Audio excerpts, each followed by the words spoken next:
of how people having conversations around you, speaking in another language, and all of a sudden they don't speak English no more. So they think they're saying something that you don't quite understand. Yeah. Yeah. Well, we totally understand it now. And I can't believe you was even talking about James Brown like that. I mean, like that's crazy to me. Like you got to have a serious issue to be doing some shit like that, man. Yeah. Something's wrong. Something's wrong, man. That is a sick obsession, brother. That's Very. what it is. It's a sick obsession. Yeah, they're trying to fit themselves into the narrative some type of way. And if they feel like I could put James Brown in, that'll make me seem more valuable. I guess his name is Jamez, huh? Not James, Jamez. They don't call him Jamez. Right. Mm-hmm. But I mean, damn, what couldn't they have took Luther Vandross? Why of all people, James Brown? Even him, even Luther Vandross wouldn't work. Hell no. But I mean, damn, you can't take James. You cannot. James Brown is not the one you want to pick of all people. That's just because of the yeah. Just because of the type of musician he is, you don't want to choose him. You go to the guy that put the Rubik's Cube lock on the shit. He's a key holder. And I mean, boy, he put a key on it. Because in no other circumstances does a conga drum not follow the clave. But in that damn with James Brown, that shit is following the one.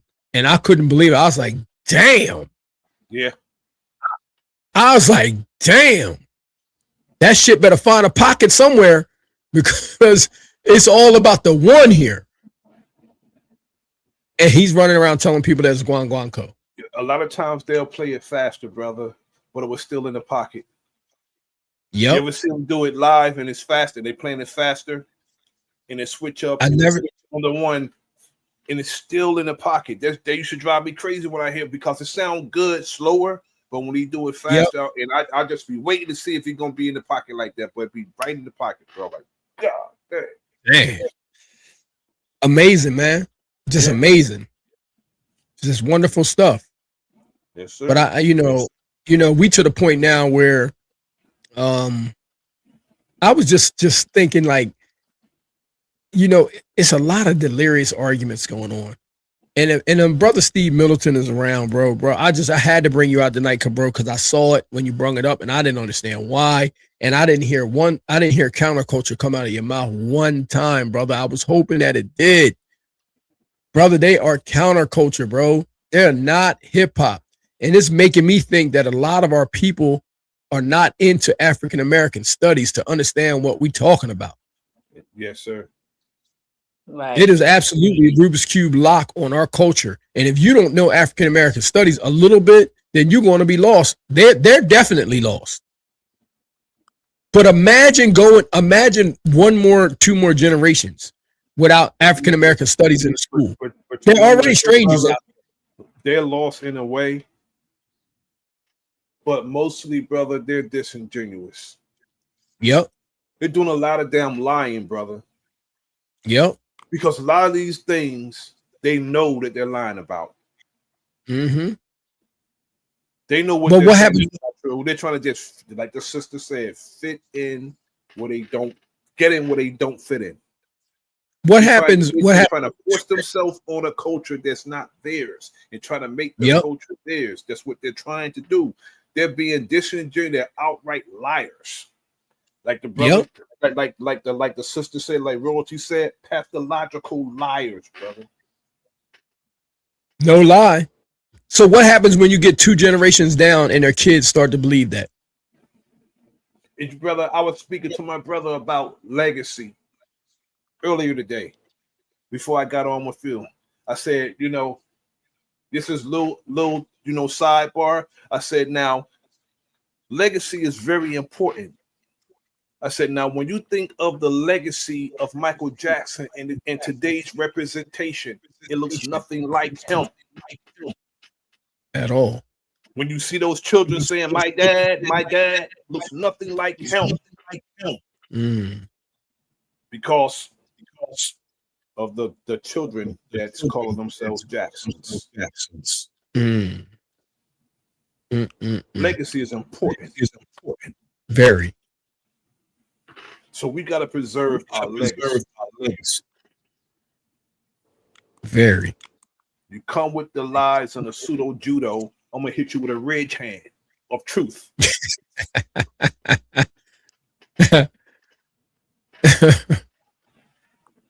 Crazy, man. It's crazy. It's true. It's true. Yep. You Well, guys, you ask the average person of about hip hop, they're gonna go back to we have to. That's why we have to teach them. They're gonna go back to their earlier stages. What you're doing is very important, brother.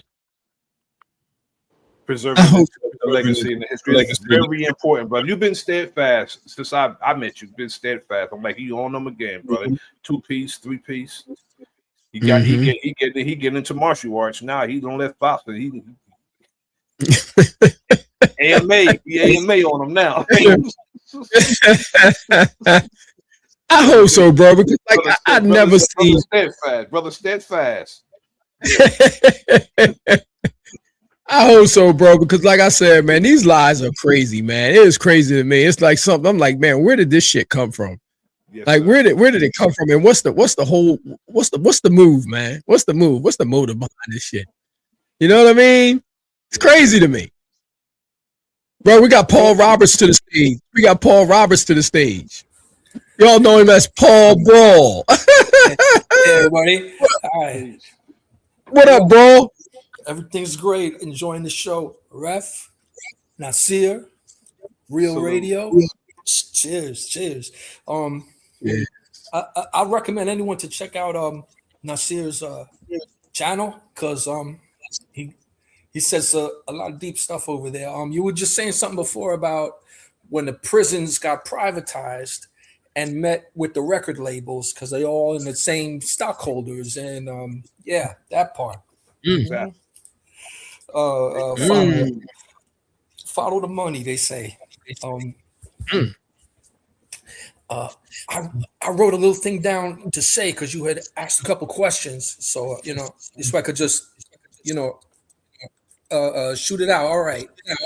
So I'll go on first. I want to say if you heard the Most High today over at Temu, I just want to point out for who heard it, he did this thing I seen him do before, and I recognize it. This is like a white person's tactic.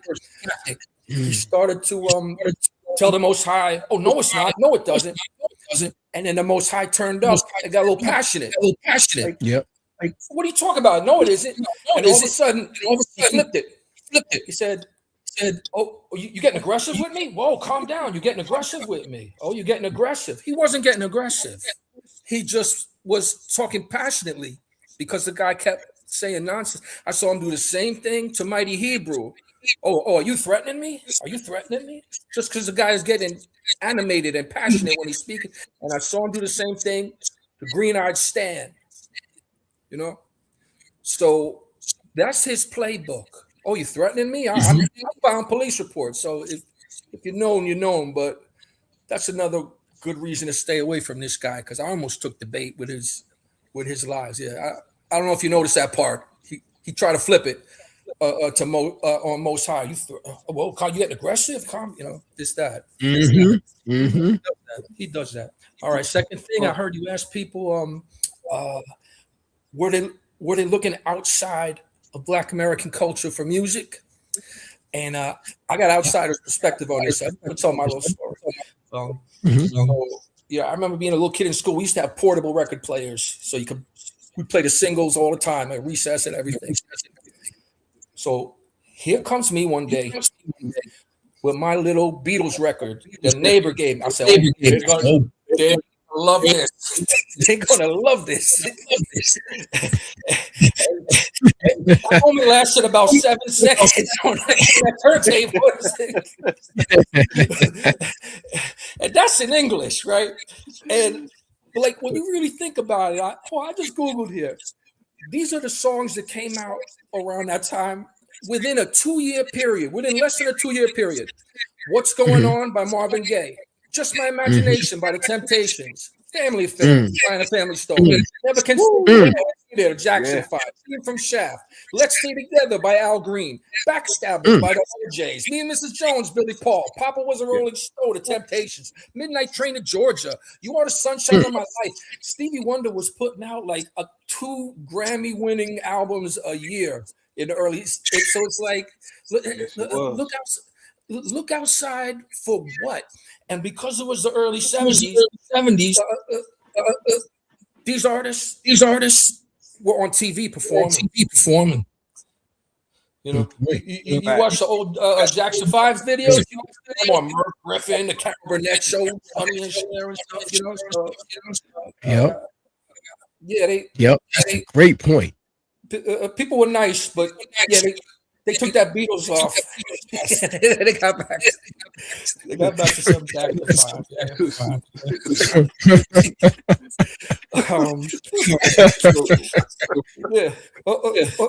All those songs I just listed. Like, could you imagine? That's like within a year and a half or something like that. You know, like that's crazy.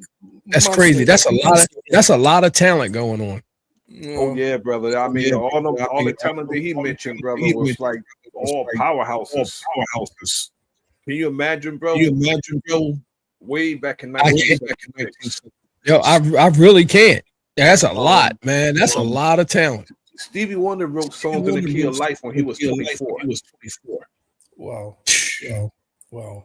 He was 24. That's crazy, writing that, brother. A double album plus like a EP inside that. It's going to turn 50 years old September 28th.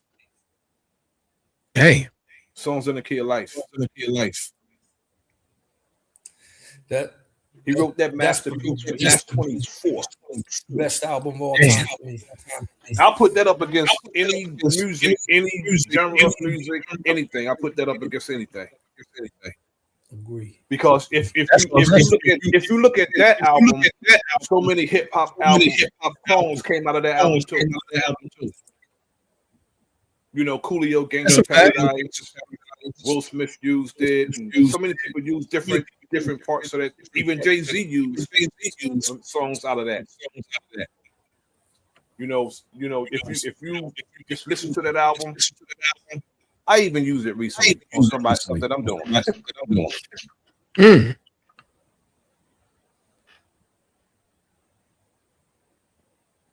Yes, I mean, I'm sitting here thinking about all that stuff that Paul Bro was mentioning and shit, and I'm like, damn. I'm sitting here thinking like, damn, you're right. I really had no reason to look outside because it was like a talent explosion going on. You like got Motown, you got so much going on, and so many different genres of music. It was crazy to think that you would have to look out to something else. He mentioned a whole lot of powerhouses, bro. He didn't even scratch the surface. That's he didn't say stylistics. He didn't say Blue Magic. He didn't say Delphonics. He didn't say Enchantment. You know what I'm saying? LTD. Spinners. OJs. Powerhouse. There's a lot going on, man. We didn't need to look outside of our culture for nothing. Not a damn thing. Dancing or music. Yep. But apparently somebody was looking inside our window. And damn sure not dressing. We ain't looked to them for no dressing, bro. Hey, y'all hold tight real quick. I'll be right back. Y'all hold it down. Be right back. Cheers, man. Cheers. Yes, sir. I mean, because we are the culture. We're the culture. I was hearing an echo before. Maybe it was coming from Ref because I can hear you better now. Yeah, we are the culture. Evening, brothers. Salute. Evening, y'all. Peace. How y'all doing, man? Salute. Y'all just popping in to see how long y'all gonna be on. I'm a little late to the conversation, but I'm definitely in here listening. I don't want to yell out nothing before I get caught up on what y'all talking about. You know what I'm saying? But peace to y'all. You know, the brother. Peace to hip hop culture. The brother is steadfast in preserving the culture. You know, that's facts. Yo, I just came from a family reunion, and I'm 57. My birthday just passed, and we play a lot of the same music that I heard in the 70s when I was a kid. You know, in the 80s when I was a teenager. The same food, same dances, same attitude, same language. I don't know where all this it came from somewhere else, or you know, we contributed to it. Then they went home and they music is different, their food is different, how they dress was different. And no disrespect to my, you know, Puerto Rican people, my Caribbean people, they all in my family. Even to my white people. No disrespect. But come on now. You know, when they went home, it was a whole different thing when we was kids. It was a whole different, you know, vibe. And they had to sneak to hang out with us. That's big. I don't think people understand that. More truth. That's some more truth. Yeah, that's and I was young. Even the white kids. Shit, well, we had to sneak to hang out with them because they had mini bikes, motorcycles, and my mom and grandmom, they were like, "Don't you be up there messing with them white boys? No, you gonna get hurt." Sure enough, I got a 7-inch a gash on the back of my ankle on them dirt bikes. You know, skateboarding, all that stuff. Like everybody had their own little niche. BMX bikes, that was out 70s, 80s. That was the white boy thing. Yeah. Skateboarding, that was the white boy thing. Yeah, we had many bikes. We had many bikes growing up. You know, mopeds. But I didn't grow up around white people at all. Really? Did not grow up. Well, not just white. You know, well, I'm 60 miles north of New York City. It's like north suburbs. Like Long Island is a suburb to the city. We the north. You know, we up past Yonkers and Mount Vernon and all that good shit. Okay. So, you know, all the uncles used to go down there. But yeah, it's crazy. It always been mixed here. Mexicans. I'm in Jersey, about 15 to 17 miles away from New York. Okay. I'm not far from New York. I can see it from where I live. There you go. House music in Jersey. Club music. Heavy. Zanzibar. Heavy. Yeah. I couldn't. Yo, first time I seen it, because I DJ. I went with my man. He was from East Orange, I think, or something like that. Yeah. He was like, yo, we're going to go to a party down here. This was the 90s. They danced all night to like 120 beats per minute. I'm like, this is insane. Sure do. Brother, do you know they used to have the auditions for Def Comedy Jam in East Orange? For the auditions. Nah. The auditions That's crazy. Was held at the Peppermint Lounge in East Orange. That's where he had the auditions at for Def Comedy Jam. Yeah, my man was there. We worked in Suffern / Mawa. It's right on 17 together. Pharmaceutical joint. That's North Jersey. Yeah. And we used to go to the Sheraton right there at the 17. Our job used to have the Christmas party. They just blew it up, I think, last year or something. That big ass Sheraton hotel at the 17. Yeah, I remember that Sheraton. They just demolished it last year. Yeah, that's where we used to have the Christmas parties at. You know, for my job, I worked at the pharmaceutical company right there in Suffolk. And I went to like one of my house parties. Y'all was dancing 140 beats per minute the whole night. I said, ain't no way. Yeah, that's it. I mean, back then they was clubbing, bro. Yeah. They had Sensations and Zanzibar in Newark. Two clubs in Newark. That's where that's Zanzibar is where they had the I remember going to Mr. Magic's birthday party in Zanzibar. This is back in like 86. Yeah, it was dope, bro. It was a dope party. Everybody that was hot that year was at that party. Everybody. Nah, that's what's up. Yo, I think they tried to take Mr. Magic from. I was arguing with, I don't know if it was Dr. Cologne or who. I was arguing with one of them saying because Mr. Magic, I think, has Caribbean background, right? So they trying to find somebody that got a Caribbean parent, and again, no disrespect to them, uncle, aunt. And they say, oh, that's That's where it came from. He was on WHBI first. I think it was Mr. Magic, and I was like, nah, I think the what is their name? Teddy Ted and them.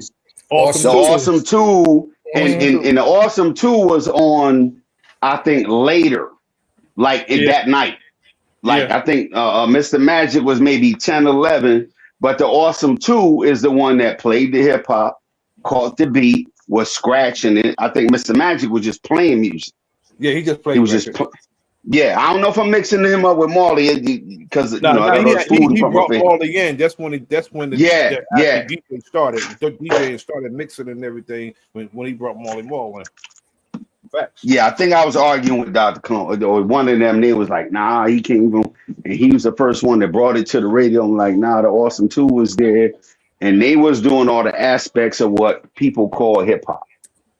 You know, I'm one of the people that say hip hop. That term is 80s. That's not 70s. It's 80s. No, it's not. No, it's not. Yeah. You're right, bro. You're absolutely correct, bro. I try to give everybody an out. I remember. Yeah, we done looked at all the flyers from the 70s. Busy Bee, all them. I know some of them. I'm sure everybody knows somebody, you know. But that it was not called that. That's the 80s. And to me, that was the door to open for people to say, "Oh, it was everybody." And I'm like, "You're right. In the 80s, it was everybody." In all actuality, also, brother, it was mid 80s too. It wasn't even a big. Yeah. Listen, if anybody says it's before 82, 83, tell them get a flyer. Tell them get there ain't no internet back then, so kind of got to be a flyer.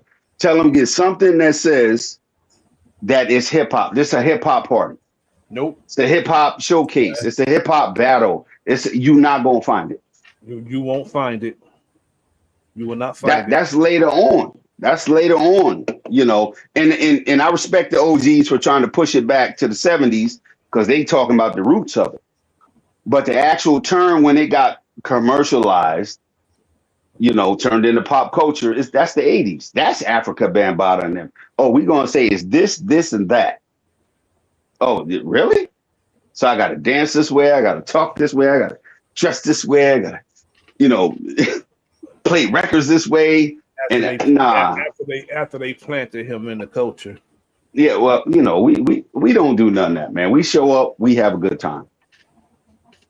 We have a good time. Because from what my observation, because again, I remember hip hop when it wasn't on records, and I knew nothing about a Bambaataa, nothing about him. I don't understand how he occupies the space that they put him in. I don't understand it. Don't understand it. I mean, I don't look at him as a pirate. I don't look at him as a pioneer of nothing. I don't. He didn't pioneer anything, bro. As a matter of fact, what he did wasn't hip hop. It was some more techno funk. Yep. That's what it was. It wasn't hip hop. It was like techno funk. I mean, it's mostly Kraftwerk, Trans River Express numbers, and robots. It's like R2D2 stuff. Yeah. I was always around Lower Manhattan. Lived there from teenage on. I'm a downtown kid. Smoke my weed down there, desperately seeking Susan and all of that. And they have this whole myth. Africa Bambaataa brought hip hop downtown, and then everybody said kumbaya and blah blah. But that's not what happened. Nope. What happened is there was all these alphabet people in these little art galleries, right? And they started bringing Puerto Ricans into it through their graffiti. And they had these poor kids thinking they're going to be in art galleries and stuff, right? They weren't. They ended up making someone named Keith Haring, the white guy who died of AIDS. They made him the face of graffiti, and the other guy, Basquiat, Jean-Michel Basquiat, But at the same time, they brought all this graffiti to downtown and some of these clubs. That's when the acrobatic electro breakdance and all the rock steady crew in their little tracksuits in 81 and 82, and Africa Bambaataa, you know, he was more welcome in a lot of these weirdo, you know, they're alphabet spaces, they're artsy fartsy alphabet club. And the truth is, they didn't have any, because I know I would be at those clubs looking for new wave girls, but they didn't really have Black American people as guests or coming to the club. They will get turned away at the door because especially these alphabet people, the masculinity was like threatening to them, you know. And you hear these people talk about all these downtown clubs. That wasn't any kind of hip hop mixing and matching. They might have had like a rapper down there like Spoonie G or Kool Moe D, but there were no Black Americans there, and there was no funk. They were playing that same electro crap. And maybe exactly.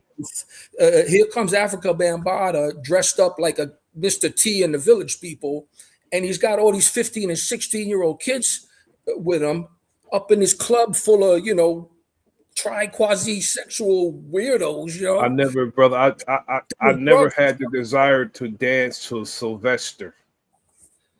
You know, it was playing Sylvester in those clubs, brother. Playing Sylvester and what's Weather Girls and Donna Summer. I can't dance to that. I was never able to dance to that stuff. You hear the stuff on the radio, you turn the radio down. This other place they go to, the Roxy. You always hear about it, like that's a big hip hop club. The Roxy. That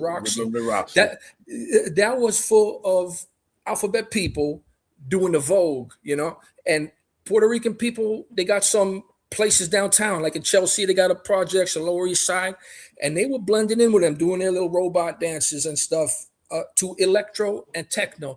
There was no Black Americans there. Black Americans was off in their own clubs listening to groups like the Gap Band in 81 and 82. And then all these alphabet people, they took this breakdancing, and they're the ones who got the movies made, you know, Breakin', Electric Boogaloo Part 2 and all this, you know, like those movies was full of Puerto Rican breakdancing. And they were whack. Those movies were whack. And they were whack, and Flashdance was whack.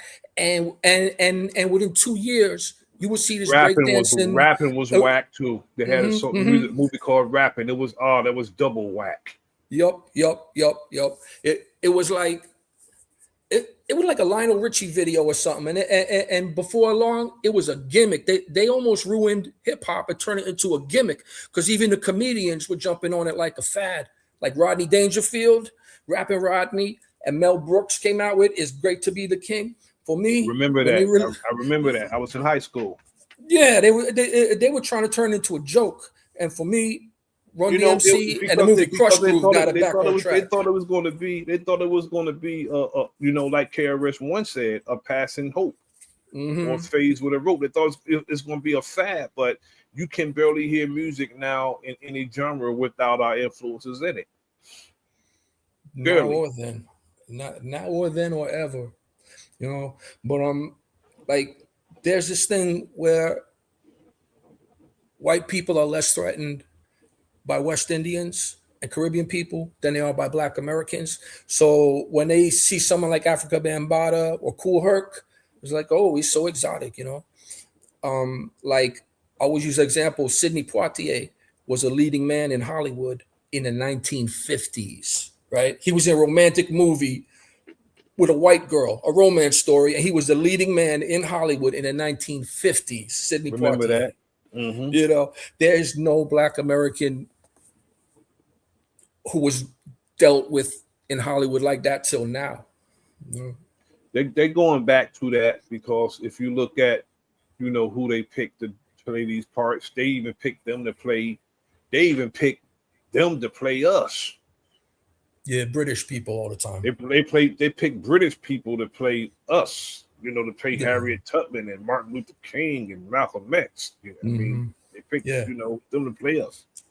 Yeah, it's a white thing, and it's all about cutting that history from funk and the Black Pride and the Black Power movement, you know, and from soul to funk. They want to cut that. So it's like, oh, hip hop belongs to everybody. Oh, it doesn't belong to anybody. You know, to me, that's like the agenda. But that breakdancing stuff was just a left turn, and everybody forgot about it. I got corny fast. Everybody forgot about it. By the time you see a Beat Street and you see a breaking, which was whack, a lot of people had stopped doing it. See, that's the doctrine of discovery bullshit that the industry does, the movie industry does. It's hot when they say it's hot, but by the time they put that stuff in movies, we had stopped doing it. Right. So they had to add Ramon in there and to do the graffiti and all the other stuff. They had to add that to it because without, they had to add all those fillers. Those were fillers. Mm-hmm. Had to add that. But when it came to like a Crush Groove, that was a joint right there. Crush Groove was a movie. Crush Groove was a movie. I don't know about you. I feel like watching it now, man. I feel like watching. You remember the next day in school, all the kids box. Oh yeah, definitely. I mean, I watched that so many times. I couldn't wait for it to come to VHS. When I was able to get my hand on it, I watched it. So I had the soundtrack and I watched it so many times. Especially that it's like that performance. I watched that so many times. Mm-hmm. Yep. And then not long after that, Raising Hell came out. It was crazy year. 85 was a crazy year, bro. Mm-hmm. Mm-hmm. Oh, Raising Hell, the record. Yeah. And I was thinking the movie they made. I was thinking Tough Enough. Yeah, the album. Yeah, that broke through. But like all the record companies were trying to cross rap with rock, right? But in the end, it crossed with R&B and made a topped all kind of charts through the 90s. People don't understand that those, with the exception of Walk This Way, like Rock Box, King of Rock, and all those other songs that Run DMC did that had rock and roll influences in it, those songs were original composition. Those were not covers. Those were original composition for those songs in particular. Raising Hell's the original composition. Rock Box, King of Rock, original composition. Those are original. You can look it up. Those are original composition. Those are not covers. But Walk This Way is of course it's an Aerosmith cover. It's a sample. Well, that's another difference too, because that's when Rick Rubin started, and he's not a musician. Larry Smith is a musician. I think he was playing the bass on that or something Larry like that. That's Larry Ladd. That's Larry Ladd. Mm-hmm. Yeah. This guy is crazy. That's who they had before they got Jay. It was Larry. Before they got Jay. Before Jay came on, they had Larry. They needed a DJ, so they got Jay. Nobody says his name when they talk about best producers, Larry Smith. Oh yeah. He's undeniable though. He's undeniable. You're talking like early Run DMC, he's undeniable. I mean, program the drums. Oh, come on, please. Like Raising Hell sounded more expensive, I think, with the like studio clarity. Yeah, it did. It sounded a lot more. It had a lot more like production in it. It wasn't they had Welcome to the Mardi Gras with the Peter Piper, they had some of it was original composition again, which takes more production because you got to actually compose, and it was just an overall good album. It was good. It was a good album. Hit It Run, Raising Hell, You Be Illin', Proud to be black. Good stuff. Yeah. It was good. And Dumb Girl. Yeah, Dumb Girl. Yeah. I I don't know what the next great group is, or even if it's going to be what people think of like hip hop. You know, like I don't think if there'll ever be a group again, brother. Hopefully it would because I like them. But the young brothers from Philly, I love them. If you don't know who they are, Coast Contra, those brothers is bad. They tough. And they're lyric. Coast Contra. They are lyricists. They're very, very lyrical. They're from Philly. Lyrical. That's ringing a bell. Hold on. Check that right now. If you want to listen to some Coast Contra, if you want to listen to some wordplay, and those brothers is bad. That's like four of them. It's like four of them. Yeah. They're sitting at the table. Yeah, a lot of times they just spit, bro. Yeah. And they don't talk a lot of bullshit. They talk lyrics. Hits, welcome to the stage, brother. Hits, welcome to the stage, brother. What up, big dog? What up? Shout out to you. What's going on with you, brother? Ain't nothing, man. I think I just missed you the last time I was here. I was upstairs on my phone. Now I'm down here in the booth. Yeah, because I saw you right, and when you came up, you didn't say anything, so I was like, I don't know where you went. Yeah, I'm here, man. We definitely here to talk about the culture, bro. Like, hey, tell me, brother, what you think about what's going on? What's one of the biggest myths that you heard? I'm talking about. Let's just go in there. Tell me about all time, right? But then, especially, tell me about the last year or so. Tell me, what have you heard that sounds so crazy to what you've been accustomed to, and what you thought was a norm in your upbringing? the first thing is, I'm from New York, right? So Jay-Z got the whole thing going on right now. The Knicks just won. So, we all saying it's going to be a New York summer. But the most crazy thing is that it was money first. Like what it is now. And then he did a freestyle and it's all about, getting money and paper. That's, to me, since I was a teenager in the 80s. I was a teenager in the 80s. Literally 10 to 20. 80 to 90. And money, no. It was a lot of people, and we're considered like third generation. 80s, I think people think it's second generation. No, that's like third. First generation is like early 70s. Second generation is late 70s when you actually get vinyl records, just records.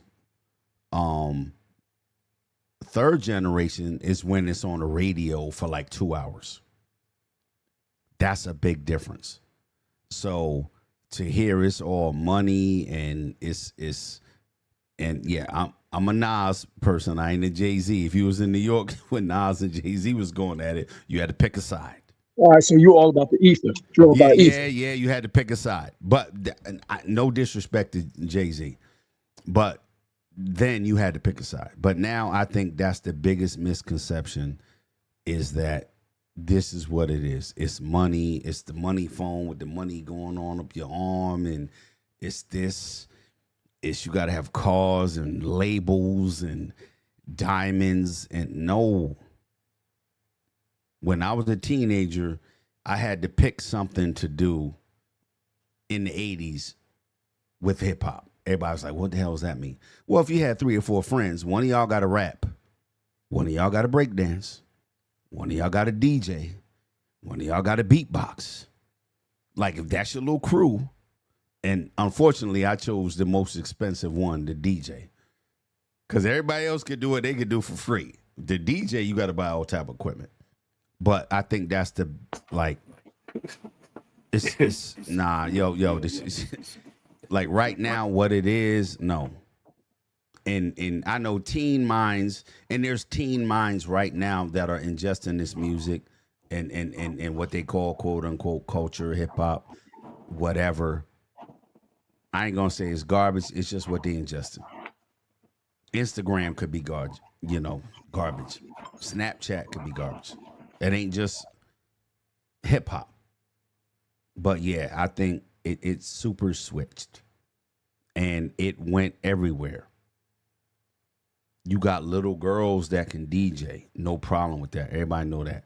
They can't carry a crate of records, but they could DJ, cut and scratch. They could do dance routines. You can't do without a rhythm and a beat and something that you saw before. They wear the new clothes, the young dudes, the hairstyles. So that all comes from a base. It comes from somewhere, So yeah, that's the biggest change to me. Is what used to be fun is now like, oh no, fun is you gotta have $1 million. You gotta take your clothes off. You gotta shake your butt. You gotta what? Nah, that's insane, bro. So let me ask you this, brother. Does New York have a problem right now? Do they have a hip hop problem right now? A hip hop what? A hip hop problem.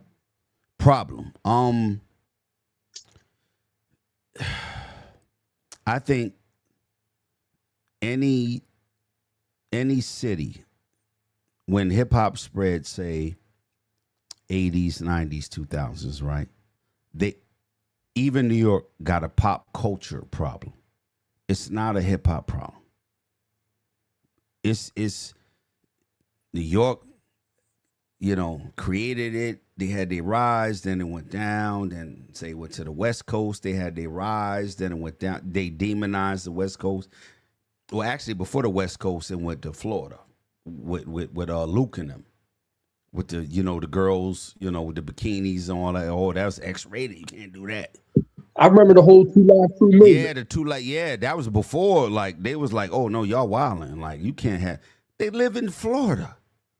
What they supposed to wear? Okay, but every section of this country, every city that got their chance to indulge in hip hop, quote unquote hip hop. 80s commercialization hip hop. It turned out. Look at Memphis now. Look at Dallas. Look at Houston. St. Louis had it. That's Nelly and them. Look at Chicago and them. When they grab your city and make it popular for the most negative shit, look out. Look out.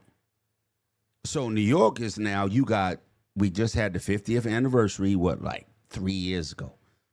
So all the old school rappers and producers and whoever that didn't get no credit, they came out for that. Let me try to get some money and let me try to, I ain't knocking them. And now they back on the battle rap and stuff like that. You got the big guys, Jadakiss, Jim Jones and them arguing with Papoose and 38 Special. So, yeah, but it's too late now. That's not hip hop no more. I don't care what Fat Joe and them. That's not hip hop no more. That's pop culture. Yo, how do I get another check? How do I keep this thing going? You got Funkmaster Flex arguing with DJ Enough, telling all their secrets. Payola been around since the 40s, I think. Yo, I'm paying some money. You play my record. Flex is telling on DJ. No, he telling. No, ain't no dilemma. It's over, bro. 50 years was a good run. I was good with that. I want the young people to do something new. I don't care how hard, people take it like, nah, it been done, bro. Well, let me ask you this, right? All right, so everybody, Brother Nasir, remember Brother Nasir, you still here? Paul Brawl still here, right? Listen, let me ask you this, right? It's been this 50-50 thing they've been talking about. It's been a 50-50 thing. They've been talking about that Puerto Ricans created, well, they talking about they were co-creators, not participators, but co-creators. And in the during all of this, they're bringing in James Brown. They're bringing in Sly and the Family Stone.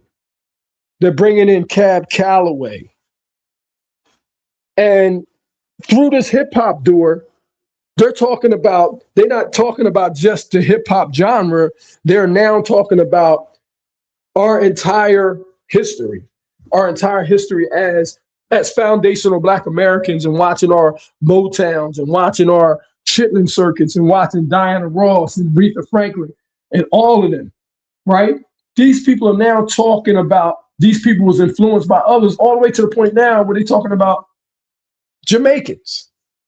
And we're talking about a time where first of all, it was language barriers. There was big time cultural differences. We're talking about civil rights, right? That at the time, during these times, if it was something going on, it was all about foundational Black American, because we was pushing the envelope on everything for everybody to be okay. So where I'm having a problem with is, it seems like everybody's around when it comes to bullshit. I remember my mom used to tell me this. Yeah, everybody be around when it comes to bullshit, but then when you get in trouble or you need something and you look around, there ain't nobody around. So we was together and we was doing all of these things together, and it was cultural and this, that, and the third. Where was they at during the civil rights movement? Why were you just there when the legendary Disco King Mario pulled out his crates of records? Why was you there when he was having 21 days of summer and in the jams and the park jams and all? I'm having a problem with this because it's involving some of the greatest artists that this planet has ever seen. And I got a problem with foundational Black Americans in New York right now not stepping up to the forefront, studying their history, knowing history, because that's my number one problem. That I'm finding out that foundational Black Americans in New York are not up on their history. And this goes all the way back to even when we had BET. If you think about it and you go back and look at that situation when we had BET, right? It got to a point where they had Fat Joe hosting the Rap Award. Where they had him hosting the Rap Award. The next thing you know, we don't have any more BET. Why is that? Why is it every time we turn around, he's popping up somewhere when there's a Black event, and here he is hosting an event? It'd be like you going on Telemundo and hosting an award ceremony. Mm-hmm. And I'm having a problem with that, and that's why I keep saying that this is a New York problem. It's a New York problem.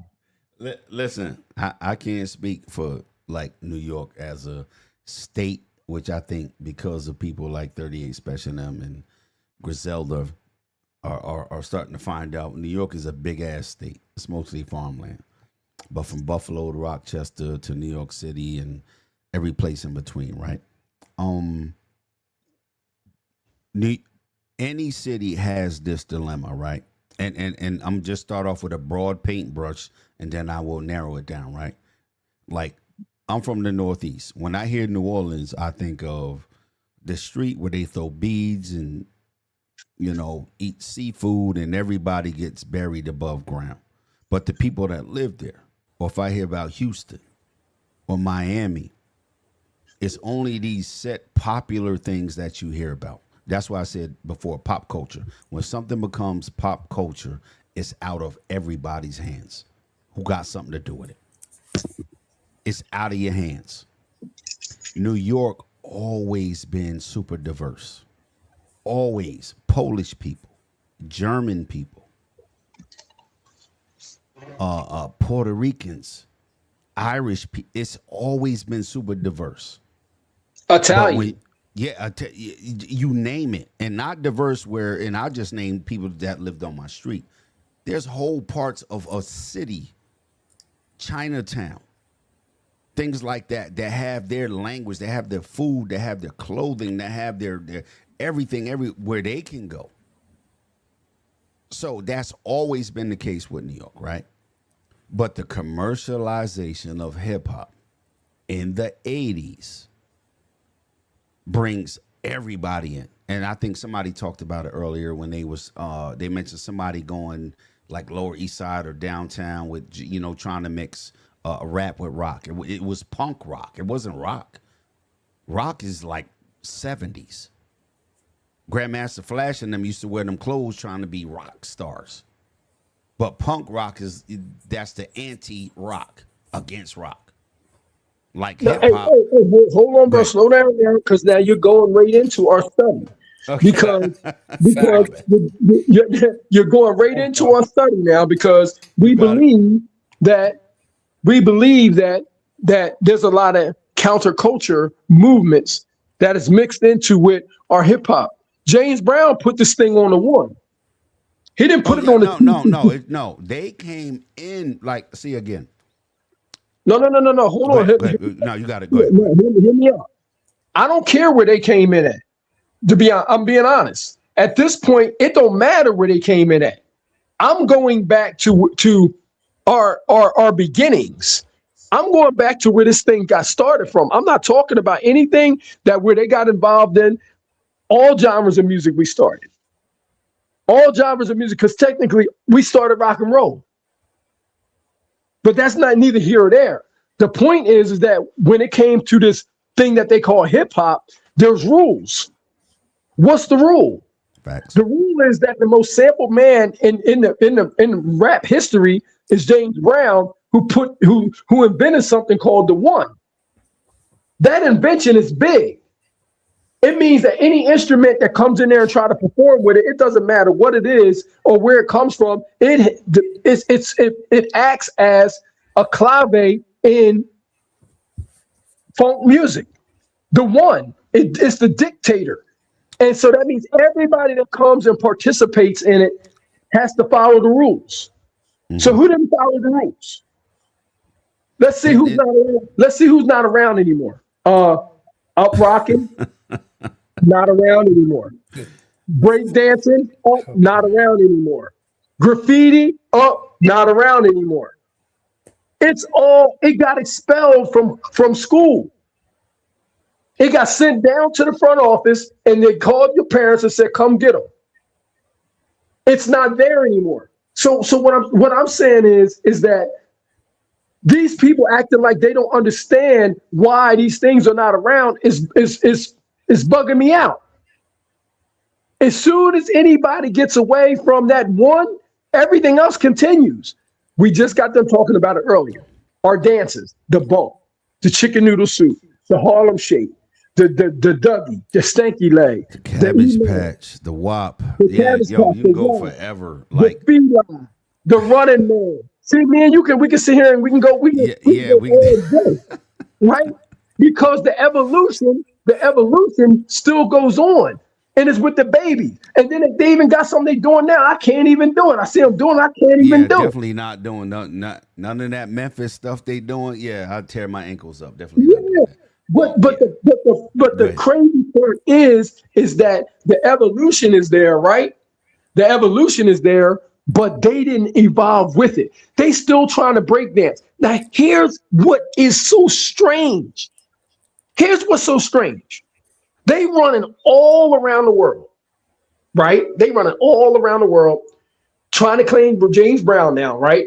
And telling everybody that they're part of the culture and this, that, and the third. But the Chinese break dance better than they do. You know why? Because it's counterculture. It went across the world in the 80s. It went around the world in the 80s. It was Woodstock. Counterculture was going everywhere. And when it went to China, I told somebody on a live last week that Chinese people can covertly break dance, expressing their inward feelings without disrespecting their government and being killed. Why did I say that? Because you and I sound like we come from a certain era. Like we know about Tiananmen Square and how those people were so oppression. Yeah. That's definitely governmental oppression. And two, here's something else, right? If someone does something after you and builds on what you did, they should be better. They should be that's the whole point in building on something. Okay, a foundation is laid. I don't need to lay a new foundation if I want to do that. And the reason I mention the highway is I mention it because hip hop got on the African American musical highway. Not who did it or what. No, that's an exit. Our musical culture, dance and style, language, and food, that's one thing. That's how we live and how we exist here. It's a highway. It goes one direction forward. There's different exits and entrances. People can get off. Okay. If you want to get off this highway, you're going to end up in where? I got Honduran friends. I got Jamaican friends. I got Puerto Rican family. That's off this highway, though. It's not on this highway. Oh, well, these people contributed. They came into, they got on the highway that was already there. There is no creation of hip hop. It's an evolution of African American culture. Hold on, brother. Hold on, brother. Hold on. Slow your roll. Slow your roll. Because guess what? Those people that got on the highway, they wasn't doing the speed limit. And they got pulled over. They got on here flying, huh? They got pulled over by the state police. Hold on. Yeah, you're doing too much. They said you're supposed to be on the one. You're supposed to be on the one, and they wasn't on the one. So everybody's not going in the same. Everybody's compass is not going in the same direction, bro. And when they get on the highway, they violate. And then before you know it, it's just us back on there again. But anything that someone tried, like, here's another tactic, right? You show a band and you go, like, if I go to a funk show, like here 4th of July, they have a funk band that plays funk music. Now I get there and I see, okay, a white boy drummer, a black guitarist, a Puerto Rican singer, and the Asian, on the keyboards. What kind of music they playing? Funk Black music, American. like you said. There's rule. It doesn't matter who. The problem now is they're pointing at the people who's doing. No, I didn't show up for a calypso show or merengue show. This is a funk show. And doesn't matter who's on them. Well, people are screaming now, it does.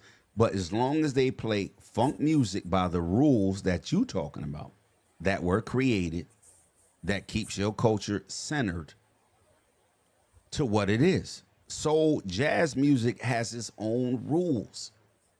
I can't go into jazz and go, you know what I'm going to do? No, they're going to be like, nah, we're not doing none of that. You can't. You can't go into house music like that. House music, offshoot of disco, offshoot of the gay culture in New York City.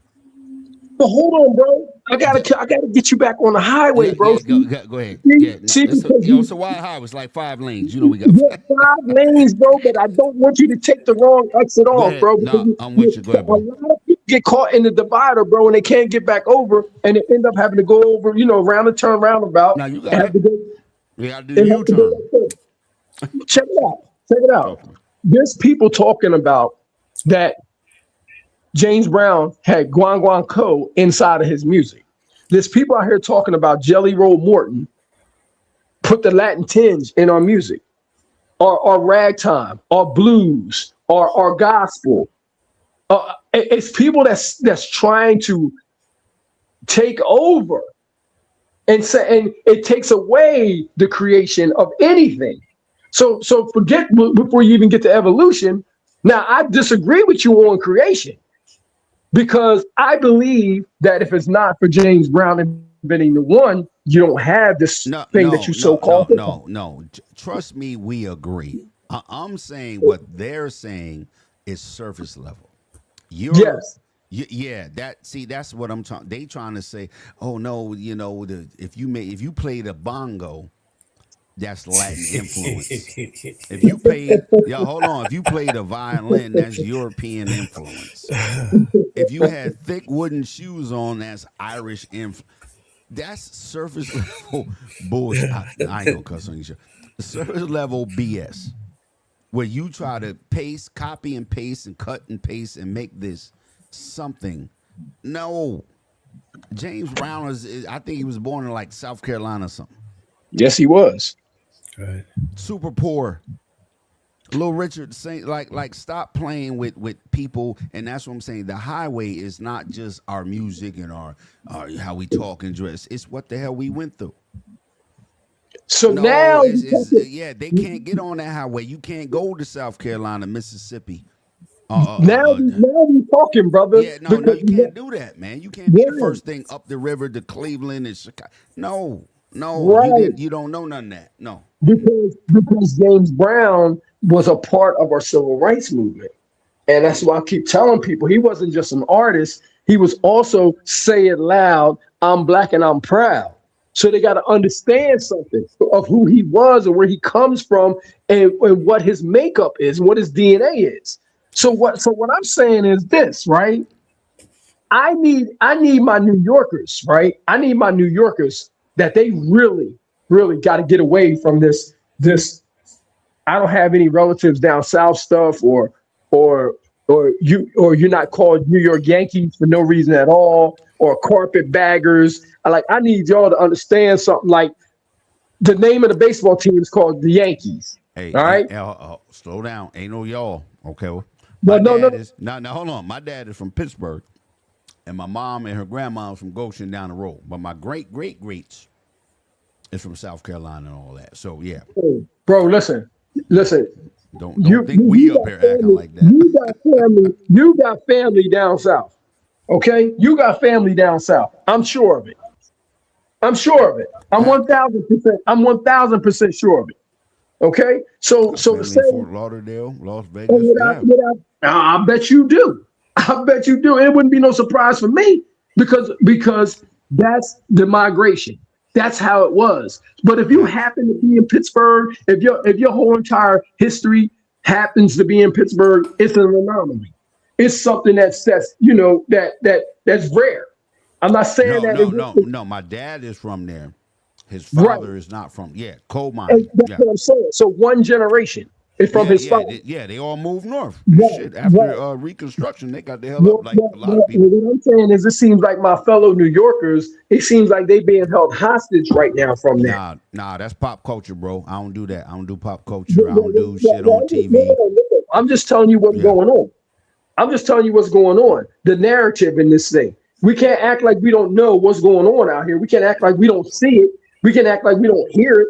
We know what's going on. It's a lot of people that have come through this show that we've talked to. Gotcha. That call these people country bumpkins. Look in the chat. Listen. Last time I called somebody country, I was a teenager. I was a kid. That's the 80s. I talk to people from Atlanta. I make music with people from all over the country, and that was one of the biggest beefs they ever had. Was like, y'all thought we was whack. Y'all said this, and I'm like, okay, if hip hop started in the 80s, and a lot of us was teenagers, and we didn't like no Ice Cube, we didn't like Outkast. They was like, oh no, now we finding out they paid people to play these records. It used to be if I went to Jersey had their own music. If I went to Maryland, they had their own music. If I went to Virginia, if I went to Mississippi, if I went to Florida, if I went to Houston, they had their own music. Now, anywhere you go, the top 10 is the same. That is called pop culture. That's garbage. We are too diverse of a group, too distinguished as a group for us all to just be like, oh, we just like it. Oh, it's just simple. Anybody can do it. That's what commercialization does. It makes people think anybody can do it. Anybody can explain it. Let me give you an example. Figure it out. I'm gonna give you an example. I'm gonna give you a good example right now. All right, I'm HBCU educated. Chat, by the way, piece of the chat. You got a great chat, bro. I appreciate it. Thank you, bro. Appreciate it. They go in, bro. That's the scoreboard bullies in there, and then let me tell you something. And let me tell you this: the legendary Disco King Mario's daughter is in that chat right now. Oh, that's what's up. That's what's and up. That's her right on the royalty. That's her right on the screen right there. That's her right on the screen right there. Royalty. I don't play no games. So let me just tell you this, right? I'm HBCU educated, right? And I remember a time when, if it was a party, the DJ played several different kinds of music. One was go-go. The other one was reggae. The other one was Jam Pony, right? Are you familiar with Jam Pony? No, go ahead. Jam Pony Express from Florida. All right. And another one was hip hop. Okay. And when they huh? You got to tell me a time period because I This early 80s. This early 80s. This okay, early go ahead. 80s. Okay, go ahead. Yeah, I don't know The music that's being played he was playing all genres of music because gotcha. Some of those musics, even though they were separate, we was showing love to some of these people for their music. This is before people started claiming shit and claiming that like you're telling Jamaican, listen, dancehall didn't start hip hop. Why? Because Cox and Dodd said so. That's why. Who the hell said that? Man, bro. They say it. They say it. Oh my God, bro. Yeah. Again, listen, don't. Nah, bro. No. People can say anything. No. Who the hell said that? Don't do that. It ain't just people talking that shit. It's people teaching it. It's a big difference. They got in documentaries on VH1. They said in documentaries on VH1 and that TV dance hall. That the toasting is where the rapping comes from. Chatting lyrics is where rapping comes from. That was a big rumor that they say it on these platforms. Yep, write it in books. Consistently, brother. And you were here on a light night. Like if you was in here, that's like I ain't wild, bro. I don't even have my sword out. So you in here on a light night tonight. But that's I mean, wild. yeah, it's very wild. It's very wild. We on here on some open panel stuff today, but my last line was just about destroying and killing a Latin breakdown. A fake Latin breakdown. That's dead now. Yeah, I think that's made up. I like that. Those words don't even go together. So I don't know where that came from. A Latin breakdown. Right. Because like, it's not supposed to. The two words. Right. You're not supposed to come about it. It's not supposed to hit you until it's too late. So, but hold on. It would make me think, right? If I was a Martian and I landed here and they go, "This is the Latin breakdown," I would go, "Is there other type of breakdowns?" Because this the Latin one. That's the prefix. Yeah. So, is there like a Russian breakdown? Is there a Egyptian breakdown? Like, how many breakdowns we talking about here? Right. You were mentioning a certain person who listens for the bongo. He listens for any bongo part. Oh, there it is. There's the Congo. Oh, there's cowbell. That's us. That's us. I'll be right back. I'm gonna let y'all hold it down for a minute. I'll be right back. That's facts. That was one of the, I think, the funny, and me and Dr. Cologne is cool. Yeah, like he me and him is all right. Well, there ain't no cussing. I can't do all that with him. Okay. But I think that was one of the funniest thing, that there was a particular. Hold on, right back. You was cool?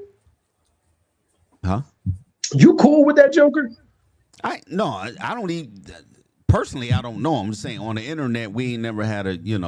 He was on our channel. We actually interviewed him and everything. And then when he used to go live, I would go on his channel. But we ain't never have no screaming match. I'm just saying. I told him the same thing. Dr. Cologne, when you went home, what was you eating? What type of clothes did you have in your closet? Hey, bro, hold on, bro. You ever seen a doctor? Did he ever show you his doctorate degree? No. Please don't refer to him as no doctor. Please don't refer to him as no doctor over here, because he ain't no doctor. This man just worked up out of nowhere. Don't be calling him no doctor. Well, okay, Mr. Cologne, right? Okay. We'll call him Temu over here. Okay. Just say his name.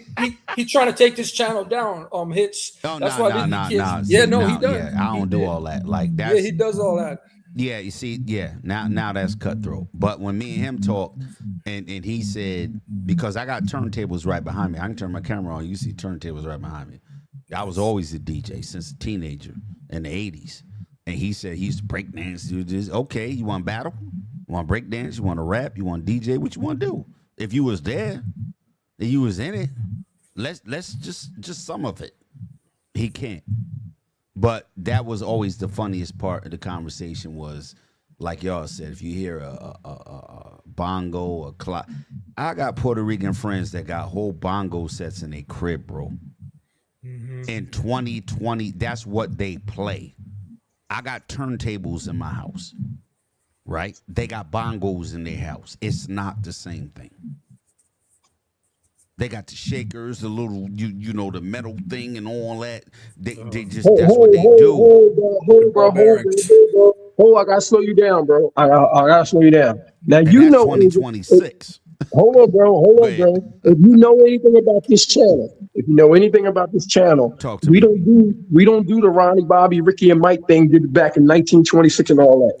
No, it's 2026. You want me to turn my camera on? You can see my turntables, my whole drum machines and everything. Okay. Hold on. Listen what I'm saying. Good. What I'm saying to you is right now, right? Yes, sir. Right now, in 2026, there's a hijacking taking place. And I don't want you just trying to like glance over it and act like it's just something. No. Hold on. That's what I'm saying. Let me say, it's not something where you can just say, "Oh no, that ain't it," and this, that, and the third. No, it has to be done with academia, and that's because that's how bad it is. No. Okay. One, right? We all talk about our personal experiences in our life because that's what I know, that's what you know, that's what we know, right? That's culture. It's what we know, what we do, what we eat, how we dress, how we dance. Academia says the same thing. No. Wait.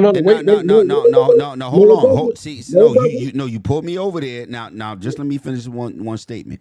When it comes to African American culture, dress, food, language, music, dance, religion, finances, that's a separate thing. Right? That's a real thing. And there's a historical, that's another timeline. See, that's what I'm saying.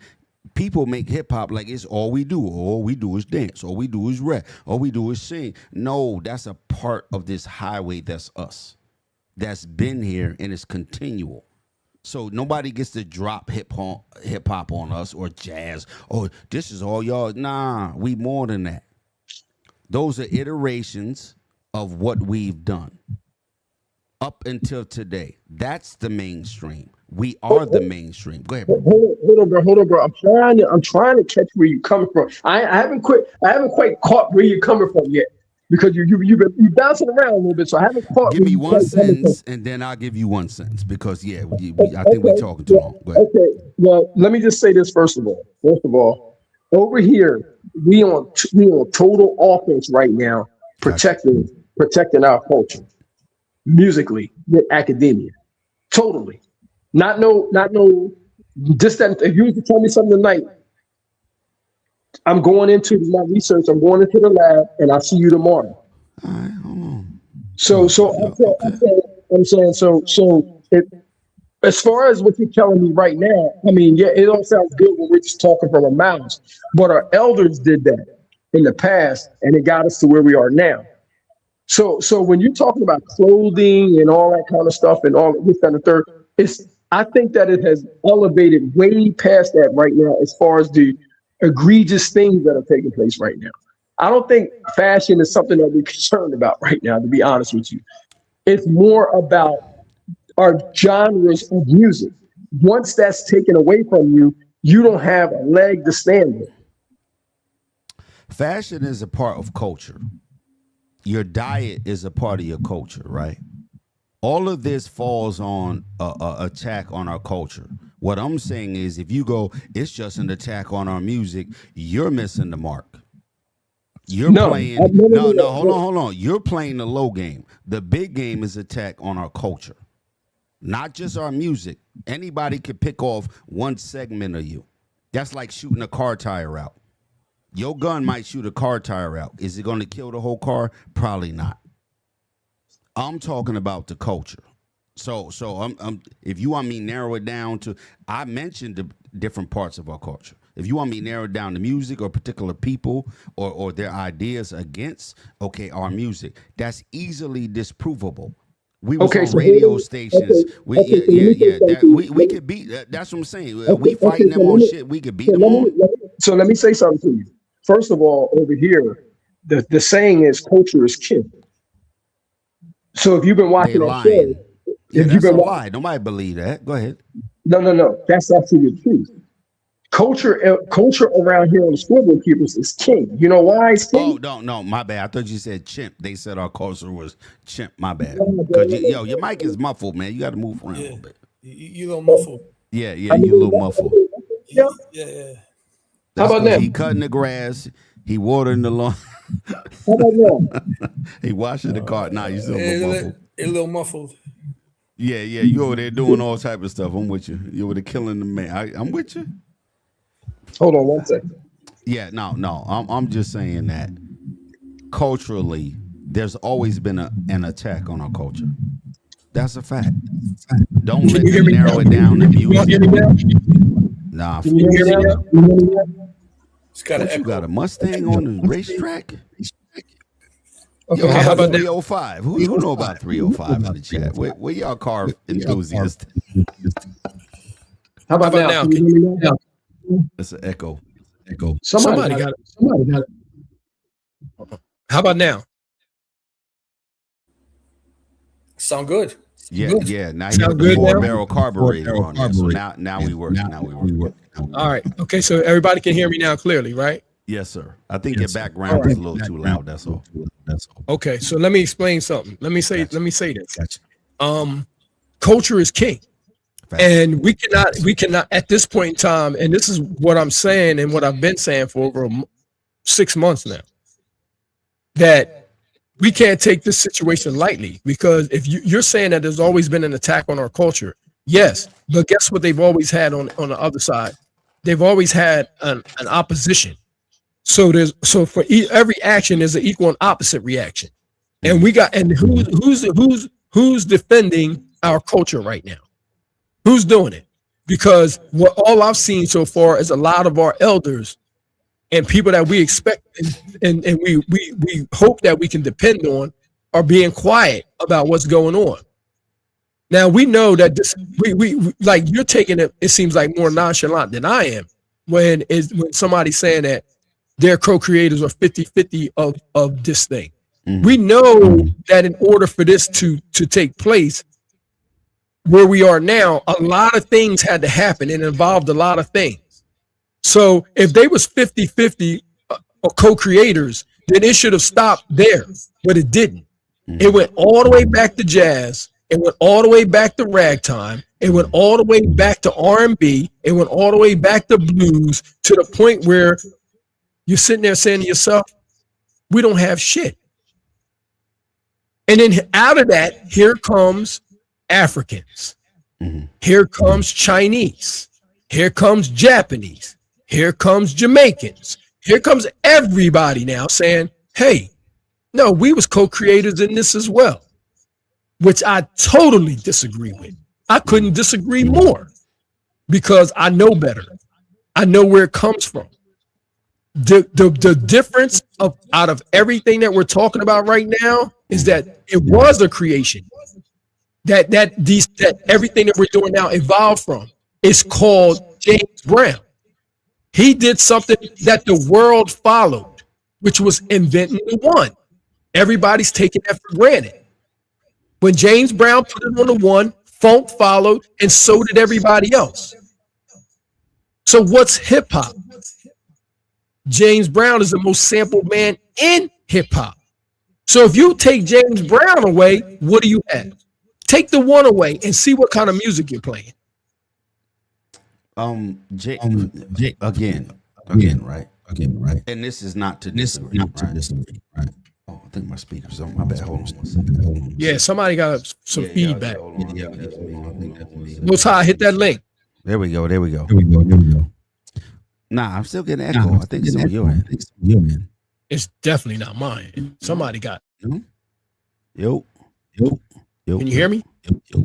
Yeah, I hear you. But echo. Is there an echo in the chat?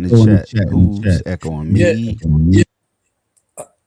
I hear his voice is echoing, but scoreboard, it's your avatar that shows a little volume ring around it. Oh, okay. Oh, he got two screens open. Okay, yeah. Yeah. Because he got a fancy screen. It's two screens up there? Or two? It's two me up there? Well, I think he said your avatar is. Yeah, when Hit's voice echoes, I see that the echo noise is coming through your avatar. It's got the little volume. Oh, okay. How about that? Yeah. He gonna hit mute. Better, right? I'm gonna mute up. There we go. Right? Mm-hmm. Okay. James Brown, right? And that's an entrance, right? On the African American experience highway of music. James Brown, funk, soul, you get the that's 60s. 70s, you get disco, and I'm trying to correlate James Brown to the hip hop that's most popular, which is in the 80s, right? Even in the 80s, now you're starting to get drum machines. You're starting late 70s, you had bands replaying songs. And that's what rappers' delight is. Spoonie G and all them. Curtis Blow, the Fatback Band. They had a band playing songs. 83, you get I think Sucker MCs. 84. That's a drum machine playing action. I want action. Yeah. Now you get on drum machines. So there's one thing that connects, that always allow people to step into something that maybe they didn't know before. And it's technology. It's technology. When you simplify something, when you give access to a bunch of people to something, easy access, it's going to get diluted. It's going to get commercialized. I'm with you on the James Brown. I'm with you with Little Richard. I'm with you with all the radio hosts. I'm with you with the bass player and the tap dancers. But if we fast forward 50s, 60s, 70s, 80s, that's it. 90s, you get what? Nas and Project Rap, and before really gangster rap and all that, you get like detrimental rap. Late 80s, you had the Red, Black, and Greens, right? You had the conscious rap. They wiped that out after about 3 years. From 84 to 87, that's the drum machine era, where you get Run DMC to Juice Crew and all that. West Coast. So there's a technological aspect that's in there. There's a financial aspect. You got record labels that's willing to invest. Not Sucker MCs. Rapper's Delight was not the first rap record on vinyl. Curtis Blow's record, I think Christmas Rap, came out before that. But because it wasn't commercially pushed, the country didn't know it. The world didn't know it. Oh, bro, I gotta slow you down. I gotta slow you down for a second, bro. I gotta slow you down. Talk to me. No, he's not the first either. No. I never said he was. I said Sugar Hill Gang wasn't the first, because you got the Fatback Band. Go ahead. Do you know who the first is? Do you know who the first is? Go ahead. On vinyl. Talk to me. On vinyl. On a vinyl. You know who the first is? Talk to me. Watts Prophets. Oh, Cali. Yes. Cali. Yes. Well, a lot of people now see, we consider that us. Guess what they don't in pop culture? Oh, that ain't rap. That ain't this. That ain't that. That's crazy. Poetic. I told you the highway is us. They try to pull you off it while they get on and go, this is what a clave is. This is what a hi-hat is. This is what a drum machine is. This is what a bass line. Okay, I got to ask you this, though, brother. Who was they? Commercialization, big record labels, corporations, the majority. Pop culture. That's what pop culture is. Hold on, but that ain't who I see. That ain't who I see. That ain't who I see. Okay, watch this. Watch this. Africans here don't have enough clout to be pop culture. Caribbeans here don't have. Watch what I'm saying. Don't have enough clout to be pop culture. Central Americans, Canadians don't have enough clout here to be pop culture. If we talking about the United States of America, we talking about white people and corporations. That's pop culture. They determine what a lot of people see and hear. Not us. Do you know who pop? Okay, so that's good. I'm glad you're taking us there. Do you know who pop culture is? You know where pop culture comes from? Pop is short for popular, but go ahead. Counterculture. Yeah, well, and hold on. What did they do with it? They commercialized it and made it the dominant culture. Michael Jackson is a pop star, not an R&B star. He's a pop star, pop icon. Well, that's what they say. They do with it. Yeah. Why and how? See, why we already know the why. The how is what? Because they control the means of production, distribution, and profit sharing.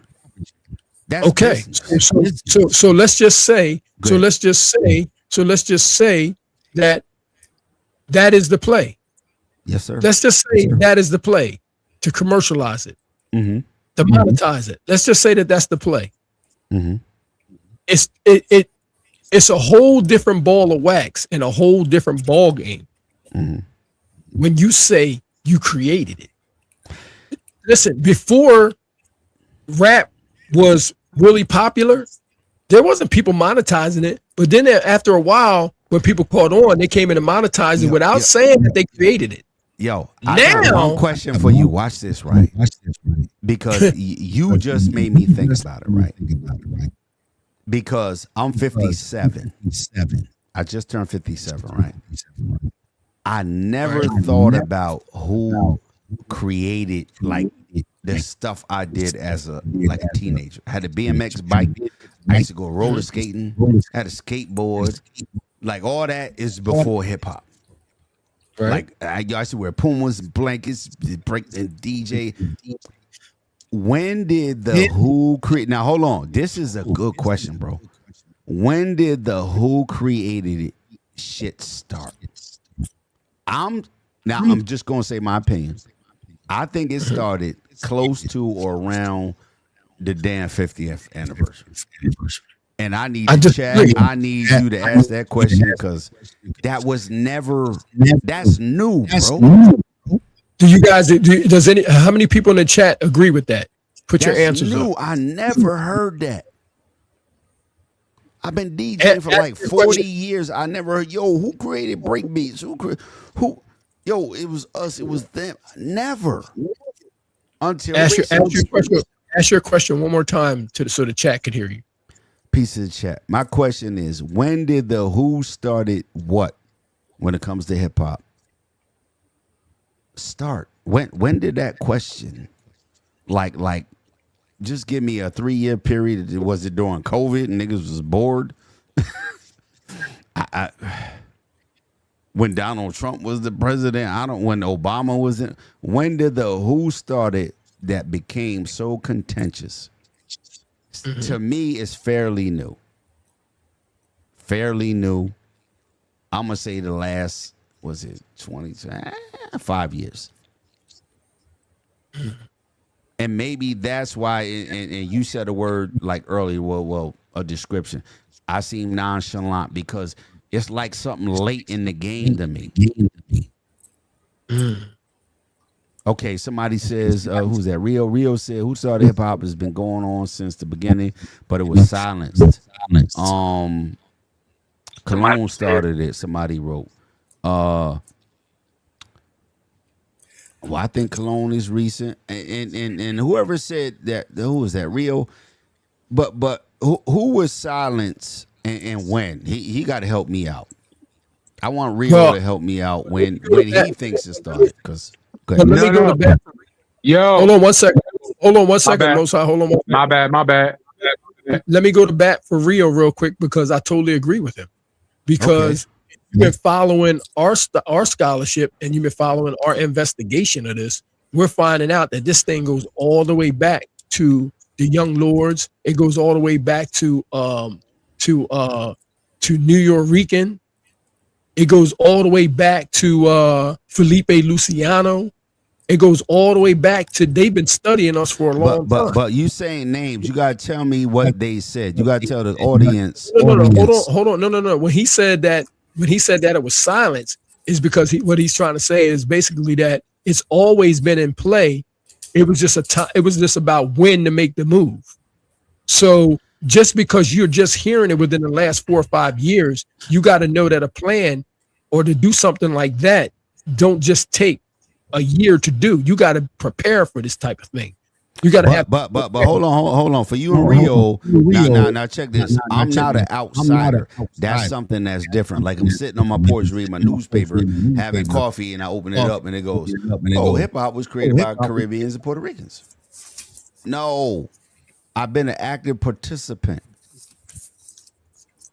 That don't mean you seen the teenager. Listen, brother. Hold on. Wait. Remember, around here, we don't care if you were standing right there. We got black space. Hold on. Let me finish. That you care. That's my perspective. Let me just finish saying what I'm saying. We have people that have come in here that are black spades. And we know that they were young at the time to not know what was going on around them. For example, I'm going to give you an example. This is how I wish we didn't move, but we happen to be moving in this kind of way, and it seems like we've been doing it for too long. There's a guy running around here right now that has all the photos. He has all the photos. All the photos are his. So he has so many photos that when Tariq Nasheed went to go do his thing, they almost made him take that shit down because some of the photos in there didn't belong to Tariq Nasheed. So how is it that somebody like that was around taking all those photos and nobody knew exactly why or how he was around? How did that happen? There's no again. There's no one person. Hold on, because you keep saying I can't let you do that. Don't say there is no one person. It is one person. Ain't no one. No. What I'm saying is there ain't no one person that controls the photography of hip hop and rap. That's crazy. Listen to what I'm saying to you. Listen to what I'm saying to you. Yes, bro. This is a part of the problem. Because people don't know what's going on. You're too nonchalant about it, bro. There's one man running books behind me and all that. Like I don't know why we keep acting like people don't do study and research. That's crazy. No. I don't want to see that. What I'm trying to tell you is you're saying now, right? I'm telling you that there's a man running around here that has Busy Bee up right now. Bro, we've been trying to get in touch with him. Can you please call him up right now? Hold on. Let me call Busy Bee. Please call him up right now. Hold on, man. We were just in Harlem, man. Busy Bee. I'm gonna show you a picture. We just in Harlem for Father's Day. Hold on, let me find Busy Bee. Please call him up. Kevin Kid, Rockwell, yeah, they all good folks. Let me find. I've been wanting to get Busy Bee on my show. I've been wanting to get Busy Bee on my show. Can you please call him up? Hold on. Let me take the headset off. Try to call him man. Sunday night, he should be sitting down somewhere, huh? Hold on, let me see. And then if he answers, I'll hook it to the phone.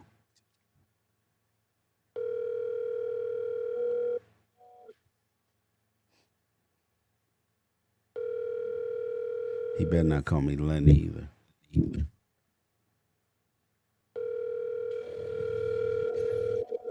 Yeah, he ain't gonna answer. Hold on. Yeah. You want to see the picture? Let me upload the picture. You think I'm playing? Oh, wait a minute. Hold on. No. But I want you to hear me. I want you to hear me when I tell you this, right? No. Upload the picture because we ain't playing that. I don't want you to think about joking. No, we don't think that you're joking, but I want you to hear what I'm saying to you though. What we were trying to tell you is that there's a man running around here that had all the photos. So when historical ones. So when you have to go down and you have to find primary, secondary, and third sources to prove your point, right? You have to, some of those photos, he has like pictures of flyers and things of that nature. And his photos are so important, right? That they're at Cornell University stored. Well.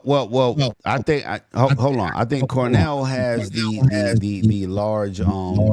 largest flyer library, right? And that's where I get a lot of my information from. One and two. I scour the internet to find hip hop before like 81.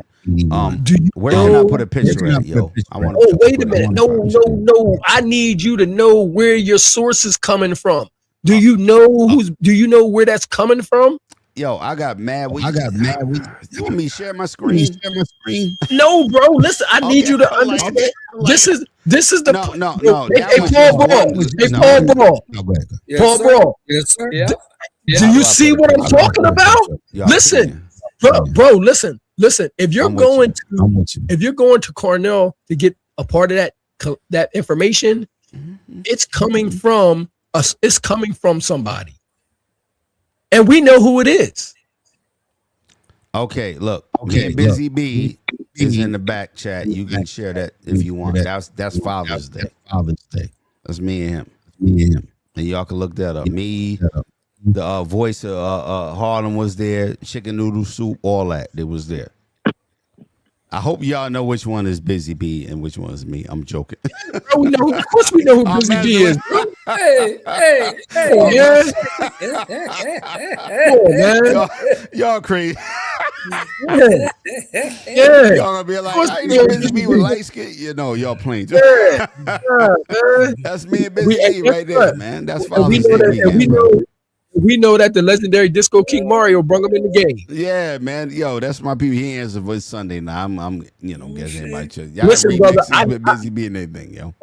We need him on the show. I need you to make sure you get in touch with him. We need him on the show, bro. We need him on the show. Yo, he ain't never even been on my channel. Like, I ain't never called him up and been like, yo, Busy B, tell me the story of hip hop, which is like crazy, right? It's crazy. With all this going on, I never, because me and him is cool. Everybody got friends like that. Like, yo, I could come tell you somebody who could work on your 80. No, somebody in chat said they had a 383. And what? Did you have it in the Road Runner? I'm sorry to get off topic real quick. But yeah, nah. Busy B is my man. Kev Rockwell. Right. He's a foundation. He's a foundational. Yeah, I never brought him into that discussion when me and Mr. Cologne was going back and forth. I never brought Busy B in it. Never. I gotta get you off of that doctor, man. I gotta get you off of it. He done prescribed you the wrong man. I never like call people up to legitimize. Hey, the Most High. Yeah. I'm gonna let y'all hold it down for a second. I gotta do something real quick. Y'all hold it down. All right. We got it. Peace to the chat. Mina, she been holding it down in the chat like crazy. I'm coming on. I don't mean to interrupt you just now. I'm coming on right now. I was listening and all that. I pulled up earlier, but I had to dip off, but I'm back. Once again, peace to the chat. Always.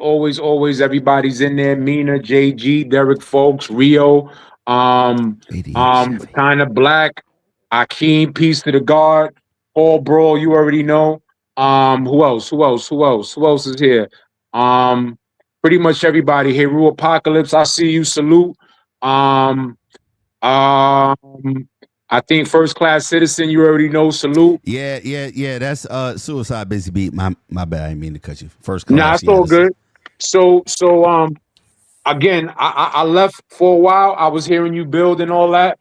Salute to you. Salute to Busy B as well. What's your name, family? Hits. You call me Hits. All right. My name is Len Loose. My DJ name is Architect. Yeah, his DJ's got like 18 names. But yeah. Ain't nothing wrong with that. Ain't nothing wrong with that. I definitely appreciated your wisdom. All I was putting into the comments in the chat was unlike other platforms, I always want to make sure that the energy is always respectful towards one another, and especially amongst older black males, who we should be setting the tone in terms of how we conduct ourselves when we interact with ourselves and all that. So once I saw things getting a little bit, maybe contentious, I was trying to hopefully bring the energy back down. But again, like, salute to you and salute to the fact that you are a practitioner and you do hold all sorts of experiences and knowledge within the topic and all that. So salute to you. Yeah, I appreciate that, yo. And two, like later on, like I started as a DJ, like in my teenage years, and then I think I said it earlier, I found out that's the most expensive part in the '80s because that's when hip hop comes out, breakdancing, rapping, DJing, graffiti. I would definitely. My friends got bit by like police dog spray painting, like doing graffiti. Like they got like a settlement like 5 years later, but yeah, they got to like the cops at the dog. I'm like, yeah, I ain't spray painting on the wall. So they transferred that talent to the jean jackets. They used to paint on the back of the jean jackets, right? Airbrush, straight. I don't know about paint. I don't do all that. And one of my friends tried to rap. That anybody can write a rap. I ain't dissing my rappers out there. And I said, I'm a DJ. So I'm like, damn, turntable costs this, amplifiers, speakers. Now I got to go make my name to be a DJ. You could just buy the equipment, but that don't make you a DJ. Right. So throughout the years, I learned music production. I bought drum machines. I made beats. And it was just a constant learning. It made me like a geek. A nerd to me is somebody who's super smart. A geek is somebody who likes equipment, technology. Right. So that's what hip hop did for me. I wasn't going to break dance. I don't know. My joints just didn't work that way. But when it came to, playing music and all that and DJing and learning how to, speakers and amplifiers and equalizers, to this day, I'll turn the camera on in a minute because I think the ref think I'm bullshit, but I'm not. you got the professional DJ voice too. Yeah. You got the DJ voice too. I'm like, wait for you. No, I got a good microphone. I hate hell no. My voice is nasal. Yo, I had deviated septum surgery and I'm still nasal. It worked in your favor. It worked in your favor. No, it's this Shure MV7. I have a Shure MV7 microphone for anybody in the chat, and I use a Rodecaster Pro. So, like, if y'all heard me in real life, you'd be like, this nigga, shut up. Yo, how much does that Shure mic run right now? I think it's like 4. Hold on, look it up right now. Oh, so it's an investment. Man, them damn turntable. I'll turn the camera a minute. Just give me a minute. I'm get up. I ain't going to do that. Sure, I am going to turn the camera, but I ain't going to tell you what the turntables are. Mm-hmm. Sure, MV7 is, I think they 4 something. Yeah, 350, 428 if you get it with like the boom stand. Yeah. 428. Yeah, my turntables is Pioneers. Hold on, let me get my camera set up. Y'all think I'm joking out here. Y'all know I fuck with the ref. Yo, I call Dr. Cologne that just out of our engagement. It's a habit. It ain't no, like, I got super respect for his intellect or whatever that nigga do. No. Nah, we get it. Me and him always been cordial because it's like, nah, you not going to pigeonhole us into what you say it is. It's right. Yeah, I'm Black history. Right. I ain't just hip hop. I ain't just R&B. I ain't just I'm Black history. Right. And the funny thing is that, definitely, music and entertainment history is its own category, but it definitely you could kind of use a timeline of music with events that happened throughout Black history if you really want to look at it in certain aspects. Yeah. You know what I'm saying? I mean, I got books on that. Yo, if y'all need a PDF or a book on something, if you don't want to buy the book and you need the PDF, hit me up. Like, I got mad, like,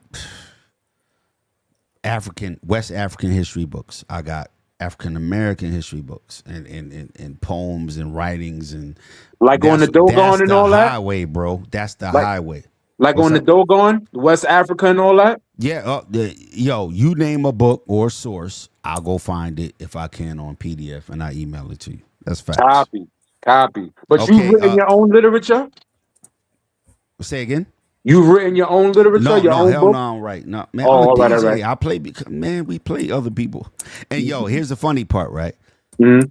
I'm super shy. Like when I was I was super shy, and it was like, well, As why am would you I. DJ if Yeah, you shy? I'm like, cause I'm playing music. I'm right, behind the music. right, You don't see me.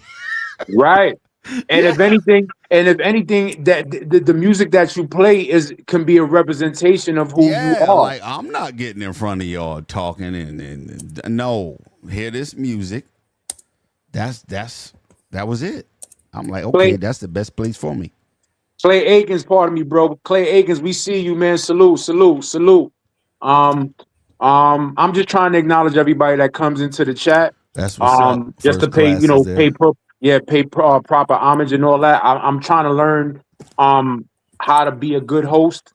And maybe I'll do something on my own platform one day, but I'm just trying to do what I've seen other platform hosts do in terms of Dope. making sure the people that come into the chat know that they welcome, they acknowledged and they support it. So definitely appreciate everybody pulling up and definitely thanks Score for allowing me to jump in the whip real quick and all that. But I don't want to be the only one talking. Paul, bro, you got Nah, you the comments? host. Now all the pressure on you. This is how it Oh, that's goes. crazy. I shouldn't have said nothing. Nah, it's I shouldn't have said nothing. My bad, y'all. My bad, y'all. nah, you doing great. Nah, My that's how bad, you y'all. go. Nope. You don't let him off the hook, y'all, in the chat. Don't let him. Nah, he already. Yo, if you need graphics or anything, bro, hit me up. They're free. They're on the house. If you want to learn how to use, yo, I'm crazy on the computer, all that too. Damn the DJing. If yeah, he can't put it to stage, but I got the camera on. He can see the equipment. Like if he put it up and take that Busy Bee picture down. Yeah, that's me and Busy Bee. But nah, that's crazy, man. But for real, like somehow, even in the comment section or something, leaves your information in the chat, whether it be me or whether it be somebody else, they might need, some of the services that you provide or whatever the case. hold on, I'm putting my email in there. Yo, y'all always welcome.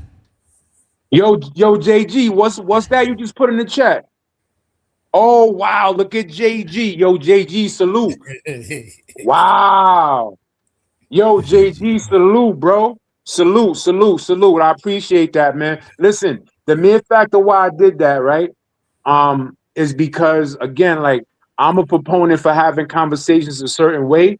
And because I have a vested interest in trying to make sure that like the truth comes out without all the hyperbole and without all the negative energy and all that. If that sounds corny, well then, I'm from Nebraska. So boom.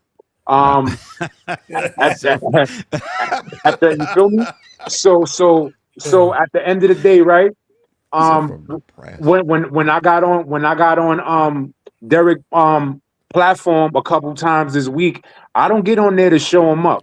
I get on there, it's not even so much to debunk. It's sometimes to bring information that he may not be privy to and to give perspective that if you're not deeply vested and aware of Black culture and Black history, you're gonna look at things and you're not gonna see the big picture. And if you don't really know when things happen, a chronological order, if you don't understand why certain things happen, then you're gonna come up short and you're gonna misrepresent the culture and people, because who we are is embodied in the talent that we possess. So the aggression, if we were able to transmute our aggression and pain, and sometimes, and Score says a lot of times our music is a cry for help. Not only is it a cry for help, but in my opinion, it's a declaration of, even though we've been marginalized and abused and used and whatever, I'm still valuable. And as a matter of fact, I'm the alpha out here. You the creator, bro. That's what? You know what I'm saying? So if you try to minimize the struggle was what made the music. And if the struggle made the music, hip hop comes directly from the struggle. Facts.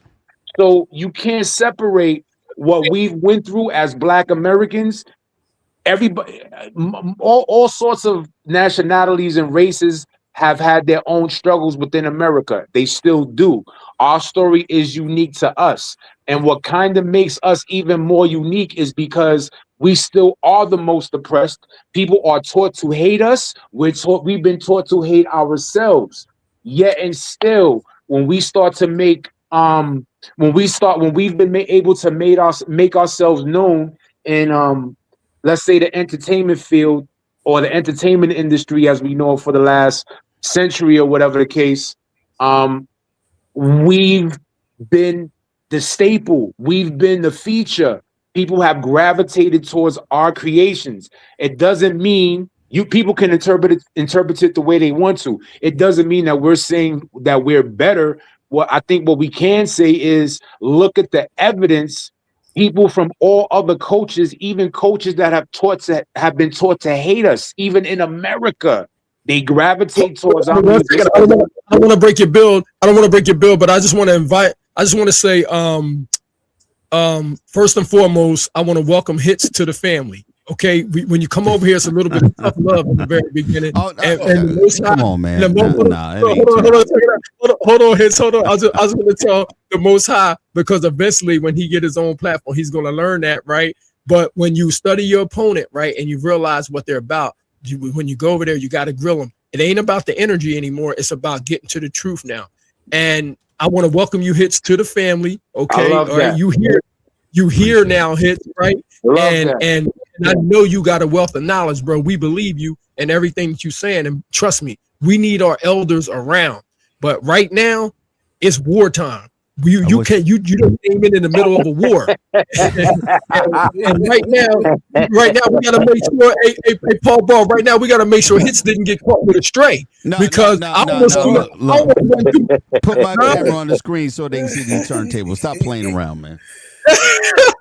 Stop that. I ain't here for the bullshit, man. Come on, man. I'll see what I pop on the stand too. Go ahead and put the camera on the screen. You think I'm joking, bro? Let me see you. Hold on. Let's get to him real quick. Hold on. Oh, there you are. Yeah. I see you.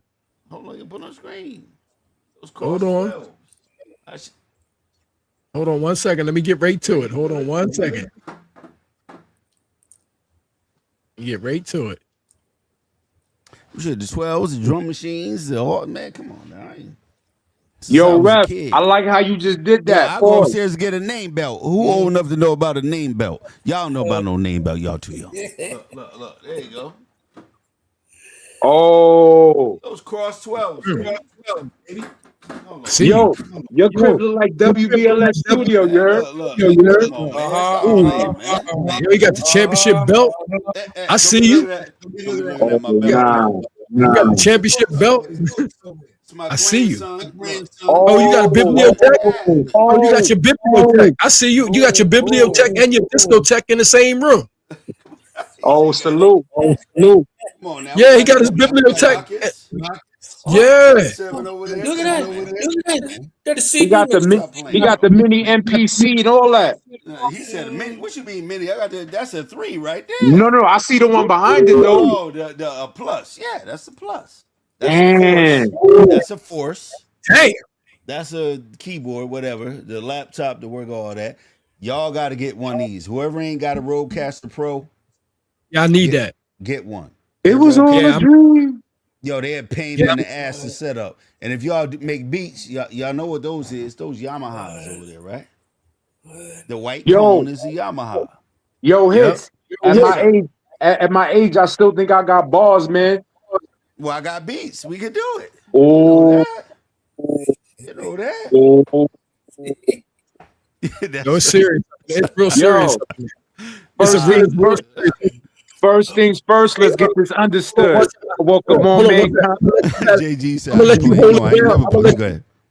I'm gonna let you hold it down, Paul Brawl and the Most High. But listen, brother, I want to know, Hits, man. You got a spook by the door over there? A what by the door? By the door. A scoop? No, spook. SPOOK by the door. Spook by the door. Why would I have a scoop by the door? Spook. Oh, a spook? No, the book. Where? What No, door? no, no, no. Oh, no, no. No, brother. I want to know if you have some dogs. You want to see the dog? Ain't got no spooks. Nah, brother. Spook by the door. That's a serious you mean book. the book? Oh, nah. You mean the book? I don't know. You want me to carry the camera over there? Hold on, man. Nah, I was just wondering if you had that in your bibliothèque. Nah, I got the book and the I'm movie. Show you what I do. Nah, y'all play too much. Hold on. Let me see if I can get. I got the book and the movie. Don't let him get away from it. Say, hey, show your books, hits. Show your books. Don't let them get away. Listen, I'm putting my email in the chat right now. Hold on. Go ahead. I'm putting my email in the chat right now.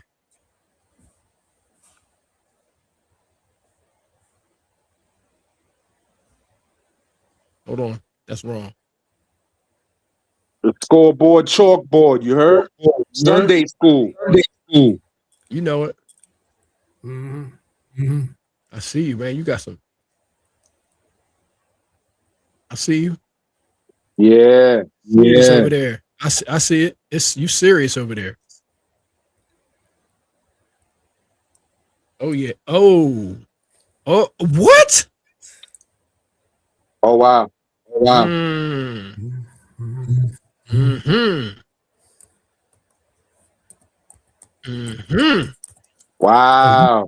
Oh yeah. Yeah, there's a lot of black folks in Newburgh.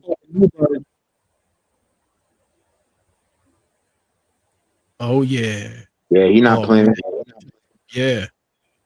Yeah, you need to give that one to Temu. Temu could use that book right there. Oh yeah, it's serious over there. You ain't playing around. You got a serious collection, brother. I really believe you know Busy Bee now.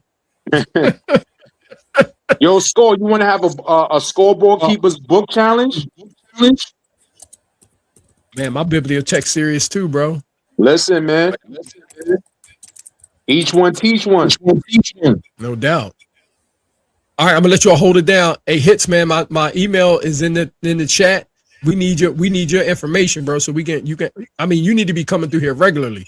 Yeah, man. Yeah. And again, I don't want to sound like I'm above or below nobody, but Mr. Cologne, like that was an easy conversation. He don't have the culture in him. He not built for none of them conversations. That's too easy. Like, bro, you not us. You not me. You never did none of this. None of it.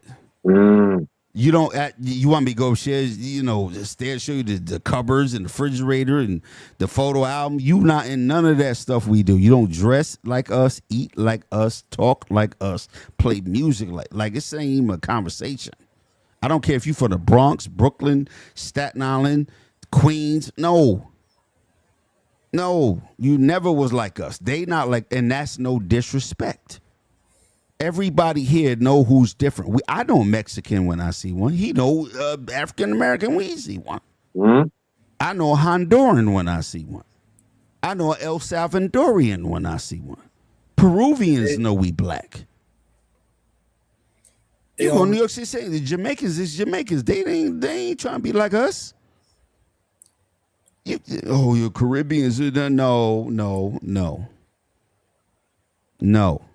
I can check you down. And I ain't going to. One day I turn on the phone from the city, show you all the flyers on the road for they Jamaican parties.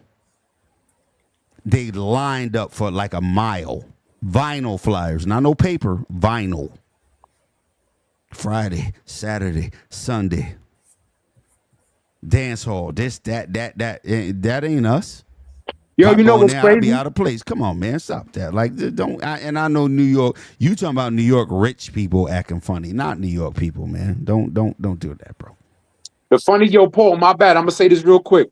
Yo, the funny thing is when I start watching some of the old, dance hall sound clashes and all that, especially the ones that was in Brooklyn, like that's a culture all within itself. It does resemble battle rap, Facts. Right?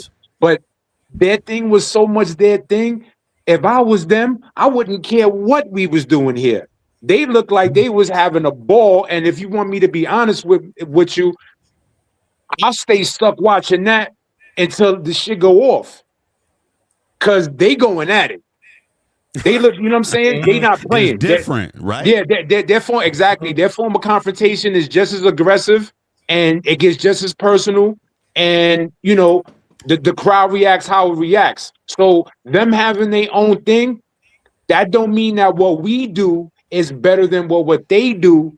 It's just that for some reason, more different coaches attracted themselves to what Black Americans were doing. And if you want me to be honest, probably because the patois is probably even more difficult for other races to pick up on. If they're having trouble, if English is their second language, let me just say. So the patois is a version of English that it'll be even harder for them to pick up on and really get a grasp of how they communicating within, within the culture or whatever the case is. But that's all I wanted to say, man. My bad. Now, yo, I have a patois to English translator in ChatGPT. I make them. That exists? Yeah, man, I got one. Yeah, hold on. Yeah, I'm telling you, y'all playing around. No, I'm joking. We all know the difference between each other in the Northeast. I ain't gonna say New. I don't live in the city. I'm north of the city. Okay. We all know the difference between each other. That's why I asked earlier. When did this statement? And I think Mina said it. Bad Joe. Yeah, like who created? But somebody had to ask him. Like, well, that was that. So it's not Fat Joe that he just spouted it all crazy. Yeah, somebody I think Angie Martinez asked him around the time of the 50th anniversary, and once he said 50-50, that was it. But the thing is, it was kind of centered only on Fat Joe for a little while, and then people started pulling up clips of other things that he said in terms of him actually identifying himself as Black. But it was him, and then I think it was Pete Rock, and then Busta Rhymes around the same time period. Please. Pete Rock is my hero. Wow. His nickname is what? Soul Brother Number One. Number one. Not Ross Clot 17. Boyaka. It's not. So I know they full of shit. When your nickname is Soul Brother Number One, based off the original, who the ref keep talking about, James Bredown.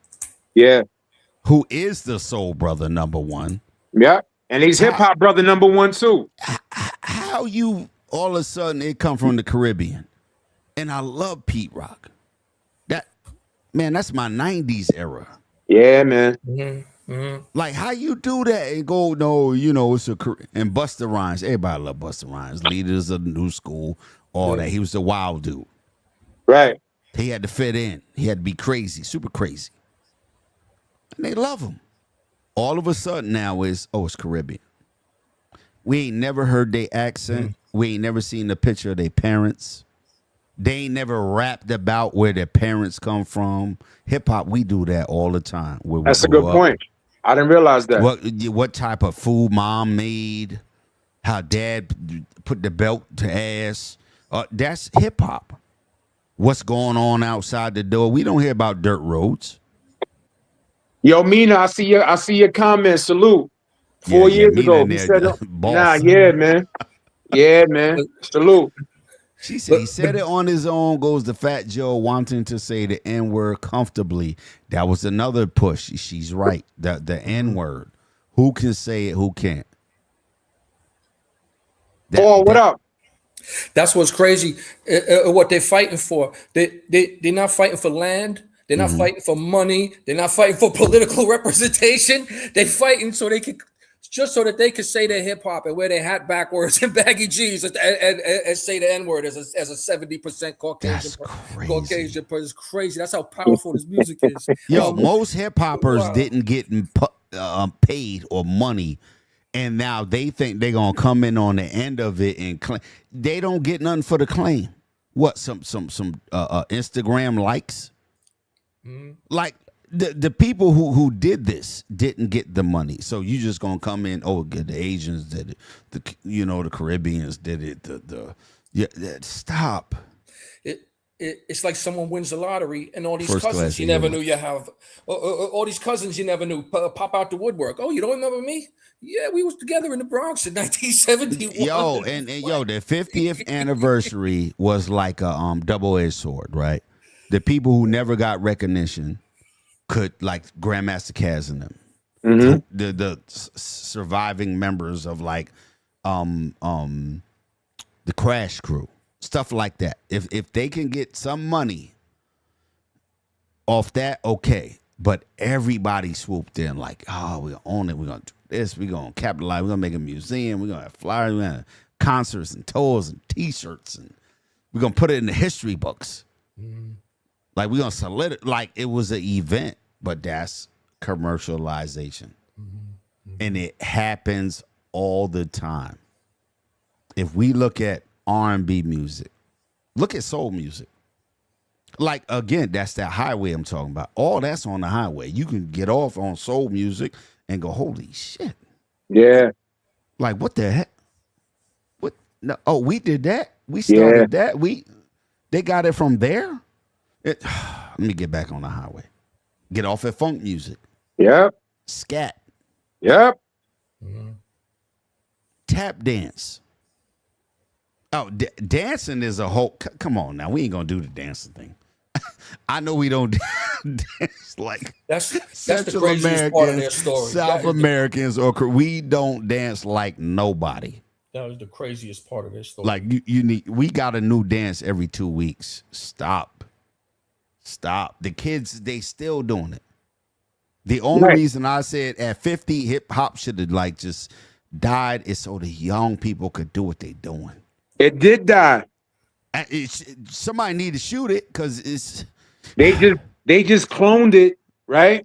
To pop culture. They cloned it and co-opted it into pop culture. Yeah. And the problem is, and my problem is this, right? And again, I'm somebody that has said numerous times, we could go further and further into the conversation about hip hop, what it really is, how it might have really started, and what it has become, right? We can have total different conversations about this. But my thing is that if you want to claim hip hop and you're not Black American, what are you really claiming?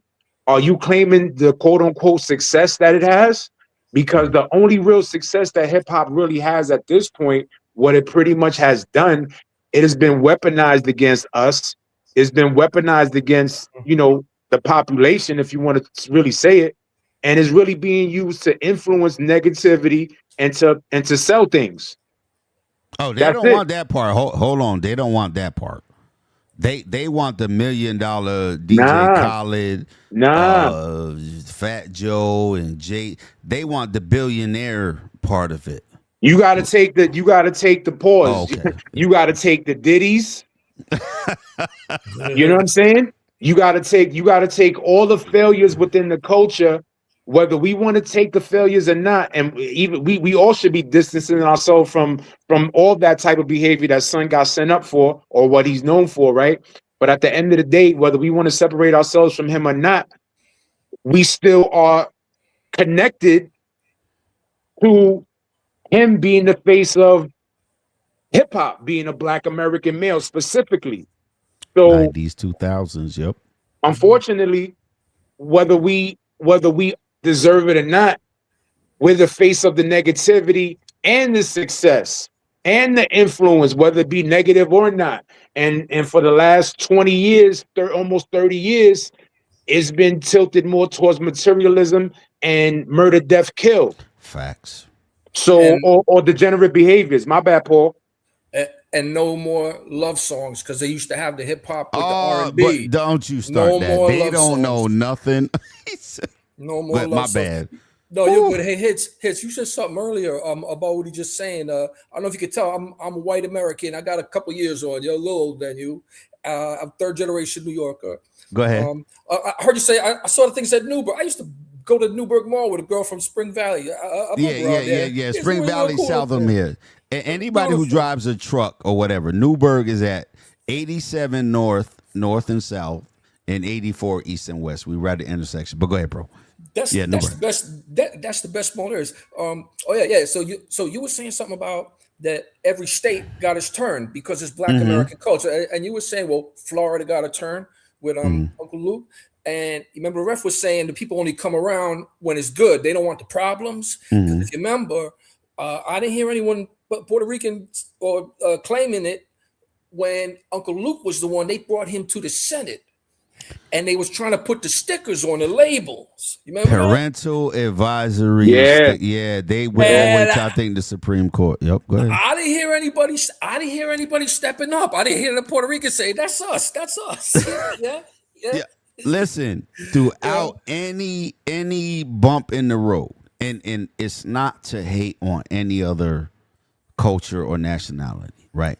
Black people, if you go through any decade, the 2000s, right? Well, actually, let's do the last 6 years. COVID affected black women and black business owners way more than it did anybody. The 2010s to the 2020 negatively affected us educationally. The 2000 to 2010, I think 2008, the housing market crash, which effed up everything for everybody. Then you go in the 90s, in the 80s, crack era, then the heroin era, then the prison. We're always on the bottom, right? That not because we want to be, but that's how it is. So if somebody comes in and go, yeah, I'm with that.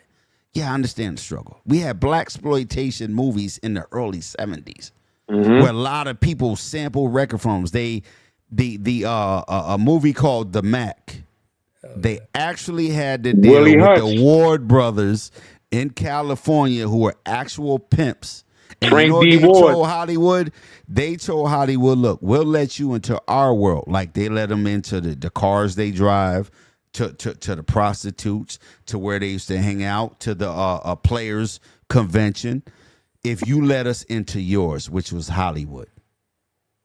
They understood this is a two-way street. Y'all coming in here where people are struggling and y'all gonna capitalize. But guess what? We want to know what y'all do in Hollywood. What kind of cameras you use, film sets, this, that, the next. It never turned out that way, but it's always that way, man.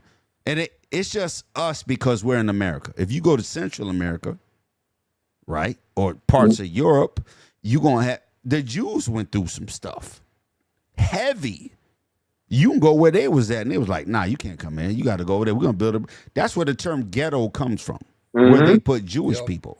You got to go over there. Put a fence up like, nah, you go over there. You can't cross the bridge. You can't talk to us. You can't... So it's part of human nature, but when you put $1 on it, we don't stand a chance, bro. Yeah, because that's when it gets corrupted every time. You know what I'm saying? The funny thing is, Paul, you just brought up Luke, and even though this is my opinion, it took me a while to even be supportive of Luke, because to be very honest with you, and I'm saying this as respectfully as possible, I thought he was whack, right? And even from that time, there was too much positivity going on within hip hop that I didn't need to see black women half naked, shaking, all sorts of stuff, which there's a time and place for that. But again, at the time of the music and at the time of my life, I'm really focused and 10 toes down on being a young, black, proud male and really wanting whatever pie in the sky, if you want to use it like that, that our people were envisioning from the civil rights era. I'm a product of that. So again, if I'm corny, I'm from Nebraska, but that's really how I thought. Like I really thought. How old were you when you thought Luke was whack? So he's late 80s, right? Yeah. Because I'm saying this. 16. I turned 16 in 1989. Yo, you know how many people hate New York to this day off some shit we said when we was kids. We call down south people country. Not even music, just but we got family down there. We visit. Nobody took it personal. When I would go visit my cousins here, or my people go, nobody get in a fight because when that shit, the internet and music in New York says something was country, to this day, they hate us. Like, we can't do nothing. Like, we never heard of Ghetto Boys or Luke or nobody. It had to be played on the radio. Trust me. They're like, nah, you telling me it ain't hot? I'm like, I never said it wasn't hot. We never heard it. I'm a DJ. If I go play at the local bar or club, they don't know that music. Why would I just play? I'm not the radio. We know the one hit, and to be honest, Me So Horny is so because it's vulgar, but the beat, it was the beat. The beat was crazy. The beat was, you gotta play New that York for white loved the people. beat. Ain't nobody in Northeast who's black want to hear that. Hey, hold on. When it came out, the beat was, MC Hammer went through the same thing. Yeah, that's why he made the song. Yeah. MC Hammer was the same thing. And then he was like, yo, you ain't hitting in New York. Yeah, you ain't hitting in New York, the video. They thought that MC Hammer was a real gangster, though. Yeah. But what I'm saying is that comes from the distribution, the corporations, the pop culture, where I can know what's number one on the West Coast. On the East Coast? Why would I know what's number one over there or even care? Why would they care that Steady B is number one in Philly and in Chicago? They wouldn't care. They wouldn't. The radio stations got all bought up by a Clear Channel, and there's another one. iHeart Radio. There you go, iHeart and Clear Channel. Right. So now number one in New York is number one in Florida. Yeah. Texas. No Cali, more regional. We all like, get the fuck out. No more local. Yeah, that's done. Yeah. That's another part of hip hop that people don't local radio. And that's why, not to cut your wisdom, but that's partially talk to him. That's partially why drill started to infiltrate New York, because they wasn't focusing on the New York what you call that signature sound anymore. Done. The corporations had it. That's facts. It was over. So Flex was taking money to play. Who's Cash Money in them? Or Juvenile? Baby. Is that Baby Cash Money in them? Yeah, Cash Money. Listen, I DJ here. I've been DJ'd here. We heard that on the radio. We was like, what? Who? How did that get on the radio? And that's what people don't get. Oh, you don't like the song because it's from South?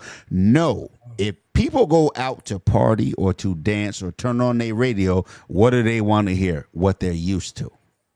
You throw on something completely new for 2 hours. We was like, what the? Word. He got paid. Now he's snitching on what? DJ Enough. Yeah, come on, man. But here's the funny part. Anybody can Google it. Payola Frankie been Crocker around since the 40s. No, what? Yep. Yeah. Before that. Come on, man. Yeah. Our voices sound crazy on the radio. Our music is crazy on the radio. It had to be played after. And that's from an era post radio, pre CD, where you had to take a DJ a vinyl record. You had to take the record to the studio, to the record. The radio station. Play this.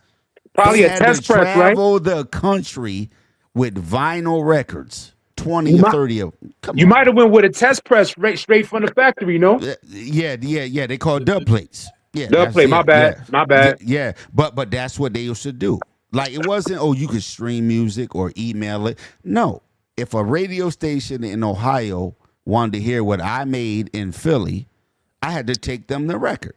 One, jump on their market, whatever they playing, then pay them to play it after midnight, because you can't play black people music before midnight. Nah, right. We not.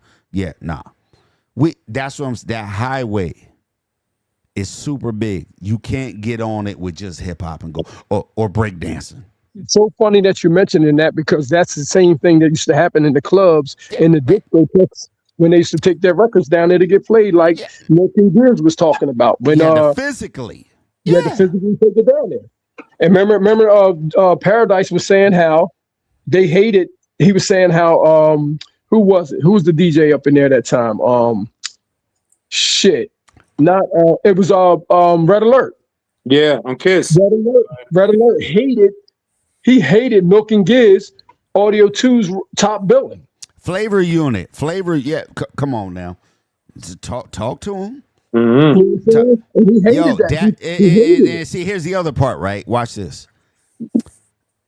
You only had a 2-hour master mix, right? Which is 120 minutes take away the commercials, maybe 110 minutes. Just like a top 10 chart, you can only have 10 spaces to be top 10. After 11, no one gives a shit. But if you got an hour and 20 minutes play some music, who music you gonna play? Who pays you? Who's dope where you at? It like streaming now, we can just punch in here what we want to hear instantly. It wasn't like that. You turn the radio from 10 to 12, that's 2 hours. We got, 20 minutes commercial. Okay, so it's just, it's only so many records you could play. That's it. And it might be it till next week. Who pays the most says the Ultramagnetic was in there heavy in like the mid-late 80s. Cold Chillin', BLS, why they had Mr. Magic. One of my favorite groups of all time, Ultramagnetic, one of my favorite groups of all time. Said G, one of the most slept on producers of all time. That's Drum machine programmers. They gave Scott LaRock credit for what Said G did on that Boogie Down Productions album. Facts. Yo, check this out, right? And this for the younger people on this. Imagine going to a studio record. You say you could rap. You got a DJ who could scratch. You got the records in your hand.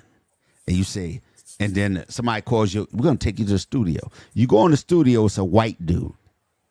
He's like, why do you got records? We know why he's here. He's going to rap. Why do you got records? Because I'm going to scratch. On what? Oh, I got to bring a turntable in here? Yeah. And hook it into what? The mix board there. Yeah, thingy. Really? A turntable or a drum machine. That Said G used to go to a studio with a drum machine in it, and they said, do you know what this is? A TR-808, a Linn drum, whatever. He would say, yeah. Be lying, and got on it and played it. Because you can only operate with what they got in the studio. That's it. Jam Master Jay said when they did the what's the tour they did, Michael Jackson and all them for the kids. Heal the world, something the world, all the children. We are the world. Yo, Run DMC and then went on tour. And they had the big old stage. Jam Master Jay shows up with his turntables, his mixer. The white engineer is like, what the fuck is that? What's my turntable? I don't know what to do with that. They used to bands, guitars, piano players, drum. No, just hook it up. And they killed it.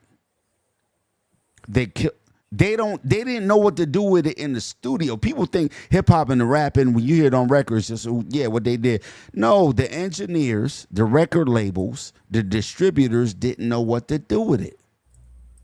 That's why the first rap song is 8 minutes long. They went in the booth and just started rapping, like they did on stage. They're like, okay, we running out of record or tape. Like, okay, you got to stop. And that's what it was. And that's late 70s, early 80s, before LL Cool J. People like, well, Rick Rubin, the drum machine, he made the beat. He know how to work it. 78, Curtis Blow had a band, a bass player, drummer, Larry Davidson. Come on, man. We were just talking about him. We were just talking about him. The guy who produced the first Run DMC album, the Larry Smith. Larry Smith. Yeah, I messed it all up. The king of the beat. I said it wrong too. I said Larry Davis and all them. Come on, man. Yo, these people can play instruments. We can make a beat and a whole song on our computers right now, on our phone. Mantronics came later. Y'all don't want no problem with Mantronics. I'm telling you. So that's why I don't play the race card. Because it's too easy. Mantronic jumped into hip hop. Stop it. Stop. That boy in the 909, a Fairlight computer. Listen. I love Fresh is the Word. I love Fresh is the Word. MCT, yay. I love it. But I love Fresh is the Word. I love it. Because come on, they went and brought Mantronics in. Don't play. Man. And crazy part is the other dude, he don't even mention them kind of groups. He don't even mention them. Yeah, he don't know. Yo, we owe Just Ice a lot, man. Just Ice still disgusting, bro. Like, yo, that song they did. Come on, man, stop. Don't Yo, let me go. Going way back was the first time I ever heard of the Black Spades on song. Right, that's number one. He gave us kind of a decent timeline when I had never really heard of one prior to that song. Then like how you said, he with Latoya and having introducing like Mantronics with what hip hop was becoming with beat machines and whatever. So he helped introduce the new technology that was coming in and had a DJ and had a beatbox. Yo, yeah, DMX was the beatbox. Mantronics had a 909 and a Fairlight computer, which is like $5,000, $6,000, $10,000 back then. And he's Caribbean and Greek, I think, Mantronics. Wow. And yeah, yo, that's what I'm saying about hip hop. These people come in there and fit in and build on it, but he don't act funny, like, oh yeah, Greece started hip hop, or mixed people. No, he know that was his claim. He's a dance music person. They linked up at the Club Danceteria. I heard him say in an interview, and that's like the new wave weirdo club. But they used to have parties on the roof. They had like the VIP on the roof, and that's where Mantronics used to. That's where Just Ice met him, because Just Ice used to be like a bouncer downtown. And see, then that's when people came into. That's what I'm saying. When did the question, who started what, come about? Because back then people came into hip hop. They entered hip hop and they brought their skills and said, okay, I know how to do this. Let me adjust it to what they're doing. They didn't go, oh, here's something new. No. White people had their dances. Mexican had their dances and music and clothing. No, when you came into African-American culture, you brought, especially as young people, you brought like, okay, let me see what they doing. Like Double Dutch. All the women know. You ever see them double dutch? You can't jump on that rope. You got to get that timing right. You got to. Hold on. Let me ask you this, but check it out, though. Here's the problem. One of the closest neighbors that you have growing up in New York happened to be Marxists. This is the problem.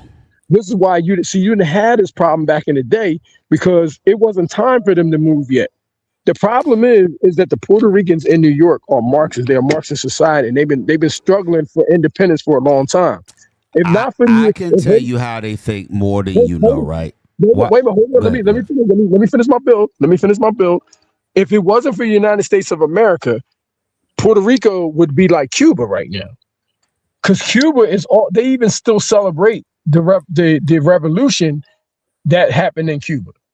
So what I'm saying is that the New Yorican entire movement, that whole New Yorican thing, is tied to their independence and tied all the way back to the Young Lords. You don't understand. This thing is a locomotive moving towards their independence. They're still on that same mission. That's what I'm trying to tell you.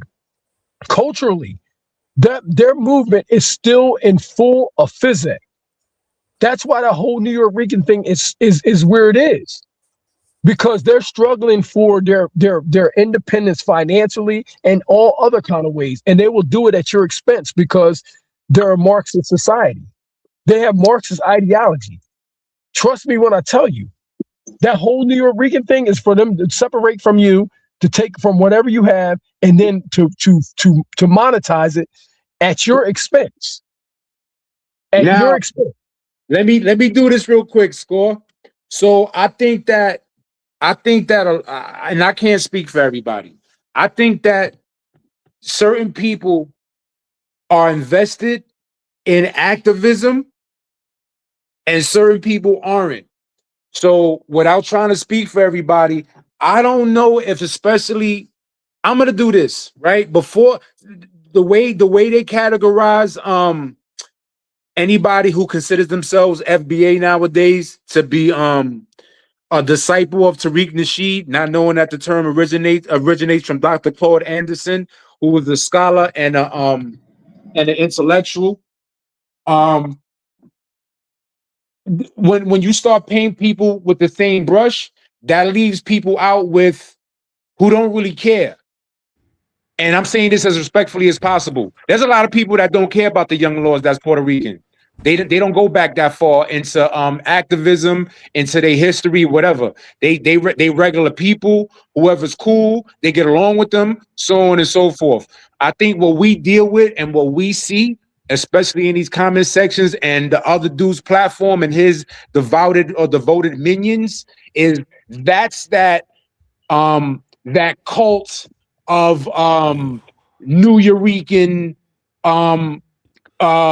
New Eurekan movement that probably was compromised the same way other organizations have been compromised. So hold on 1 second. Hold on. I don't want to break your build, but I want y'all to totally slow down on that topic because I'm totally in the depth research right now, and I don't want you to say anything that's going to contradict yourself right now. I'm saying that the one you're talking about, we're not painting anybody with a broad brush. Okay. We're talking about anybody that's under that umbrella that's moving. The people that are moving on this culture are under the New Eurekan umbrella. So those that are not, that don't care, don't matter, because the ones that are moving, that are doing this, are putting up museums, are putting in things in Cornell University, and are now saying that hip hop is 50-50. It's a movement. Okay. My bad. I had to run and let dogs out, but there's something to be said. By the way, that photographer that's putting things in Cornell University, he goes by New Eurekan. Okay. No. When I brought up Cornell, that was one of the sources that I use. Anybody and that's after searching in the internet for images and having my AI agent go out and find flyers or cards or anything recognizable from 82 back that had the term hip hop in it. And that just what those flyers don't even show that. So that's good that Cornell and them are doing it. That's good that the hip hop museum and Pete Nice is doing that, because you don't see hip hop. And you don't see a lot of white people. And you don't see hold on. You don't see a lot of Puerto Ricans. You don't see nothing. I gotta stop you. Hey, you're breaking up. Your mic is horrible, bro. Come on. Hold on. I gotta stop you, bro. I gotta stop you with that. Listen, bro. You're funneled there because of the control of the copyrights to that information. So anything that you're trying to find historically on anything, it is going to be, you're going to have to go through that situation. I'm trying not to say his name up here. Don't. But what I'm saying is the information that's readily available doesn't even show what they're talking about. That is what I'm saying. What I'm telling you is, though, that it is for the next 200 years. It's nobody's. It's nobody's. A museum in New York. Now, hold on. That would be like saying the Martin Luther King Black History Museum in D.C. is all of our museum for time immemorial. It's not. Listen, would I be saying it if I haven't done the research on it? If you know anything about our platform, you would know that I wouldn't be saying anything if I hadn't done the research on it. If you know anything about me, you would know I did the research and physically went by some of these places and know these people. Go ahead. Okay, so listen. So when you go to look up something and it follows you to that place, it's because that's a form of control. That now, if you go to do any research like we're trying to do right now, and like Tariq Nasheed did, Tariq Nasheed was the first victim, because when he put those images up, they said, no, you're going to take that shit down, because you're talking about something that's not what we're supporting. So somebody went and got that man and told him, yo, make him take that shit down. And he did. He had to go get those images up off of there. No. You're talking about presenting that as opposed to knowing what it is. I said that was one of these sorts. That's the most easiest source that anybody can do online, is go find something instantly. A researcher or somebody that catalogs these things or purchases books or talks to the people, that's a little bit more in detail. but most of us are not that. And what I'm saying is, even the readily available information points to what we agree to. Not that. That's the crazy part to me, that you would show me something, not you, but they would put it all up on the wall and go, "This is us, but it's y'all," and then we're there later. Well, let me give you an example. You an example.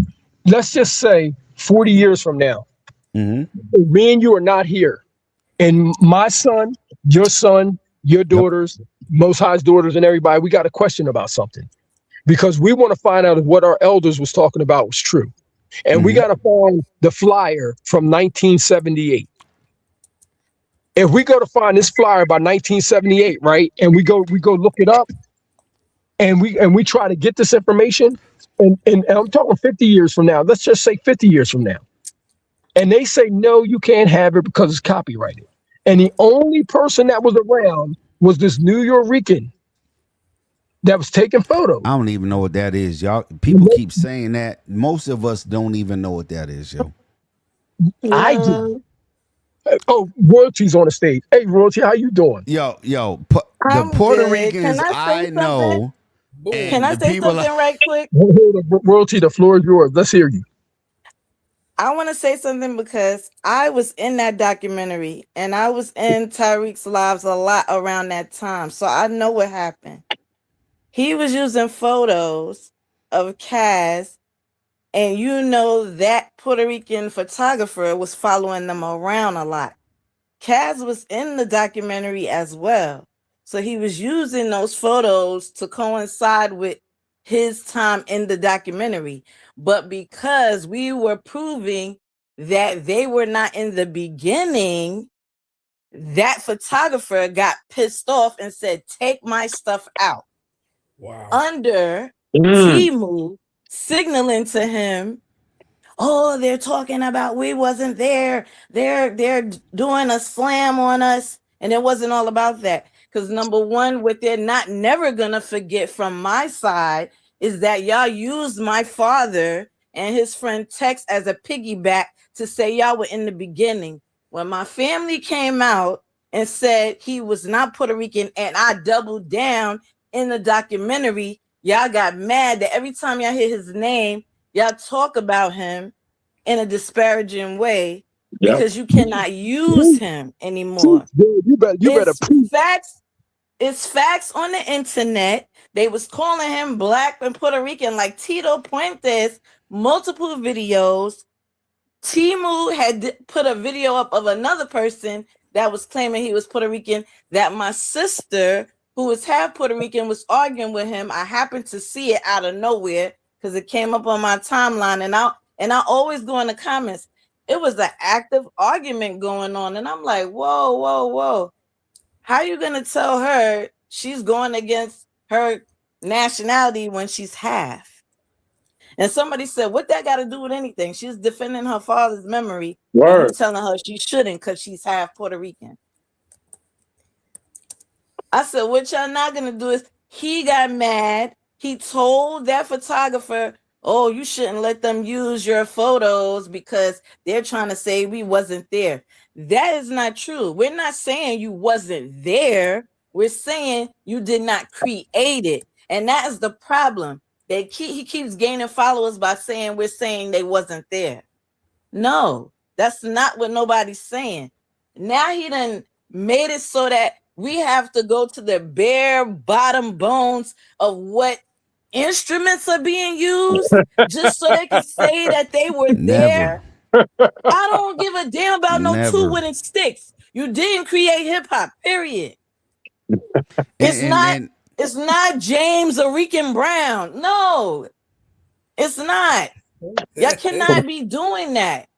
Because if they want us to really get mad, we can start saying, all right, now, you know you didn't create salsa. Y'all didn't create reggaeton. Y'all didn't create freestyle either. That's my favorite jab right there. Freestyle. And two, you know what though? If somebody entices you to argue something, it kind of, sort of, in their mind, makes it worth the argument, even though you know. And this is what I'm saying.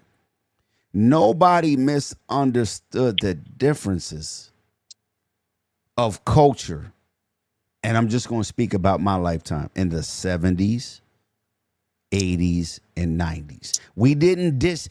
I didn't know or was oblivious to my friend being from the Honduras. Right.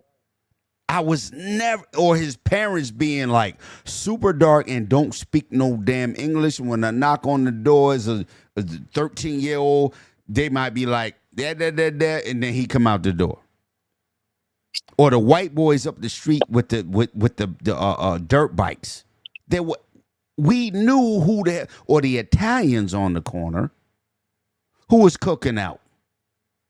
Every Thursday, we knew who there was no, well, maybe kind of, we was kind of sort of all in it. No. Although the kids played together, rode bikes together, skateboards, we knew, okay, where the skateboards come from. We know who got the music. We know who got the food.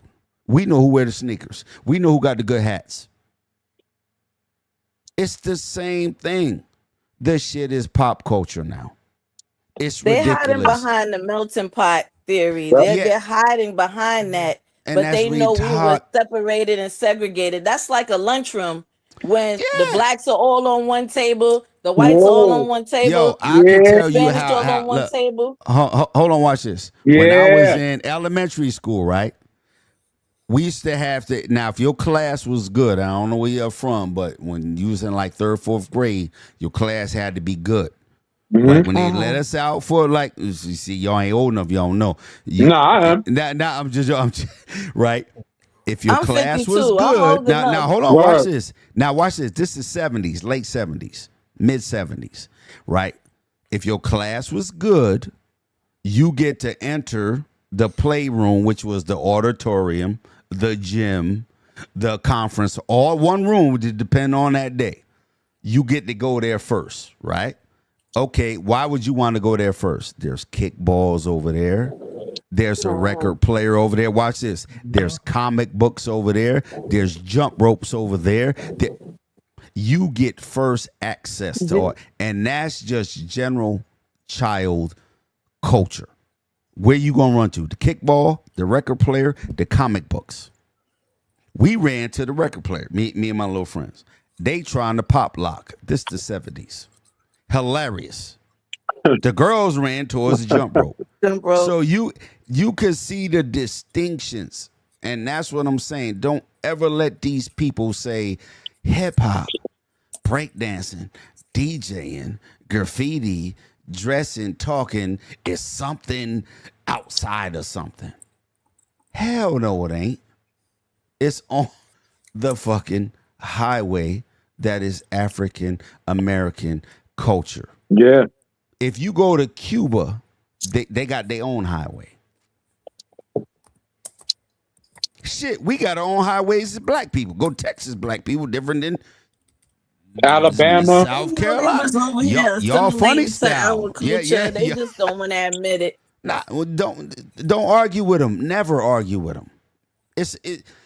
That's what they want to do. They want to say, "Hey, what you did?" Every time you say "stop the cap," you assimilate into freaking Chicago slang. Right, man. Listen, no, nah. But he's gonna say it's street culture. No, they gonna say kids all got together and did everything. Not even every slang word originates in Bronx street. Right. Hell no. It's traveled like every other part of the culture. That's it. Exactly. But it travels amongst the black people first. That's it. So then it spreads outward. The funny thing is, not to cut you off, sis. The funny thing is that there's slang that originated in like New Orleans over 100 years ago, and we still saying it. True. Baltimore people still mess up a whole lot of words. I'm joking. I'm just joking. Baltimore. Hold on, man. Let me say it right. Baltimore. Baltimore. Yeah, Baltimore. Yeah, you got to say all this stuff. They'll punch you in the face. Hey, they're going to dummy. We going to dummy. What? They're going to send Snoop and Chris on you. And Marlo and them. That's just within the culture, right? So how could somebody who got a whole different way of dressing, the food that's in their house, like I remember going to my friend's house, their house just smelled different than my house. It smelled the furniture was different. If you got to go in their house. Yeah. Man, because that's the a farther rare back their parents are, man, the my farther mom back their let parents go, everybody they in. might Their not do moms it. would not let us in. We had to sit outside on our That's what I'm bicycles, saying. but we had to knock on the door. Our parents would let them in more than their parents Facts. Super facts. Plus, it's the language barriers sometimes too. Yes. Sometimes they didn't trust They don't do people that. outside of You their better tell 'em. nationalities. See, that's what I'm saying. We ain't even get the music, and we talking about just how people act. We ain't got to get the hip hop. They don't act like us, and that's I'm like, no disrespect. if y'all in our culture so hard, it's because you were from rebellious kids, or your parents were the rebellious kids that raised you up in our culture. They said we had it going on. Hold on, how I got it going on, and we ain't got nothing because we act like we got it going on. No. It's not even acting like it, bro. No, it's not even acting like it. Us. I almost say act, but we don't. We exude that. Our heads as a ain't culture, down. we have confidence. Our heads That's why ain't. I hate when people act like we don't have no pride. We got pride too. Shit. With nothing, we got pride. You got to be out your mind. We made something out of nothing. They just don't like when we're prideful. Everybody else is allowed to be prideful, wave their flags, yell what they are, who they are, where they from. When we do it, it's like, what? Yeah, that's like it's a problem. Nah. That's what I'm saying. So why we argue about hip hop? Never. I'm never arguing about hip hop. I'm trying to tell them people, no, this is Black American culture, Africa. Been that. Do I got to go through the timeline? Do we got to pull out books? Do we got to tell our storytelling? Do we got to locations, me, the person places? that been in the dirt already, but he just refuses to die. He's like a zombie. He keeps reviving himself, but it's built on lies. If y'all compile all of the lies he told, he shouldn't even have no followers. They just doing it off of, oh, they're trying to say we wasn't there. And he's not being truthful with his followers, saying, no, that's not what they saying. I just been lying the whole time. You think you're gonna say that? No. I never went to a jam. I never went to a jam, guys. I made it up. He said a jam. But here's something else we do, I was just looking out the window and I wanted to be there. I wanted to get the cardboard and spin on my head, but they told me I'll break my neck. So here's something else we did across the planet. No matter what you have or didn't have, we made people like be themselves, show out, show up, and they used hip hop. They used hip hop and rap. You can find that in Palestine and Russia, like throughout the years. You can find our music. If anybody Googles Northern Soul, you'll think it's gonna come up as like North American soul. No, that's Irish. They went and dug up. Yeah, just bro. Google it. Bro. Irish. Go ahead, bro. Bro. I don't mean to cut you off, but I'm gonna add on. Go ahead. Listen right now. I swear to God, I was up to 6 a.m. this morning. Go ahead. For the second time, I watched on Hip Hop Historian's channel. Salute to him, Hip Hop Historian with the green H. Yo, bro, he had already did something on this. I saw it again yesterday. When I saw the dances that they were doing to this, the subculture within England that this is, the type of the Northern Soul, the type of release that these people get off of the music, right? That they dug up. They dug them old 45s up like DJ Bass. Hold on, slow down. Now, you slow down. Say it slow. They went and dug up 45s. Ain't no MP3s. That's right. Ain't no streaming. Yeah. They went and found lost and unheard of soul music from Motown or Chicago or any African American R&B group. They play that over. Now you tell them the rest because I don't think they know about Northern Soul. Thank you, sir. Thank you. So my thing is, right, if these people and watch the respect, these are young white folks. They dove back into generations prior to them. to get the actual physical 45 records, just like this brother said, not MP3s, not none of that. They went and got the physical 45s. They will get into these halls, they will pack these halls, and they will dance their asses off for hours. Y'all ain't see Google Northern Soul, any of y'all, and yo, they looked for the underground R&B, not the regular Motown, Gladys Knight and all them and Smokey.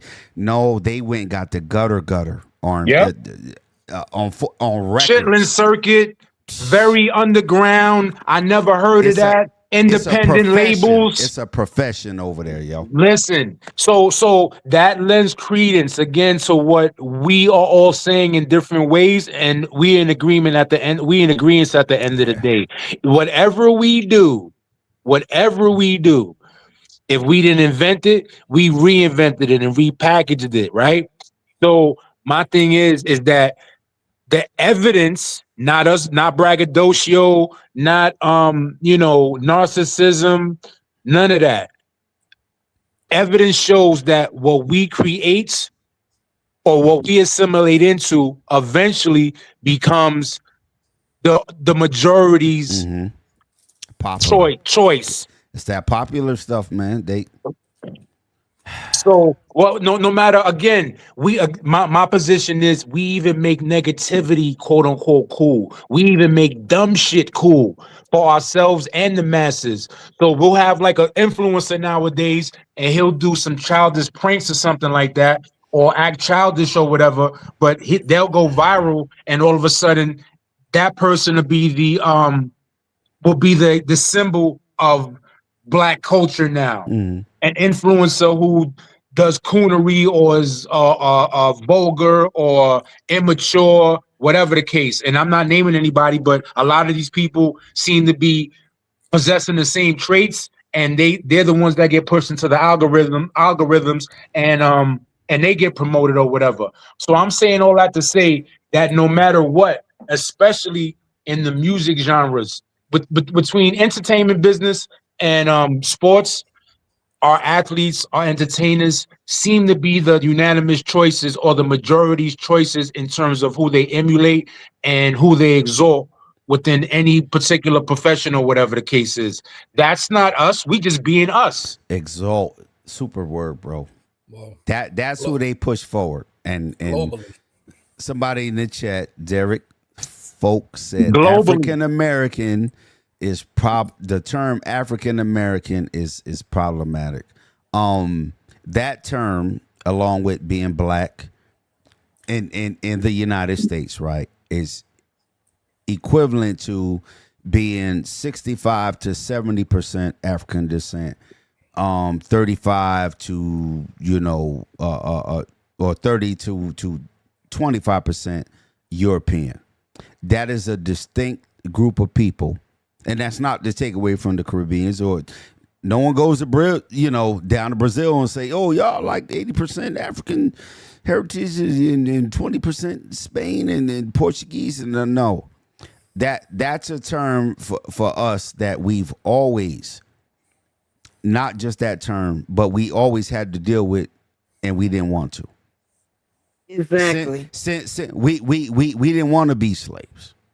Fought our way out of that. Anybody think the first abolitionists is people like Abraham Lincoln and those?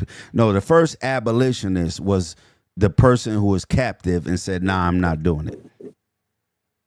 Whether he tried to fight on one of them slave ships, or got here tried to poison somebody, or the female that says she's not for, and all that, they are the first abolitionists of going against what they didn't want. So no one labeled theyself nothing. But we understand we've been here. My bad, sis. My bad. Don't we got like the most name changes? Yeah. I think that's why some Black people fight against FBA, because they just feel like, oh gosh, another name. Yeah. You know what I'm saying? Facts. But it don't change who we are, right? It don't change. Right, it don't change who we are. And if it is based on lineage, then we all are that. Yeah. But I'm just saying, this is why some people push Indians back. And they've been here. Native American, native to the land. They must ain't got no natives around them. We got parks, we got cities named after Native American tribes, Algonquin, Iroquois. Right. Like, no disrespect to those people. They may have that in their DNA. But African American and black and Negro and going back and all that, without the negative connotations. And everything else. Yeah, is I'm who just we like, are we have as a everything. people. Yeah, once the boats landed here and we were mixed either with, and see, they thought the first mixing was with Europeans. That's not true. Africa ain't a state. There were different tribes and groups, Right. and Different tribes. we were mixed with each other first. Each other, yeah. Because then white people wouldn't, let me go sleep down with the white girl. No, that came later. And the white women didn't run down, let me go sleep with the black slave. That came later. The first mixing became amongst West Africans who didn't see each other as family or groups. So we are distinct. Everybody was separated. Yeah, we not distinct, but you know, they were distinct. Here we are kind of distinct. We are, and it's not disrespect.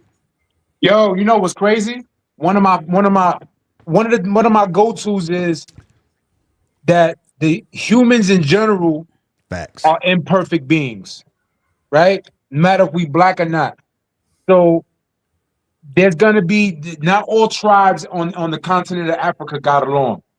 Not all indigenous tribes that were here in America got along. It's just the nature of existence. Period. Now, what people would have to do is civilize themselves and find the actual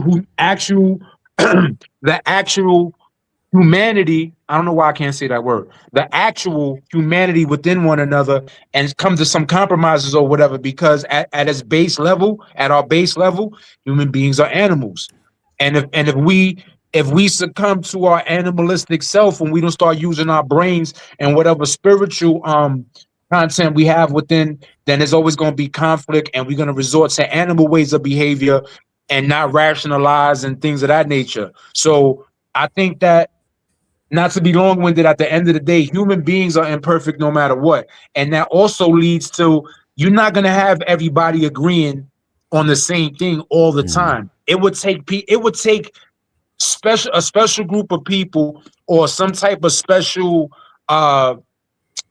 influence to make people seek pleasure or identity from outside of themselves. And again, if you identify yourself as the N-word, case closed, story over.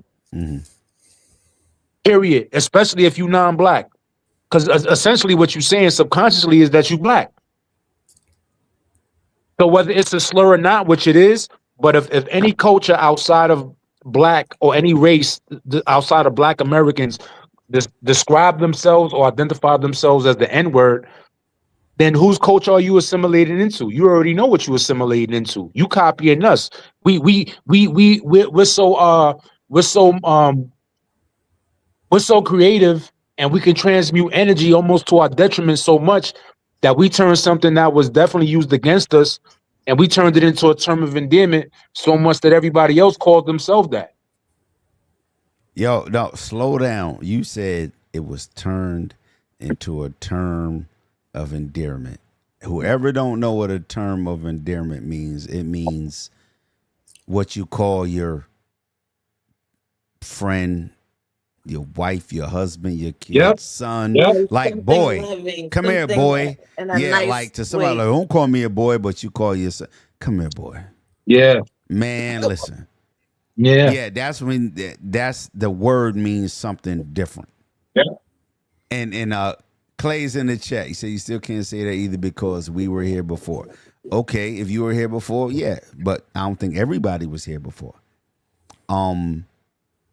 But that's when you melt everything down to, and you said it, humans.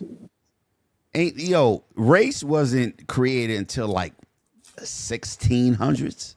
It's a social construct. Ain't no black, no white. No, you black because it's protective You dark skin because it, protects your skin. You're lighter skin or white because you don't need that protection. That's a human thing. That's a biological thing. Close so to when the they equator. say, "Oh, melanin has got a superpower," because what your part body of is the telling world you. came from. What's that? I say usually it's because of where you came from. Yeah, or how much sun we you have got more on you. melanin because we were supposedly exposed to sun more, so we needed it to be protected. Right. White people were supposedly near colder areas where they didn't need that much. They don't need it. melanin. That's why their eyes are lighter. That's Exactly. and that's science. That's not how I feel, what I think, but they used it like humans do against some race. Once they hit, I think that's the most detrimental thing to the race, human race, over religion, over war, over whatever the people who run this shit do, is to think that you're different from me because your skin color is a little different. That's the whoever pulled that off, that's wild. That's crazy. What happened was, you're correct, but what happened was they exploited the differences amongst us. That's what happened. Somebody said it was better. It's one thing, right? It's one thing to be able to notice obvious differences, and no matter what way they present themselves to you. But when people who have control or people that want to be manipulative, look at me, I can't pronounce things. When people want to be manipulative, they can use such things to their advantage and bring order out of chaos, or be able to benefit from, chaotic, discord, conflict, and whatever. And they've done a good job with that. So again, we all have differences or whatever. Some of us have gifts that others don't. But if your mind ain't right and your spirit and your soul ain't right, we gonna be where we at right now. And they doing that right now with our pockets, right? You should have something. You should be rich. You should always strive to have more and buy more. And I look around just this space I'm in. How much in here do I really need? Right. How much in here is producing something for me? It ain't a garden. It ain't a solar panel. It's just stuff I can mess with. Consume. It's cool to consume. Yeah. And now we in the hip hop. That's why we could listen to the worst music on the planet and watch people just have a good time to it. How do y'all even bopping your head to that? You talking about this new song? You talking about this new song everyone's talking about? Stuff it in your bag. I was like, stick it in your bag. You want I'm guilty of listening to trash, but I don't like to not know things. She used to listen. She said to trash. No, that's the most. But I don't like to not know something, because when you start speaking on things, you gotta know stuff from the past and the present. Yeah, that's facts. Or at least someone around you that knows. Yeah. Especially if you play music. If you play music, which I don't, but I'm just saying, if you play music, you should know backwards and forward in case you gotta dabble a little bit. You know what I'm saying? It's always good to know what's current, whether you like it or not. It's still good to know. No, you can know what's current and then choose to play with, because I DJ not a lot. If it ain't old school, I got people I know, and they be like, "Yo, it's my, I got a sweet 16 coming up from my daughter." Yeah, call him up. I can't. It's a baby shower, or it's my girl birthday party with all the. No, I can't do it. Not because I got like higher morals. It's just, and now with the technology, literally, you could DJ. You get a title or Spotify account. Yeah, I know I could. And they call you up and they say, "Hey, we having a 50th, birthday party for my cousin." You be like, "Okay." You go on title Spotify, type in 50th playlist. 50. Man, you get 100 song. You playing back to back. They gonna give you $500. You be like, "I don't know how to hook up speakers." Don't matter. Bring your laptop. They got powered speakers. Plug it all in. So us DJs, like how people feel about hip hop, we like, oh, that ain't right. That's when you commercialize stuff or make it super easy, people gonna use it. If I was a comedian or like an actor, I'd be nervous because the people on Instagram is the funniest people or ticked on the fucking planet. Yeah. I ain't never seen so many regular funny people in my life. I'm just scrolling, cracking up, scrolling, cracking up. Like, what the hell? How a comedian supposed to compete with that? Right. You can't. What are you gonna hate on them? Like they're not funny. No, it's the technology. That's why I say hip hop started in the 80s and just whatever. Let it be pop culture. Don't you take see it that personal. this guy is saying Caribbean started from day one. Let me tell you, a they lot don't of even people got a day one. Their day a one lot of is people Scott. are fooled by that magazine cover, not even realizing those guys are from different and eras. somebody wasn't there. I think one groups. person didn't show up or something. They're different age groups, different eras. They're not all from the same time. They ain't even from the same borough. Flash don't even like them. That's listen. They're not from the same They're all area. so different. Watch this. The difference is, Herc don't belong nowhere in that picture. Flash can attest to his contributions to it. And from a DJ standpoint, if I say it to y'all be like, I don't even know what you're talking about. Cue points, faders, slip match. Y'all be like, I don't even know what you're whatever. Bambaataa had a retarded record collection, but that had a lot to do at that time period. That's why you could mix punk rock with rap. He had all the records. Could he DJ really good? No. We saw Soul Sonic Force here at the skating rink. All they sang was Planet Rock. And he was influenced by where he was going too. Yeah. So of course he's gonna have a big collection. They had feathers on and sunglasses in the 80s. Us as young people, we was like, I ain't wearing that. You see, and people don't realize that a lot of people was not wearing that. That was a select group of them that was wearing that. And boots and what? Ain't no 14, 13-year-old wearing that stuff. And imagine it being hot outside with that stuff on. You're not wearing it. Sunglasses at night. Soul Sonic Force came to where I live in the skating rink in like the mid 80s. People from where I live made records at that point. All you need was a drum machine and somebody to record it and then pay for the record label. And I'm not saying it was, it was easy, but LL Cool J came up. Divine Sounds came up. The Fat Boys came up. Nice. Spoonie G came up. Curtis Blow came up. We right up the highway from New York. That's easy money. They just come to skating rinks. But Soul Sonic 4, like Grandmaster Flash, and then we looked at them like, ain't nobody wearing all these spikes and leather pants and like I'm 12. I'm 13. I ain't wearing that. Wearing that. Yeah, like who? Niggas look like they on the comic book cover. But the songs, right? Because you hear it on the radio. That's another thing about that era. You didn't even know what these people look like if you heard it on the radio. Yeah, that's true too. You didn't know what a lot you of bought people a cassette. Like. You didn't know what they looked like. Dr. Jekyll, Mr. Hyde. And then when you saw them, you like, what? Either you was shocked out of your mind or you was what the hell? You heard them before you saw it. Now, if you had, I think the white boys can go get magazines. We can see their picture. It's a still picture of them. Like Houdini, you see a picture of them. Mm-hmm. It ain't like you can see a video of Houdini doing this and no, it's a picture of them. Or you heard them.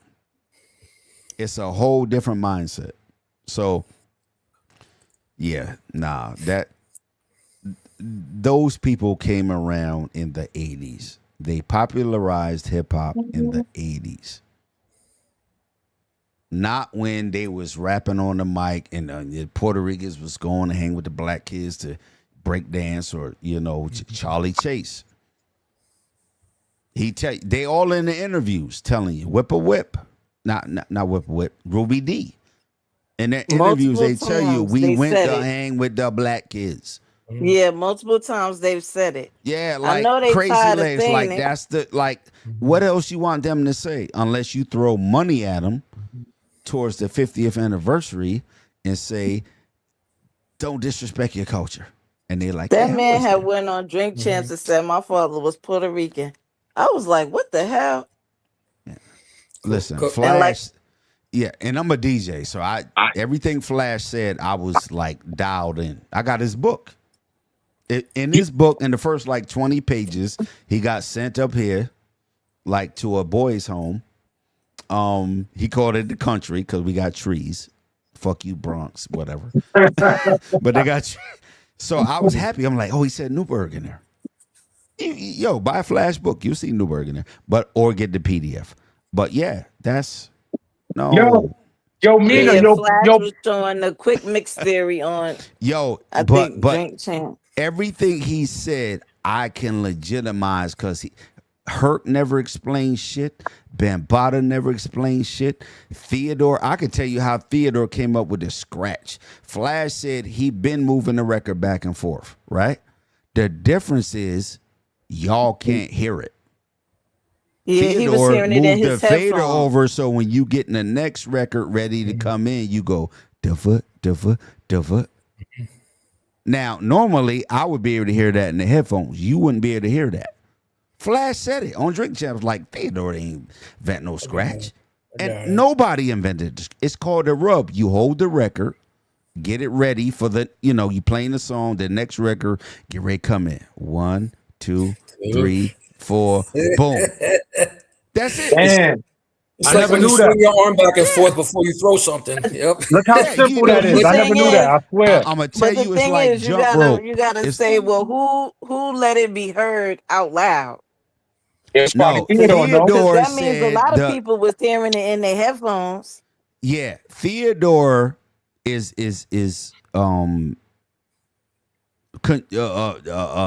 explained as the person that invented it because the fader is over. Fader over means now the audience can hear it. I could be in the headphone doing whatever I want. Yeah. As soon as I move the fader over, now y'all hear it. But a lot of people were saying that the scratch was like a mistake at first. Like mistakes that you heard. Okay, like double dutch. When you see girls double dutching, right? They swinging the rope. The person on the outside, they 1, 2, 3. Yeah. That's what scratching is, but in your earphone. You gonna let it go on beat. 1, 2, 3, boom. You let it go. Oh, okay. Now, if you could hear what I'm doing, it would sound like this. Vugga, vugga, vugga, vugga, boom. That's it. I can show you on turntable right now. That's it. You just getting ready to drop it on beat. Right. There you like go. A momentum, like get a swing going. Okay, now I'm in the groove. Woof, let it go. Humans do that. That's what I'm saying. 1, 2, 3, then drop. Now imagine you hearing that you at a party and you watching the DJ and going like, why is his hands moving? Now if I put the fader over, you hear zugga, zugga, zugga, zugga, boom. That's it. That's why Flash was like, no, Theodore didn't invent scratching. Y'all heard what we was doing. It's doing already. Yeah. He said, because you can't. Flash is the one that explain. I ain't saying the first that did it or whatever. He explains. But he's the first to explain it. I loop this shit on beat. Boom, boom, boom, boom. Now in his headphones, he's going boom, boom, bugga bugga boom, bugga bugga boom. You don't hear the bugga bugga because it's in his headphones. When he puts it out, all you hear is the boom, bugga bugga boom. He said, "Oh, that's what Theodore did." I don't think he was being disrespectful to Theodore. He was just saying like. He was explaining that it was already happening. And the Brooklyn DJs was like, okay, Flash, what you do, we was doing. Like everybody can say that. That's the fun part about hip hop. You can't say, oh, I made this up. Like the disco DJs, like, what records was you cutting up in 73? Top tempo. Oh, was no disco. Oh, yeah, there was. Before it was disco. Oh, break beats. Nah, there was no break beats. Stop that. It's a break in the record. By the time you put the needle back, I wish I had the old turntables. I'll show you how much work you got to do. Yeah, Phase put us on. Phase put us on. Yo, it's a lot of work, man. And you got to be careful because the turntables back then was not made for you to spin a record back or put your hand on it. You got to take a coin to so fast. Yeah, you got you're supposed to put a record on, put the needle on it, and dance or whatever you. You don't Them touch the needles record. will scratch up your record hard. Man, they weren't built. I think the 1200 came out in like the late 70s, mid to late 70s. That's the gold standard for turntables. The Technique 1200. Everything else before that, I think they had like S-arm turntables and all that, direct drive. Yeah, that's with a belt. Whatever. They was not built for you to put your hand on. Records weren't made for that. Like if you touch a record and you lift your hand up, you see a fingerprint. Records ain't made for you to touch. You put it on, put the needle on, and hit play, and that's it. You ever had to tape a coin to the needle arm on top of it? So 75 cents. 75 cents. Yeah, 3/4. Yeah, you bugging. Yeah, yo, my first set was like straight arm SLB 100. Yeah, you had to put weight on the needle, so if you touch the record, the needle didn't jump all over. But Flash is the one. It wasn't that he touched the record, but he said we loop the beat where a rapper could rap over it. It's on beat. Boom. That's on beat. Now whoever's on the mic can talk and sing on beat. It's yeah. And then spin the record backwards. All turntables came with rubber mats on them. You can't spin them back. So he put felt underneath it, so you can spin the record backwards. To a certain point. That's called a cue point. Where my new DJs at? Yeah, Flash is the progenitor of what us modern DJs do in hip hop. And he attributes, watch this, none of that to his Barbadian born parents. Right. You born here. That's it. That's it. There's nobody above Flash. If you ask DJs who know, there's nobody above Flash. But Flash will tell you Pete DJ Jones. Yo, Flash is on BLS at 12 now? Yeah. Come on, man. People like, oh, Flash, he from Barbados. Flash ain't never said, oh, my Barbadian ancestry, when I came here. No. He talk about being related to Stanley Sadler more than anything, the boxer, because his last name is Sadler. Flash said, I came here, watch what they did. Pete DJ Jones put me on, gave me a system. Told Smokey, the lady, too. He used to carry records for Smokey, too. Listen, I got his book. Told the lady at the restaurant, hey, let him rock. Pete DJ Jones told I forgot her name. Let him rock and Flash rock. That's it. Pete DJ Jones is first like DJ, best DJ in New York champion. Google it. Like, I ain't doing this. Yo, I saw the interview. He said he was a DJ. Come on, man, they tripping. Yo, this is crazy. So again, I think big up hip hop historian. I don't know if it was him or not, but he has so many compilations that I think it might have been him. But anyway, Pete DJ Jones said he was DJing for years. He stopped, owned the club for a little while. He was and older, and then got back into DJing later on. He said he did win an award, and I think it's the same award that you talking about right now. So I just seen that in the last 48 hours. Salute, for real. Yeah, yo, that's like, it's on YouTube, but it's in books too, right? And Flash's own book. He talks a lot about his family, like the struggles he went through with his sisters and his dad and his mom and them. It's not just about DJing, right? It's not. Rakim's book. He talks a lot about his family and growing up. It ain't just about, I was a super MC and I was, I heard them on the radio. No, they tell you their life. Yo, flat and how Flash explains stuff is how we DJ today. There's no battle DJs without Flash. There's no cutting on beat without Flash. I ain't gonna say there ain't no break beats without Flash. But there's not how us modern DJs DJ cue points without Flash. Then he explains it. You could be like, well, I don't believe him. Well, okay, then you got to find somebody else that says they did it this way, that way, with this. Nope. He tells you the turntables he got. He told you how he builds speakers. He told you how his father tried to kill him, touching his equipment. That's another thing I don't think people understand. They think hip hop, starting the 70s, you can just get on turntables and play records. You touch somebody's record in the 70s or their 8-track, you'll get your ass whooped. Touch My Mother Heat Wave 8-track. Yeah, try it. Try it. Go open a little cabinet with a speaker in it. Yeah, try it. Yeah. If our scoreboard is here, that's gonna come up on a panel. Akeem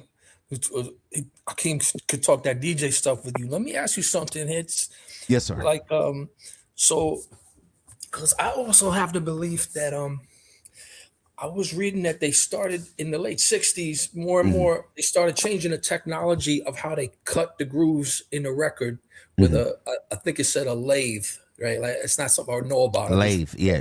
You know, and they kept doing it in ways that they could have a longer album side without the bass making the needle pop, and they could have singles that were longer, instead of like a 2-minute single and like a 20-minute album side.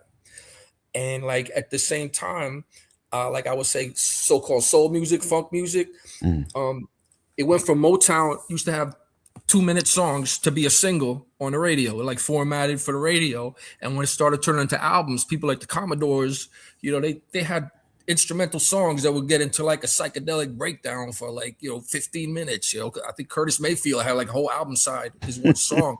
So like I think a lot of the breaks that they had, like what you're talking about that Flash does is like going back and forth and back like every 4 beats, but like they had a lot of early instrumental breaks in the music that it was almost like it was the musicians, it was the funk musicians making these long instrumental breakdowns, just the way like the music was getting more almost like a jam music. I don't know if that makes sense, but to me, someone like Herc, he just playing the long breaks. It was like 5, songs with 6-7 minutes on some funk songs, I think. No, you absolutely correct. You know why? Because you can't play something that's not already there. And hip hop didn't create a break.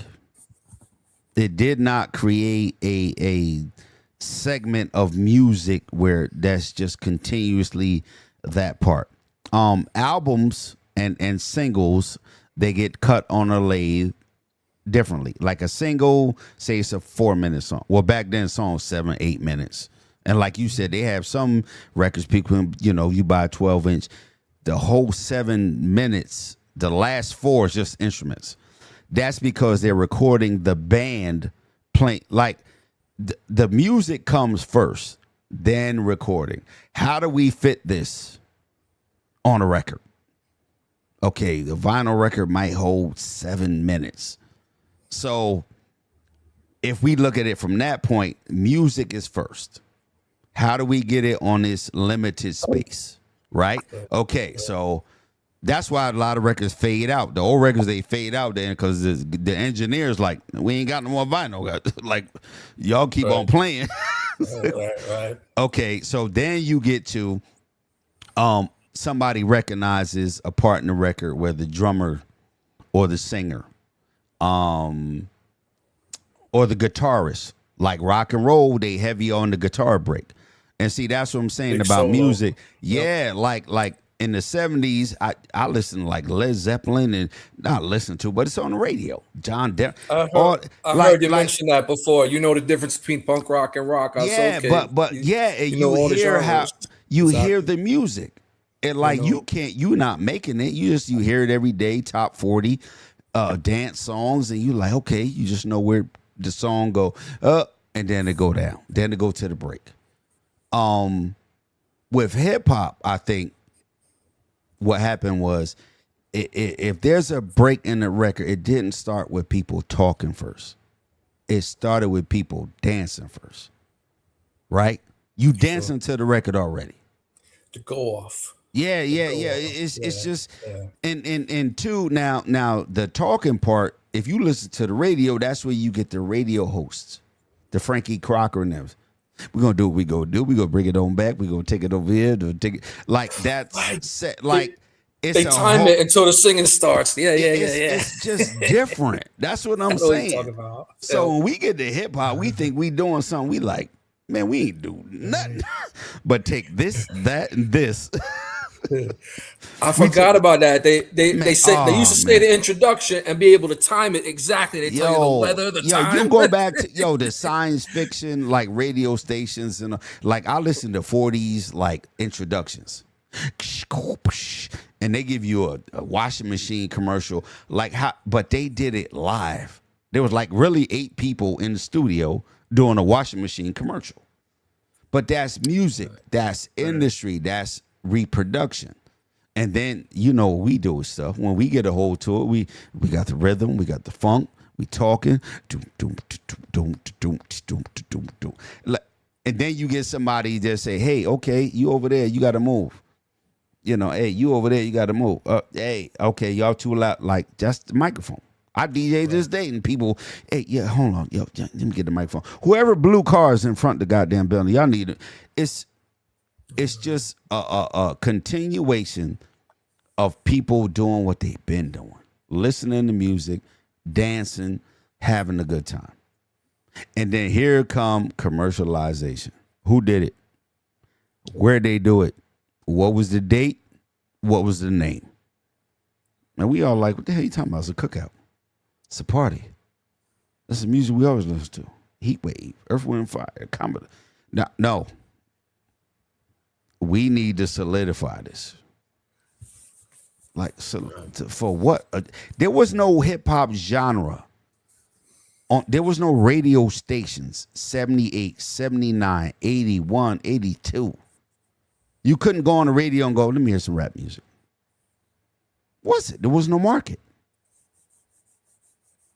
It's when they put their hand in it, it's like this big hand come out of the sky and go, I got it.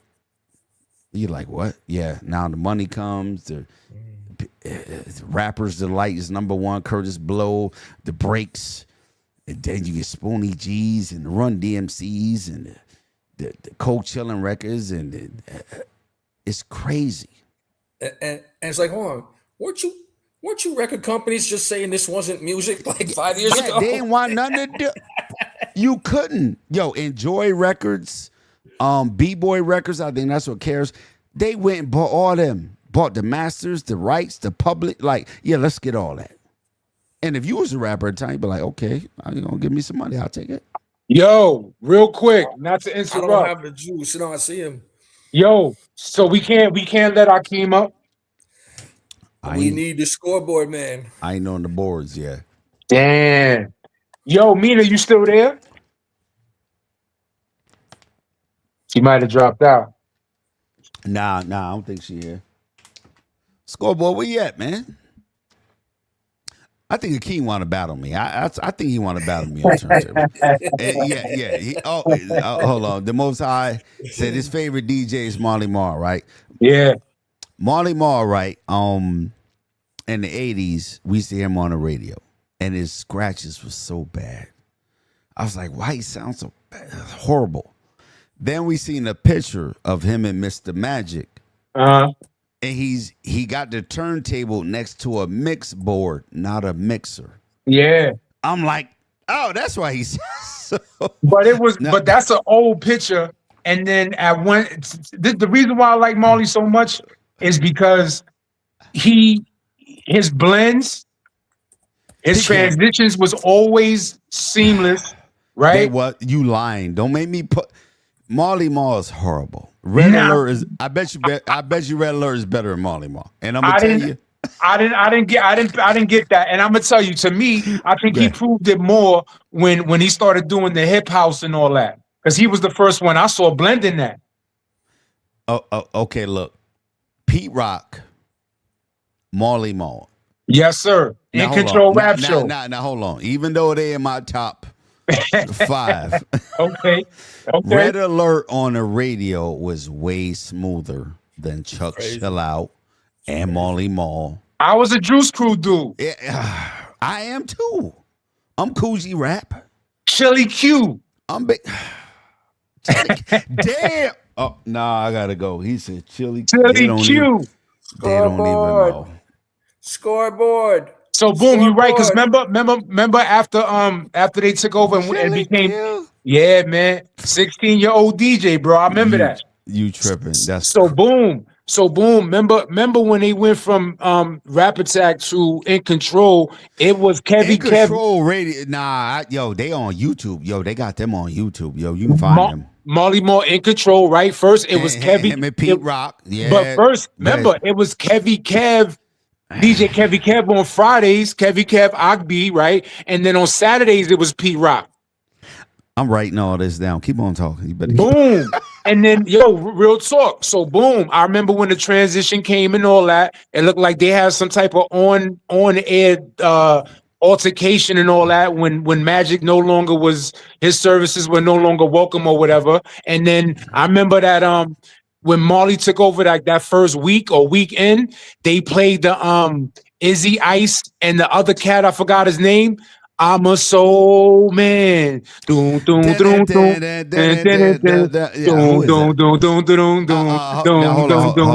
You're not old school like that, so stop playing. Nah, she know. So boom.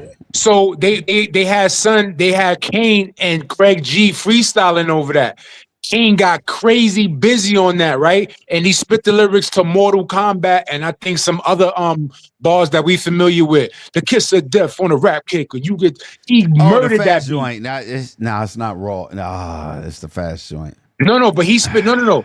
What he spit on In Control. The first show was it's on the record somewhere. It got to be somewhere, but what I'm saying is the bars that he spit, it was a freestyle initially, and the bars that he spit, some of them were from Mortal Kombat, the song from his It's a Big Daddy Thing album.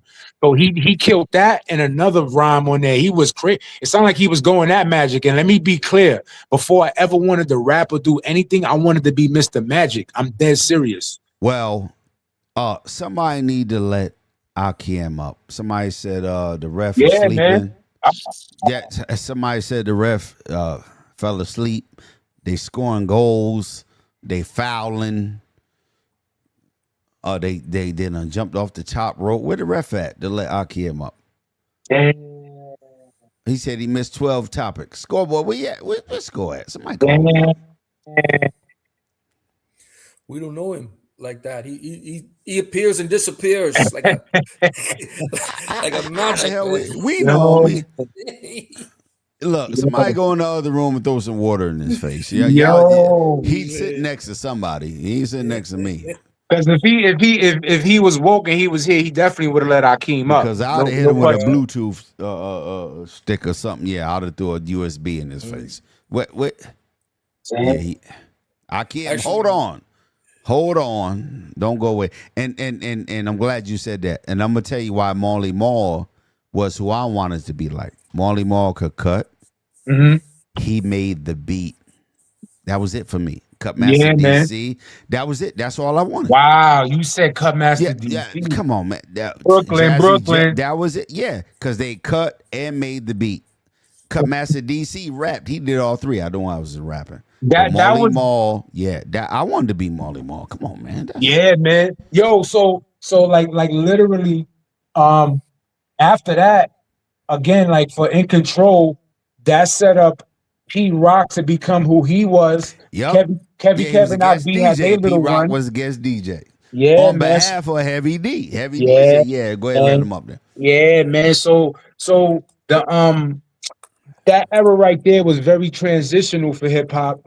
because I think the quality of production, and we could definitely thank Pete Rock. We may not agree with what he has said a while back, he but bugging right. Yeah, my he playing right now. but my thing is, we could definitely cite Pete Rock in helping what Pete Rock, large professor, Molly Mall, Prince Paul. No, Pete can't escape hip hop. You can't run to the Caribbean now, Pete Rock.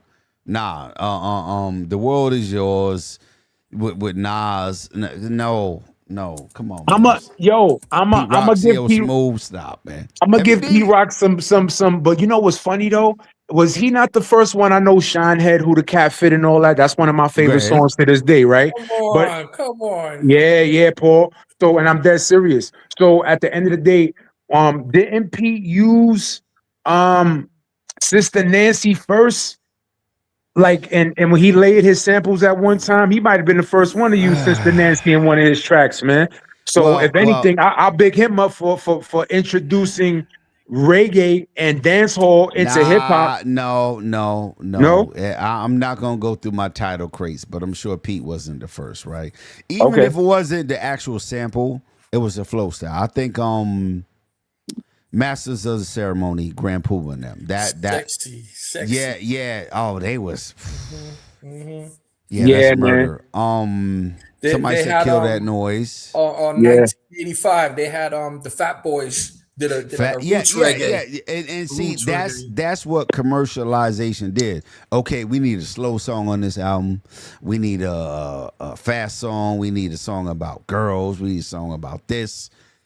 That era, so I can't give nobody like, this where it started from, unless you like the Bush Babies or somebody like that. Wow.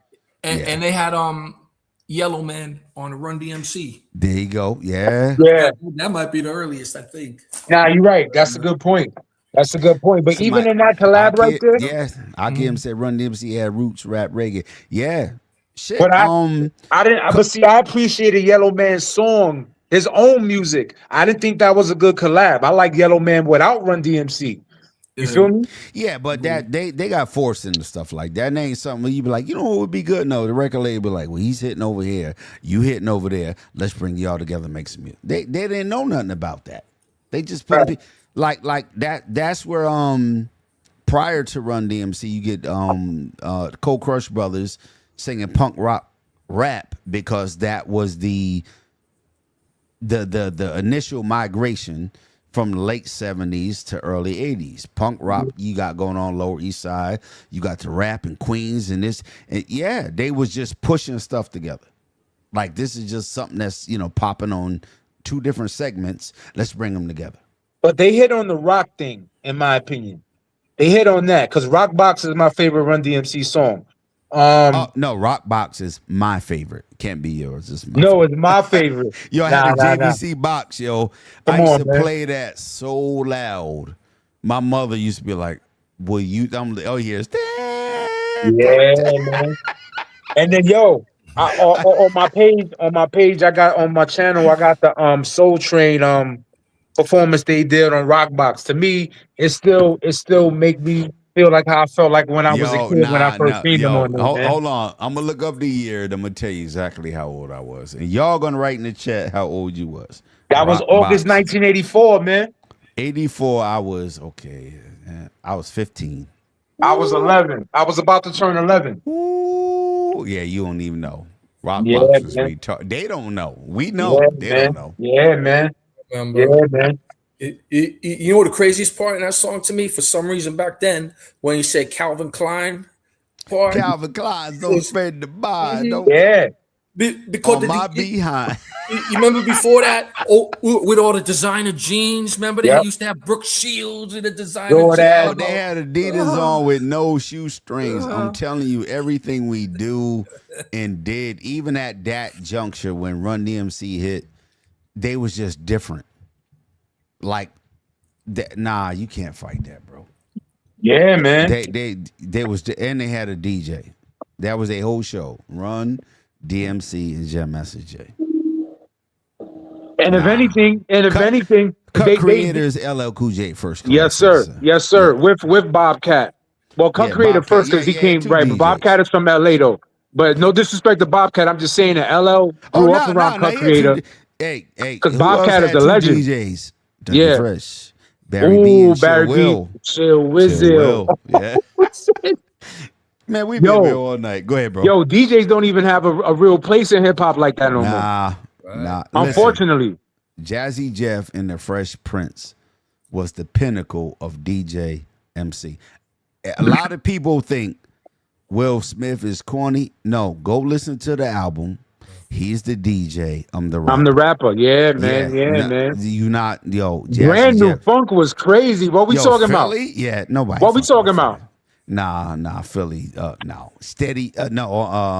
Cash Money. Yeah, Tab man. Money. Tab DJ Money. Wasn't he Miz. winning? Wasn't they winning? Wasn't they in the DNC or Cash the DMC? Money won the world championship. Like, come on, man. 86, Salute to them 87. Philly Bulls and all that, man.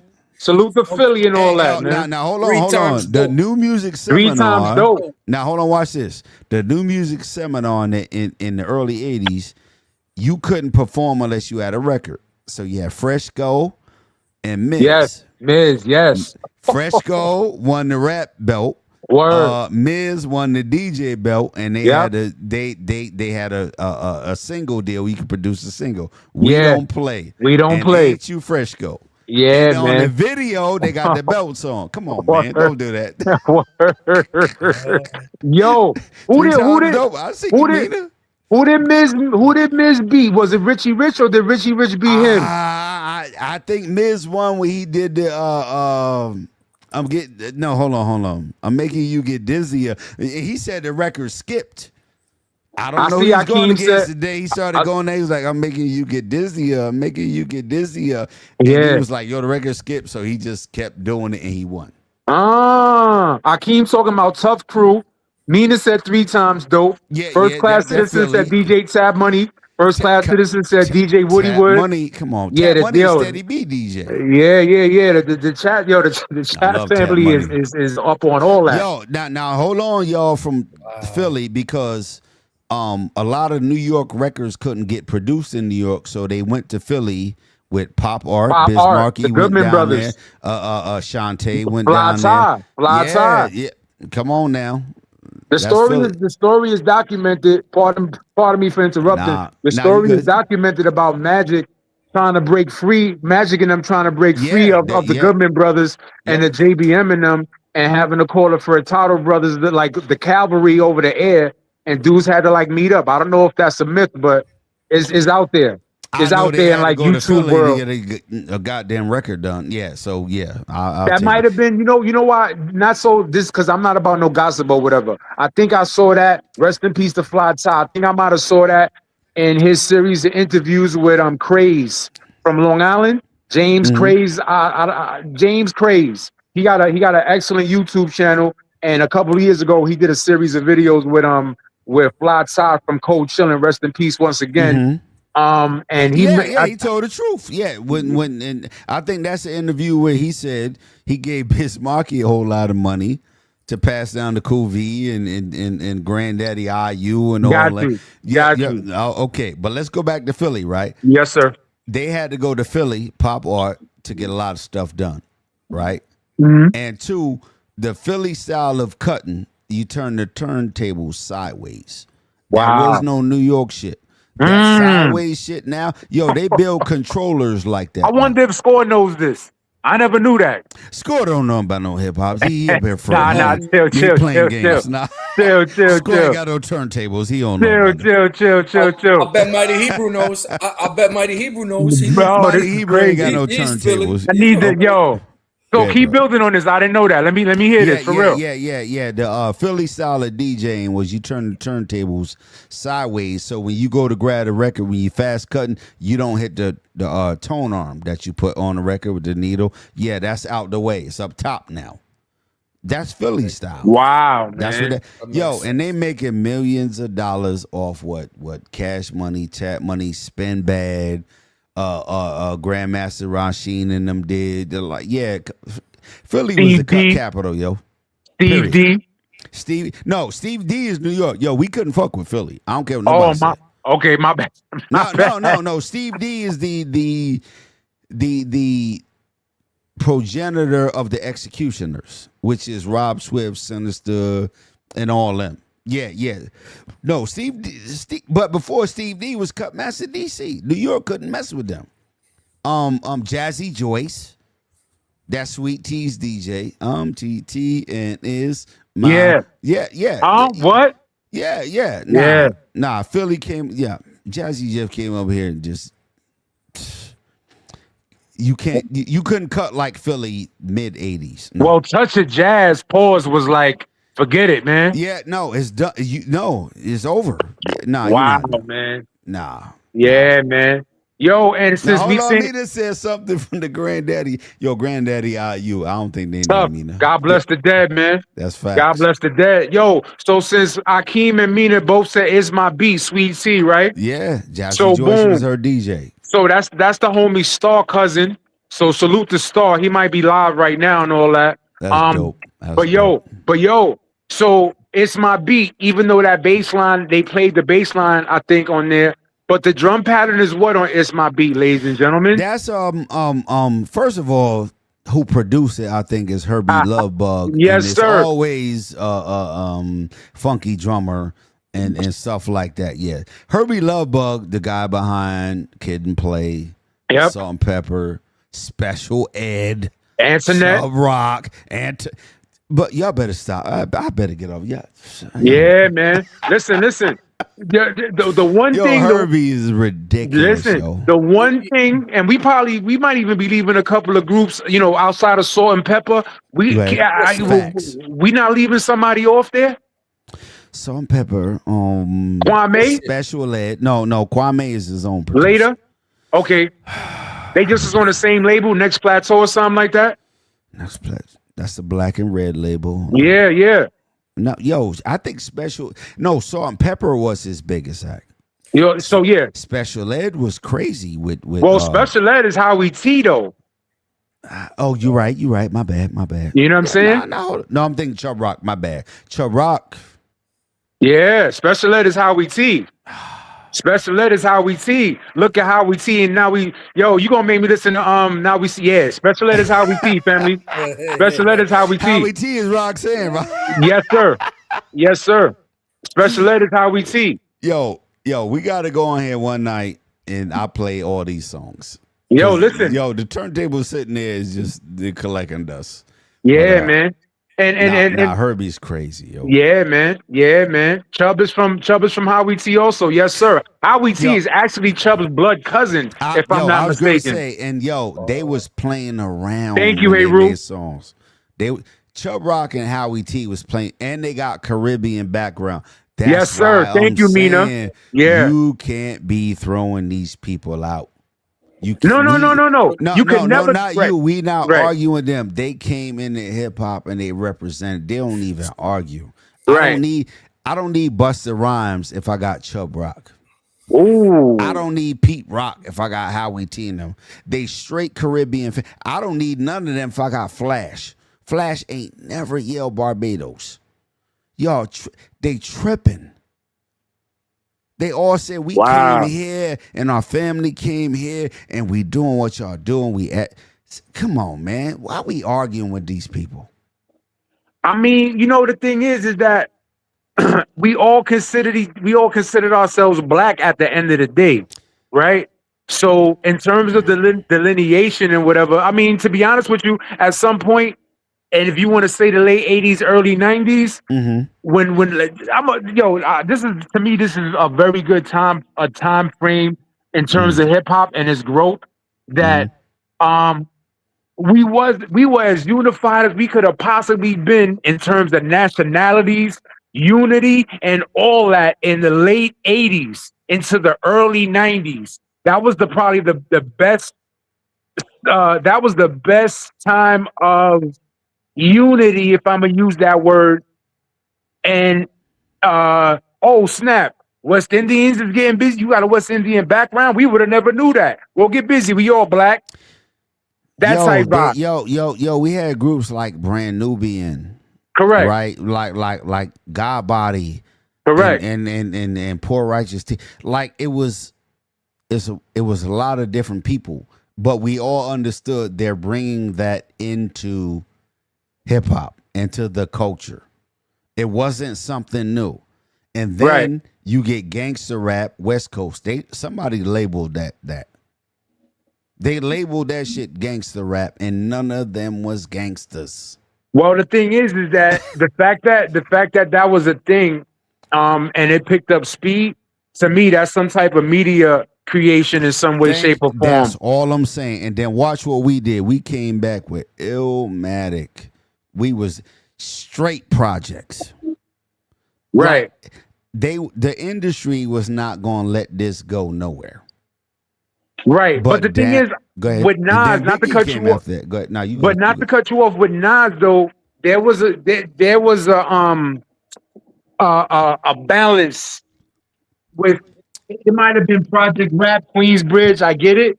Yep. But you know, he kind of embodied the intelligence within the hood, whether you lived in the projects or not.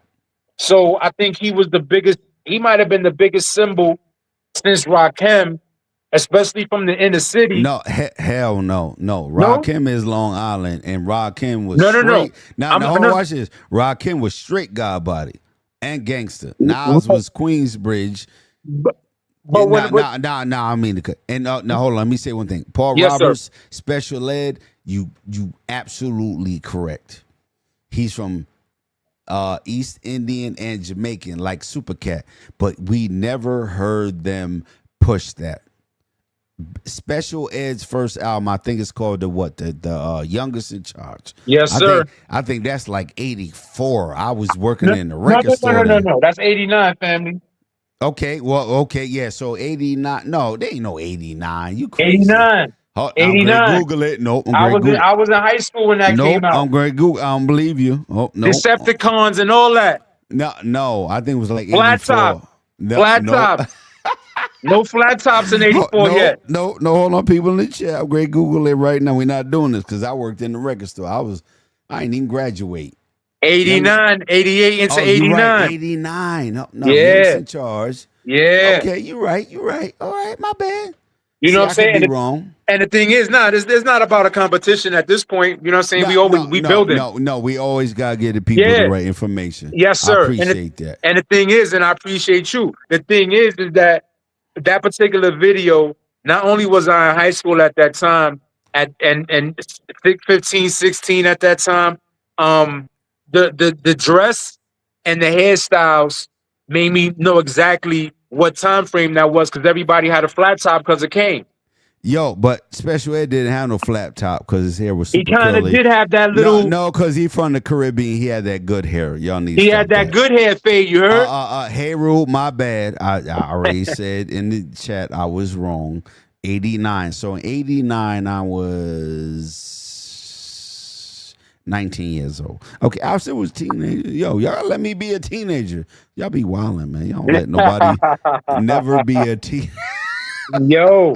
Nah, but that was an excellent time to be alive and to be in your teenage years, bananas. Man. It was man. Nah, cassette. Yo, you had to have a cassette. I ain't gonna say with no CDs out there. I don't think there was no CDs out in 89. Not for us.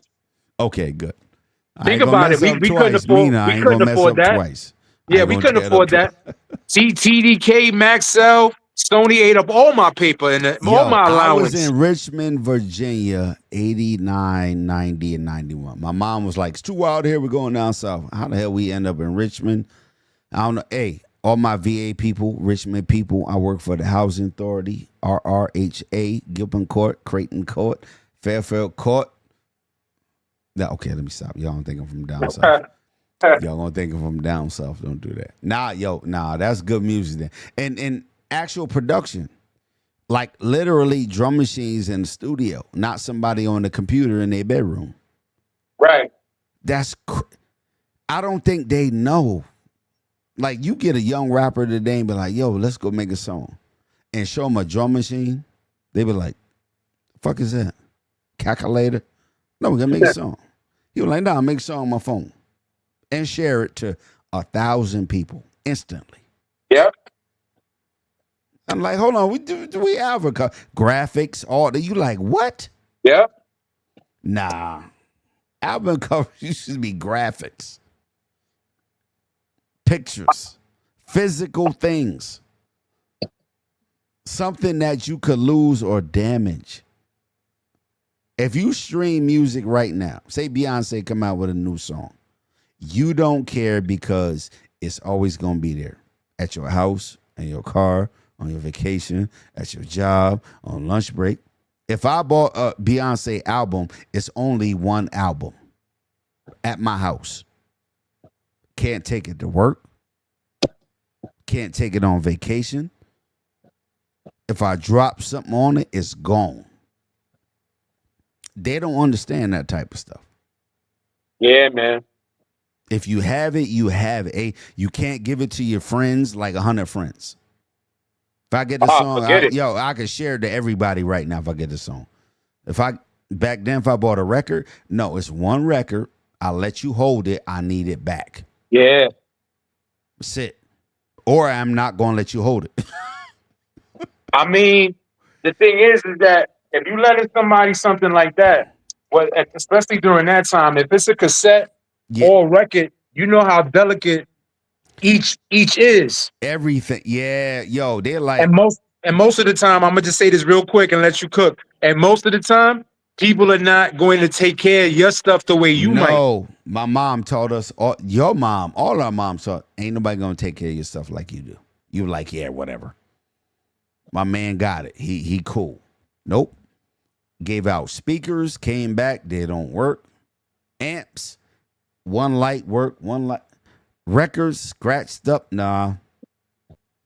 Now you can stream. You could stream DJing right now. If you got a Tidal account and a DJ controller, you could stream all your music. No CDs, no cassettes, no records, no vinyl, no nothing. Stream it. I could put in Lloyd Banks or Vivian Green. Yeah. Wow, Vivian Green. Right now and DJ with it and take the vocals out or take the beat. It's what? It's instant. How you going to respect something that's instant? I mean, the thing is if you could actually make some quality music, I don't care how long it took you. But the problem is that the majority of the quote unquote artists nowadays are just following the same template as the other ones because it's deemed successful. And the problem is that, or not the problem, but one of the main aspects of what happens today is, or what's accepted today is, attention is currency. That's because it's pop culture. See, if I say pop culture, what I mean is anything that's popular, right? People hear like pop, they think music. Nope. Anything that's popular. Social media is popular. We thought because they gave any and everybody a space to take their picture, talk to the camera, record a video, that we're there. We're in here. No. There's a billion of you. They playing us. They don't provide you the entertainment no more. You are the entertainment. Yeah. Turn your camera on, show your cat jumping around. Show you changing the car tire. Show you with your nice clothes on, down at the resort. You and your men's or the girls and they flipped it. Here's the camera. Y'all do what you do. We get nothing from that. Well, I got a YouTube channel. I make $300 a month. $89 a month. Most of us don't for taking a picture and putting it on Facebook or Instagram or TikTok. We don't get no money. Or putting your song on Tidal or Spotify to get half a cent. They flipped it. Pop culture. It's crazy. We like, Just like with hip hop. I'm telling you, in the 80s, I went and saw Beat Street, the movie. We was like, Yeah, man. Yo, I'm like, we had the movie there. Yo, we walked there, whatever. Hold on, don't think we was derelict kids. Our parents gave us money for a cab. We was like, nope. We're going to walk and save that money for a candy bar, popcorn. Word. Yeah. We're going to front. Like, the cab's coming right Yeah. now, Ma. And then we run up the street. Yeah, whatever. We're going to walk. Yeah, and we was like, this is it. And Go ahead, bro. and to think anything at that time that and I think people, without trying to get extra wild, deep and whatever, I think that by the time the 70s hit or the 60s, let's say, and you have young people with their own show, young people centered shows on mainstream TV and all that, like let's say American Bandstand or whatever.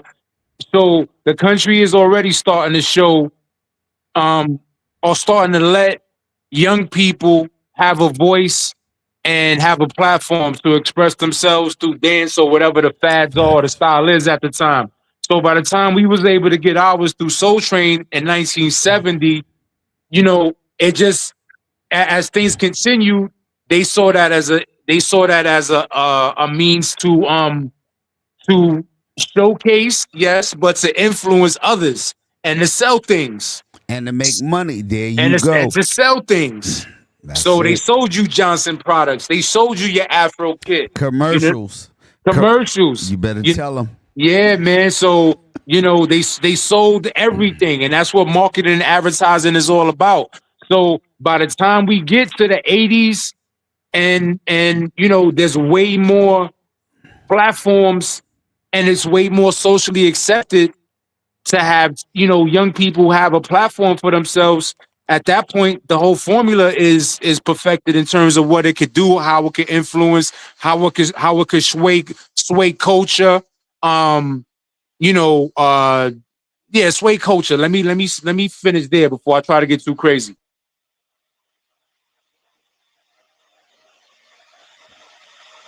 Yo, that's it.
Yep.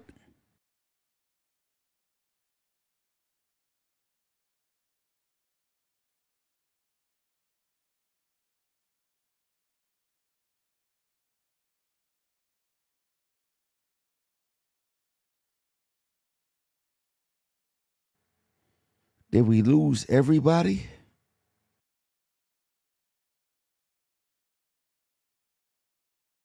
Hermina, I think you had the most interesting chat comments than anybody. But I think me and you need to battle on our top 5. Who's your top 5? No, top 3. I think top 5 take too long. Let me see. Well, Clay, yeah, okay. Who's your top 3? Rap, any era, any style, any part of the country. Top 3. Don't get beat up because my top 3 is like,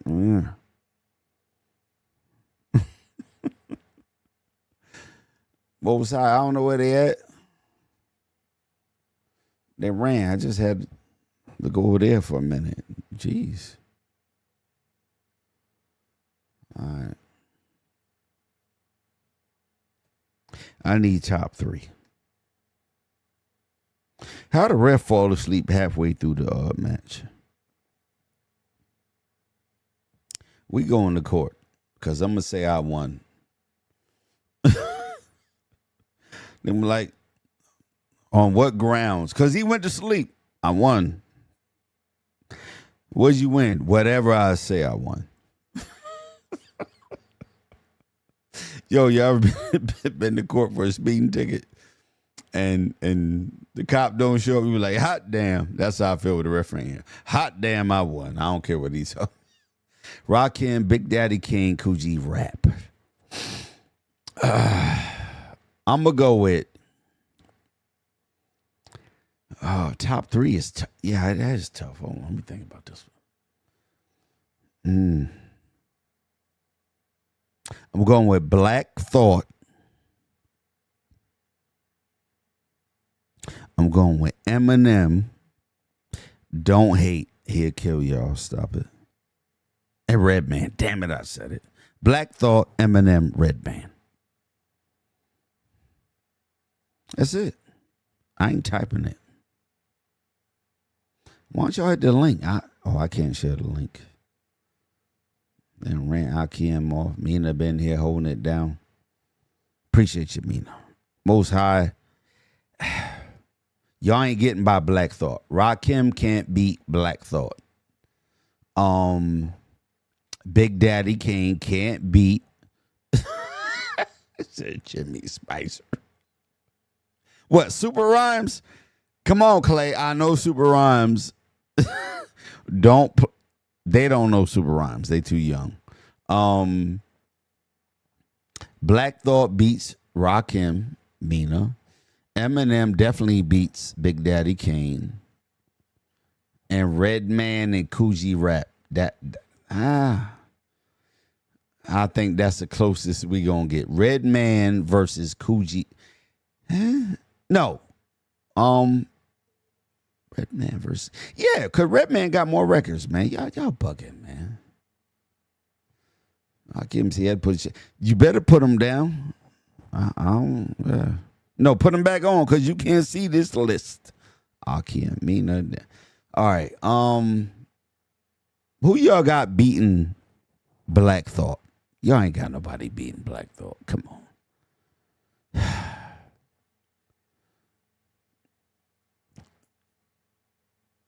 Our First Class got the same top 3 as me. Man, y'all been reading too many magazines. Black Thought beats Rakim.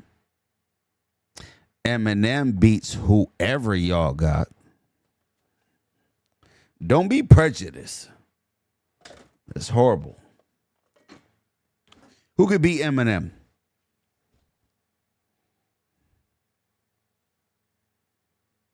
Female rapper, MC Antoinette. You crazy. I think Shantae killed Antoinette and Queen Latifah and MC Light. I think she's my top is good. Nah, listen, ain't nobody beating Eminem like bar for bar. Eminem gives his props to Tretch from Naughty by Nature. Hey, Rue, you said anybody? You done lost your mind. Internet the boss. I can. Nah. I'm going with Shantae. What is the name of her song? Damn it. Big Mama. Big Mama. She calls out Queen Latifah, MC Light, and all them. Antoinette had like 3 records. The person I learned from could beat. Exactly, you don't beat. Yeah, Tretch. Yeah, he definitely get him props. Ain't nothing. That's facts. Proof? I ain't never heard Proof rap. I don't even know if he got a record. Wise Intelligent. Okay, now you're talking about conscious rap.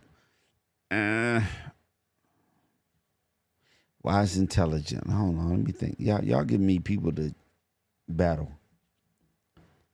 Wise Intelligent. Who could beat Wise Intelligent on content? Yeah. MC Light possibly, but the other ladies you bugging. I'm like MC Sean. Yo, have a nice day. Yeah, come on, man. Now hold on. We gonna get back to Wise Intelligent. Who raps conscious better than Wise Intelligent? Karis One beats Wise Intelligent. Sorry, y'all. We know Poor Righteous Teachers. Okay, so what? They had 2 singles. Yeah, I kid. Whoa. Proof used to be with Young Z, Pace One, and Rod Digger. Yeah, but that's kind of like a split between where they from in New York. Like New York don't like to split. Only some people from this group from that, and that's probably 90s, most high. Yeah, hell, come on, man. Y'all gotta hit the link. I can't put the link in the chat.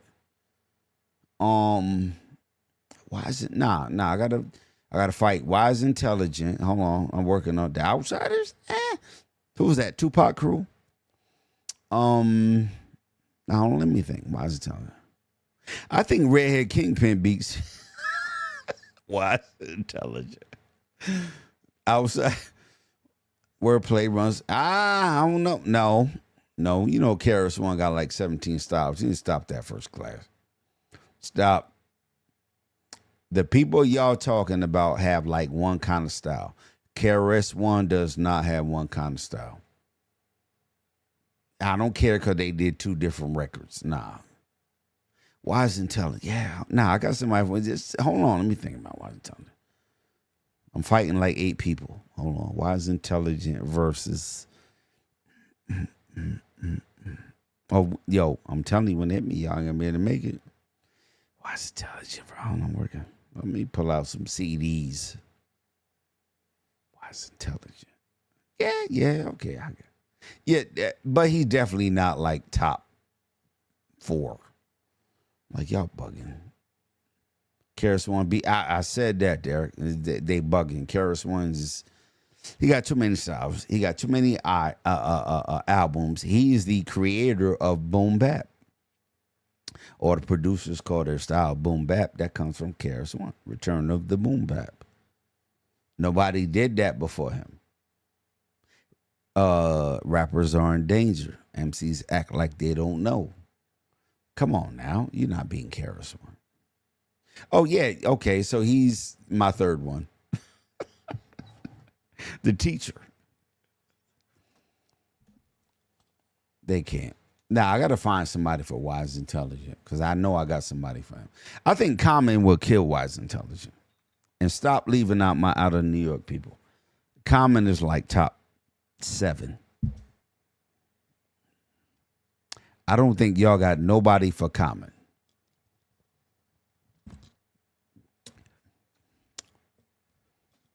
Common, yeah. His acting skills is horrible. Don't worry, but he definitely top. For just no Jizz. Hold on, Jizz Killer. Yeah, they okay. First class. Jizz Killer. Yeah, but that's like you gotta be on the corner, getting shot at and getting rocks thrown at you to listen to, Jizz Killer Priest. Yeah, you might hear their songs. You need to see Wise live. I'm thinking Common is better than Wise Intelligent. You need to battle that. I think Common will beat him. Yes. Damn no. I'm not saying Wise ain't super nice. Yeah, he's super democratic, probably a socialist. I'm gonna be like, no, we're not talking politics. Nah, Common is like the most super well-rounded hip hop. Yo, him and Pete Rock's album, the Auditorium, ain't nothing touching that. Pete Rock and Ed OG's album, nothing's touching that. Don't buy Jay-Z album. Don't buy Kanye West album, go get Pete Rock and Ed OG if you want to hear hip hop. Yeah.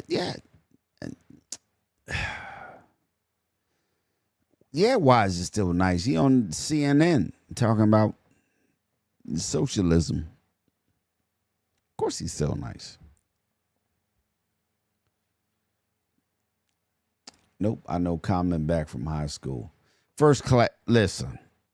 Now, who beating Common first class? You ain't gave me nobody to beat Common.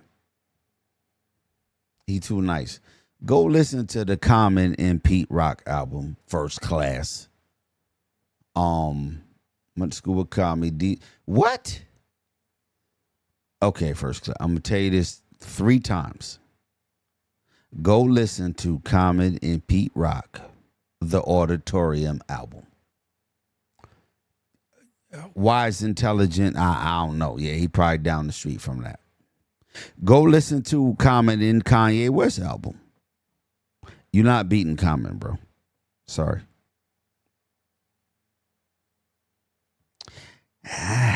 Well, you got to give me an album from Wise, Intelligent, First Class. You ain't give me no album. No, I need First Class to give me an album to compare to Common. Wise, Intelligent versus Common. Just need it out. Look, I'll play him, and I give you a fair critique, maybe. Okay, Common is like my top. Yeah, well, not album. Just okay. You can give me a song. Common. Wise, Intelligent, Ice Cube. I don't know who the hell Common done surpassed these people. Somebody said, who said the Jizza and y'all talking about bars? No, you better Holy Intellect. No, you're gonna make me start scratching. Nah, okay, Holy Intellect alone versus. Hold on, let me get Common's album because I ain't gonna lie. No, I already said the album shit. Hold on, I'm playing. Common's album, The Auditorium, with Pete Rock. You're not getting past that. Yo, Premier and Nas made an album. Couldn't get past that. 2025 original hip hop couldn't get past Common and Pete Rock, The Auditorium. That's it. Holy Intellect, yeah, I put that up against Resurrection and not like Chocolate. No, I ain't gonna do that. You get the Common albums y'all playing. Y'all definitely want to fight. First Common now. I'm put on Common first album. Y'all tripping. Let me see what we got.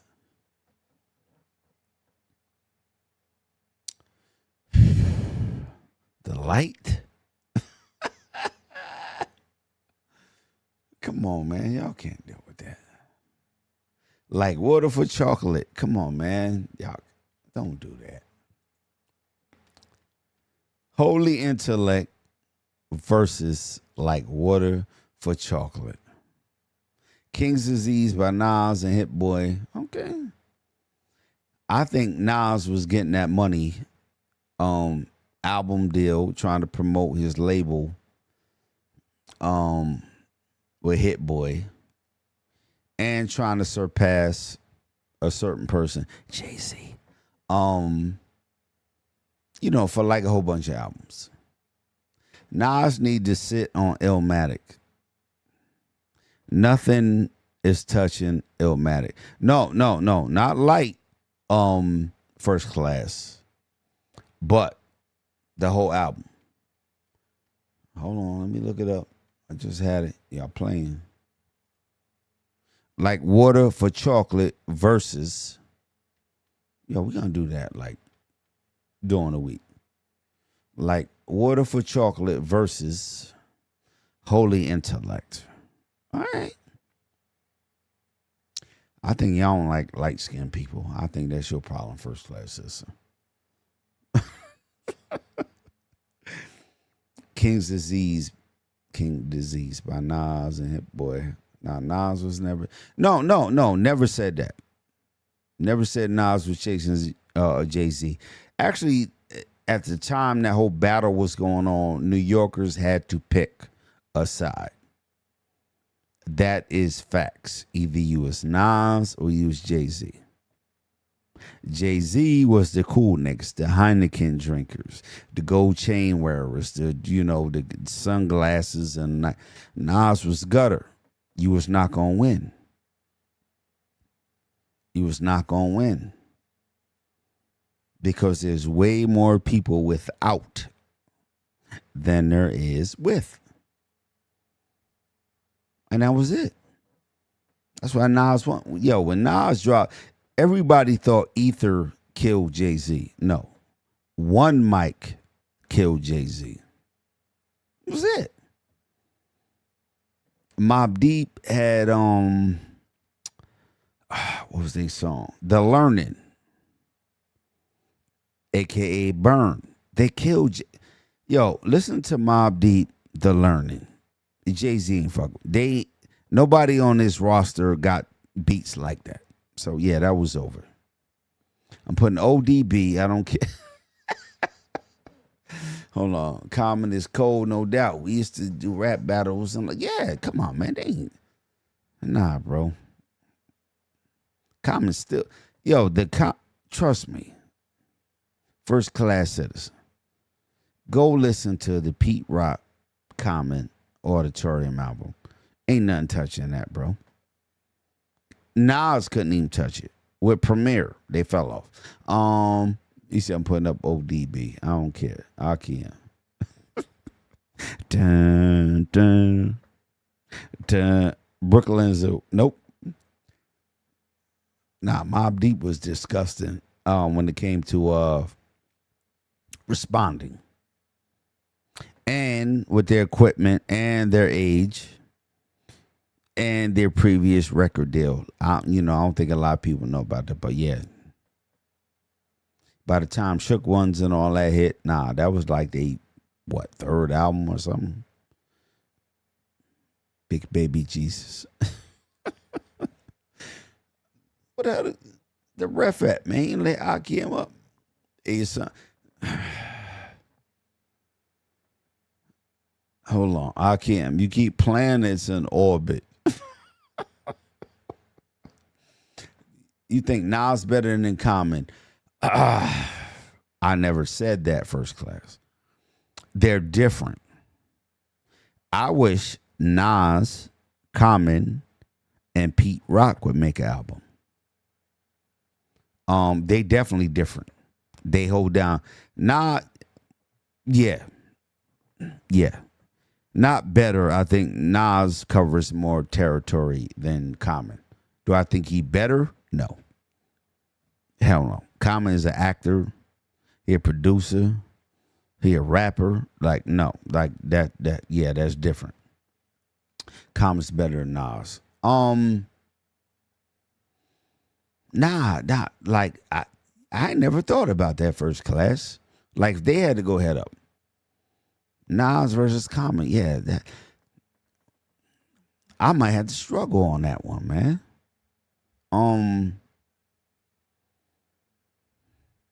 Here's what I'm tell you why. Nas wouldn't encroach on Common's territory. And Common wouldn't encroach on Nas's territory. Like Jay Dilla is out there with Common. New York, we got Pete Rock and Premier. Yeah, that's hard. Nah. Yo, that's a good one, man. Nas versus Common. But it's always gonna rely on where it's at. If it's in Northeast, Nas gonna win. Midwest, The Most High. MF Doom. Deboed his way to top 5 this past year. I was late. You gotta give me a Doom song though, yo. And Doom been around for a while too. I think we saw MF Doom at a Rocksteady reunion. He came out. They had the orange jumpsuit on with the handcuffs, and the cops was chasing him. Yeah, it's crazy. Nah, Common and Nas, yo, that's good one.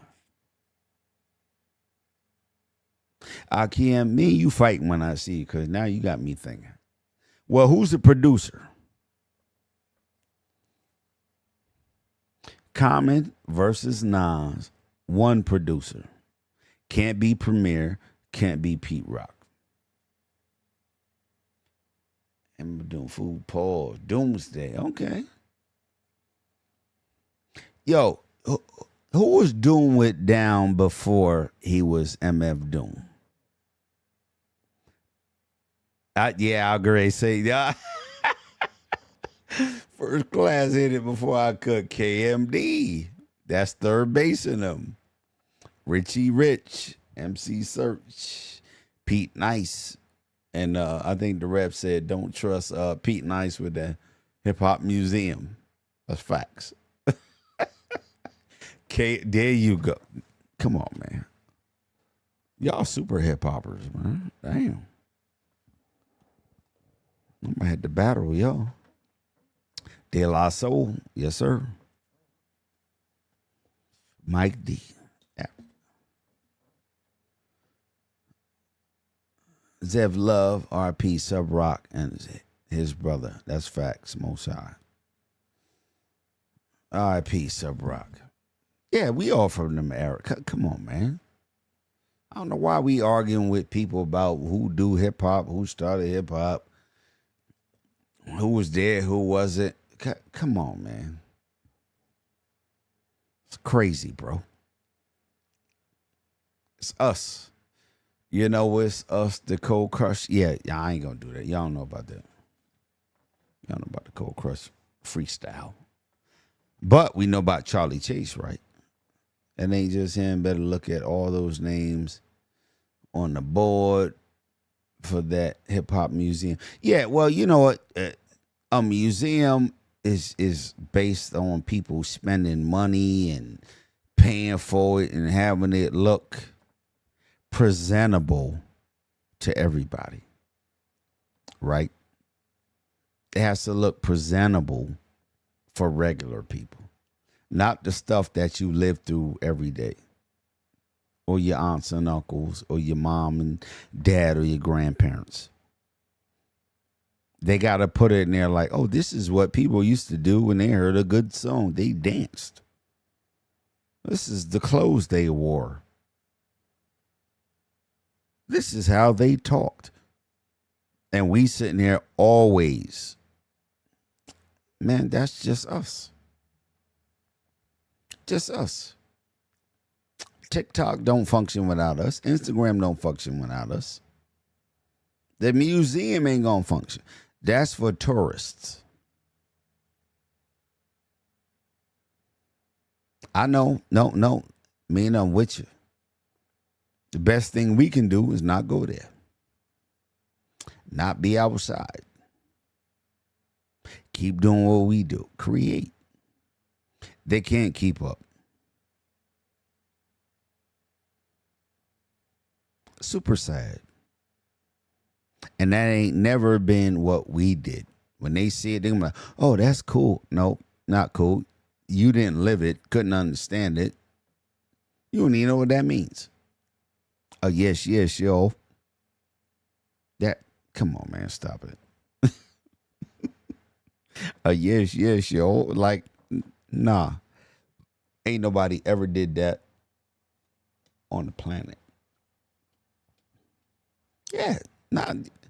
Man, go on. I ain't saying go on Instagram or TikTok just to put up stuff, but watch what our young people are doing. Watch what the young men are doing. The young ladies are doing. And I ain't just talking about how they entertain people, what they dance. That's just something we do like in the pastime. They be thinking we really just dance all day. Okay, bro. Yeah, we showed the work dancing. And our kids just dance all day. They don't read. They don't do their homework. They don't do their chores. They just come on, man. Wildest thing ever, bro. Yeah, yeah. Well, two, we ain't got no choice but to be us. And definitely don't argue with nobody. I know the ref is laying down the laws and the divider lines on the highway. Yellow and white, the on ramps, the off ramps, to let people know this where you fit in, this where you don't. That's what he supposed to do. Black thought, yeah, I said that first class. Rakim, listen, they would never battle each other, Rakim and Black Thought. And I know Black Thought is a child of Rakim, but it's supposed to get better. Come on. Look, it's supposed to get better. Black Thought is supposed to be better than Rakim. All right, okay, we never had a choice. We live life and do what's not. That's facts. But they capitalize off that, Mina, and they turn it into a commodity. You know, they turn that into something people can buy and sell. It's difficult to wake up and do what you do naturally, and then somebody's making money off it. You know, and it's flying right now. They're finding out, but white people finding out their data. That's why these big ass data centers is down the street from them. Their information is there. Why are you tracking me? Why do you know where my car is at? Yeah, they're starting to find out. Yeah, they're making money off you. Where we at? But you definitely right, Mina. We have no choice. We do what we do. Post clip culture starts on my IG featuring your dad, Chuck Freeze, RIP. Gave good detail about your pops and his importance. Mina, I think he's talking to you. He said he has a clip on his IG. I agree, but he's not better. He's dope MC, no doubt. But he's supposed to be better. First class. If you understand what I'm saying. He's supposed to be better. It's not that and in Rakim's prime and Black Thought was there, which he wasn't. He could have been. No, Rakim was the greatest in his time. That's where you get Nas and Kool G Rap was the greatest in his time. That's where you get people like Big Pun and Tony Yayo and 50. Yeah. So he's supposed to be better. That's all I'm saying. He said, but he's not. He is. I don't think you understand what I'm saying. That's not a diss to say he's better. The up-and-coming is supposed to be better, but the offspring should always know that parentage always has hidden knowledge. That's from Heru. Yeah, that's facts. But that's where you get it from. Black Thought didn't start from nowhere and became good. No. You go, oh, I watch this person. I listen to that person. You supposed to be inspired, be better than the ones before them. That's what Mina said. That's better than the ones who came before them. So if that's your logic, then you think LeBron's better than Jordan. Oh, I don't know about sports. Don't get me started on that. I fuck up sneakers and all that. Are we talking about music wise or lyrical wise? Well, you can't leave out context if you say Rakim late 80s, mid 80s, and Black Thought now, like or even like 10 years ago. So it's not it's lyrical for the time. In the 80s, Rakim and Big Daddy Kane was battling without saying it. Look at all their songs. They have slow songs, the ghetto, a smooth operator. You got Rakim with fast songs like Juice, not Juice. They both got fast songs and slow songs. Look at their thing, and they never said each other's names. Never. But look at the 80s Rakim songs and the 80s Big Daddy Kane songs. So you can, follow. Come on, man, follow leader. Y'all better stop. Check. No, what is it? Check the technique. Do. Big Daddy Kane raw. Yeah, like they was going back and forth. So yeah, you ain't never gonna get a 1-to-1 with stuff like that. They have some masters where students can't beat them no matter how. Yeah, well, but a teacher, their goal is to not teach somebody to be just as good as them, is to be better. Hold on, let me read it. Hey, Rue, all fathers want sons to be better. That's facts. Hold on, but sometimes in certain cases, some OGs will always be better than whoever. Yeah, I agree. Follow leaders is more than songs, a journey. Yo, follow the leader. Yo, the Most High, they don't even know. Big Daddy Kane. What's this song? God damn it.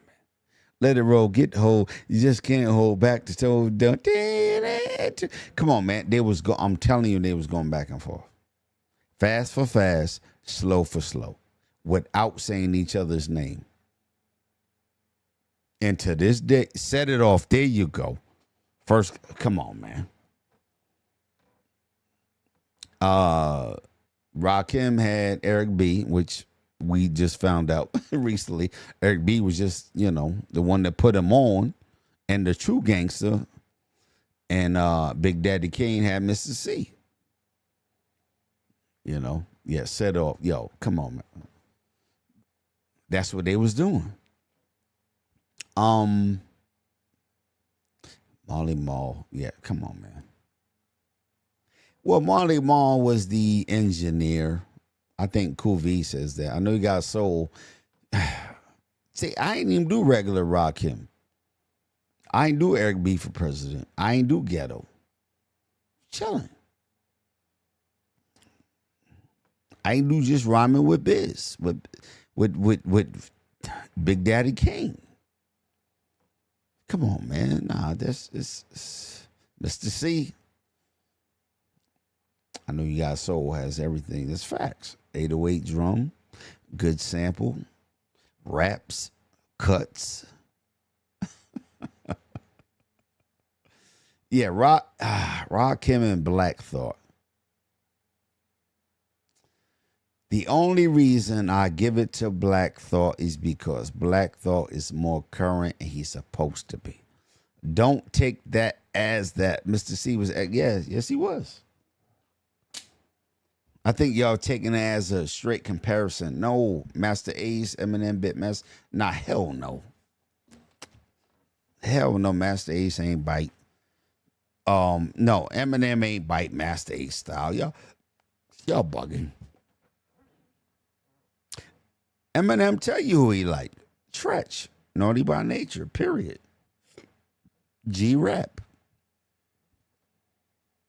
Like, nah. Master Ace.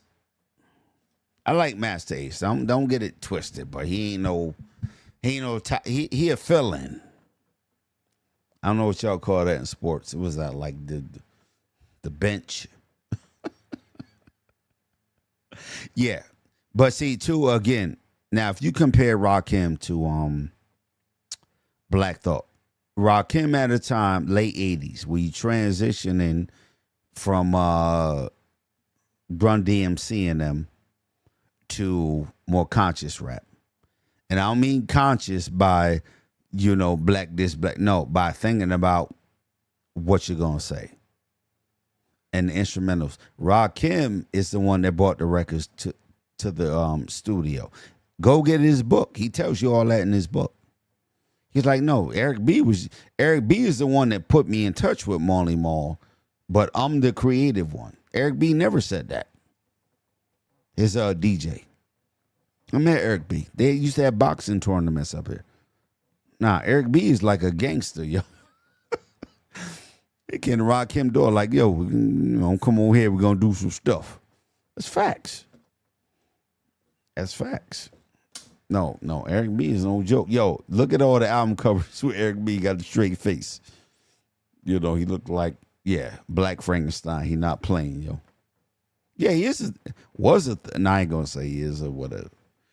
Now, Eric B. He was a promoter for some stuff around here. And he don't play no games. It's in Rakim's book. Nobody has to guess. Go get Rakim's book. He don't play no games, yo. His face serious on all the album cover. Like, this nigga got teeth. Do he ever smile? I don't know. Rakim also did some production, too. Yeah, of course. Yeah. Rakim plays instruments, and he was short and little, so he had to do a whole lot of overcompensating. Like when he met Marley Marl and them in 4th and Broadway record labels and all them people. Yeah. He did a lot. Yo, he finished albums by himself because he can go to the studio and tell the engineer what to do. Some cuts he did. He never said he did. She said neither one of them smiled back then. Yeah, you're right. You're right. But Rakim was like, what, 5'1"? Didn't Ron say he did more? Yeah. Yeah. But for the time, you talking late 80s, early 90s, there's no need to say, yo, I made the beat. Yo, I picked the records. Yo, I paid for the samples. Yeah. So that's called production. They learned that later on, that you own those creative rights. Yeah. So it's just like, yo, we took the records up to Marley Marl. He chopped them up. We told him how to do it. Then we got a song. Yep. Eric reminded me of Jeff Fort in Chi-Town. I don't know who Jeff Fort is, but I'm sure he don't play no games. Yeah. Well, for the Most High, when Rod say he produced it, that means in the 80s and early 90s, I brought the records to the studio and told them, loop this, chop that, sample this. Yep. Those credits and points. Heru said it. They don't.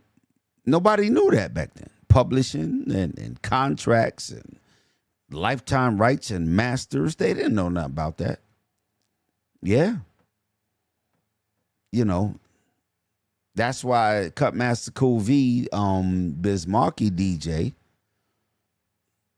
I think he got a book out or it's coming out. He got his own show. He said a lot of stuff about it, that he made beats, never got production for. Said G from Ultramagnetic program beats for these people. Never got no money, no credit. I came in the door, said it before. That's right, Mina. Dad said most of the production on the Chronic. Yeah. But if it ain't in writing or contract, Heru said Daz did most of the production on the Chronic and Doggy Style. Now, production could mean writing. It could mean you made the beat. It could mean you just came in there and said, hey, do this part. That person has to be listed as a writer. If I come in there and go, just say this instead of that. Yeah. First class, the Most High, LOL. Most High, yeah, Dad. Yeah, Daz took them to court and he won. He got money. I think Dad's got a few million. Yeah, that's facts. Because they was his beats. And yo, they're if they're not teenagers, they're in their early 20s, right? They gave Dad's only drum program, on the Chronic. Yeah, that's crazy. Jeff Ford is the inception of Few Movement. No. Most High, yo, got school us on Jeff Ford. I think Mina know every damn thing. She probably know who Jeff Ford is. But yeah, yo, that was another thing about having a physical copy, right? If you had an album or a CD or cassette, you can open it up, take the cover out, and read the production credits or the singer, the writer. They don't have that no more. You go on Spotify, Apple Music, you just play the song. You don't care to produce it. Yeah, Ain't Daz and Snoop Dogg. Yeah, I think they are. Yeah, man, listen. They said what? Blood is thicker than water, but it ain't thicker than a dollar bill. Obviously. You know, I would. You know, people start dying and then who get credit for what? And now, yeah, they family. Yeah, but what is Daz supposed to do? What is Corrupt supposed to do? Daz says Dre is really good with the After Effects and yeah, well, he's a producer. Yeah, they are. But think about it this way, right? If I was Daz and I made the beats in the 80s and 90s and I'm doing okay, then I see people reach millionaire, billionaire status, and am I supposed to keep making beats or am I supposed to go to work at the warehouse? Yeah, like that's industry. And Daz still, Daz got his money. When it comes to money, family, yeah, that's facts. That's facts. Because now you got to decide, do I go to work? Or do I get money from shit that I already did? Yeah, that's fact. Yeah, I'm with y'all. I'm always with the underdog. Always. Dope. Yeah. And guess what? He had to go to court to get it. Jay-Z owed Dad some money. Yeah, they got to go to court to get it. That's the crazy part. If Jay-Z is a billionaire and Dr. Dre is a billionaire, what's breaking off people some money? You know why? Because they would have to sign something that said that person created it and they're owed that.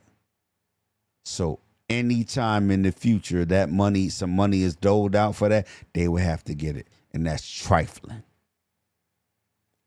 That's trifling. I know they owe them money, but they can't concede. Dre can't give Daz money out, right? Because that's forever. Jay-Z can't give Daz money out, right? Why? Because that is forever. They so worried about somebody getting money tomorrow. Nigga, you gonna be dead. Why you worry about that person getting? They ain't your family. No, sir, but P Stones, GDs, VLs, I've done research for years. No, that's I'm with you, Most High. I'm with you. They play way too much, man. And then the people who are creators realize when it's too late, I should be getting paid for that. But we make people think it's whack to say, I did that. Right?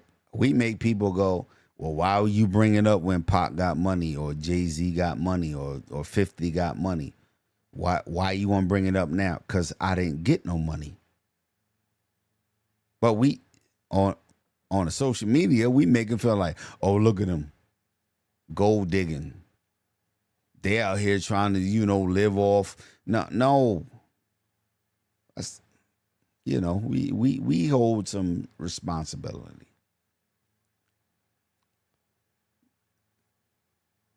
Nah, Daz is nice. Daz got a check from Dre. No?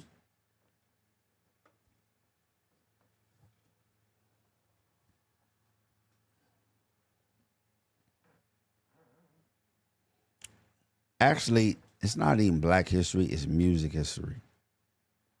Right? It's entertainment history.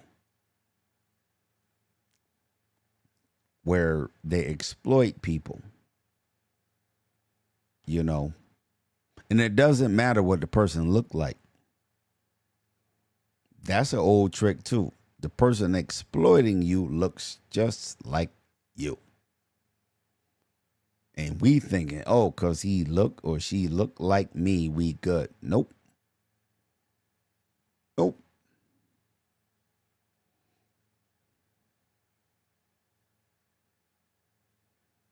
Or you going to get a pass. Nope, you're not getting a pass.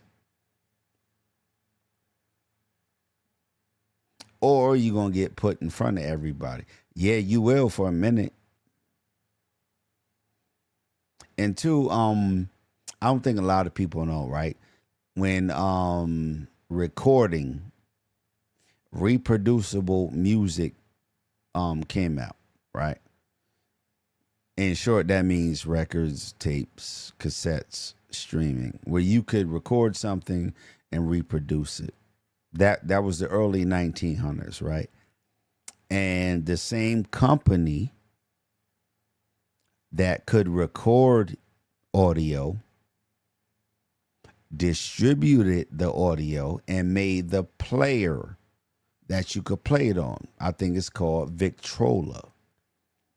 They controlled every aspect of, if you said something and you want it to be reproduced and played somewhere else, they controlled all of that.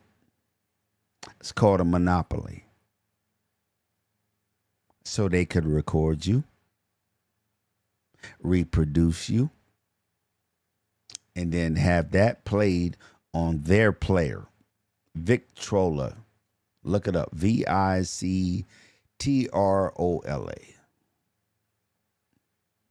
Yeah, I'm still building Most High because where the hell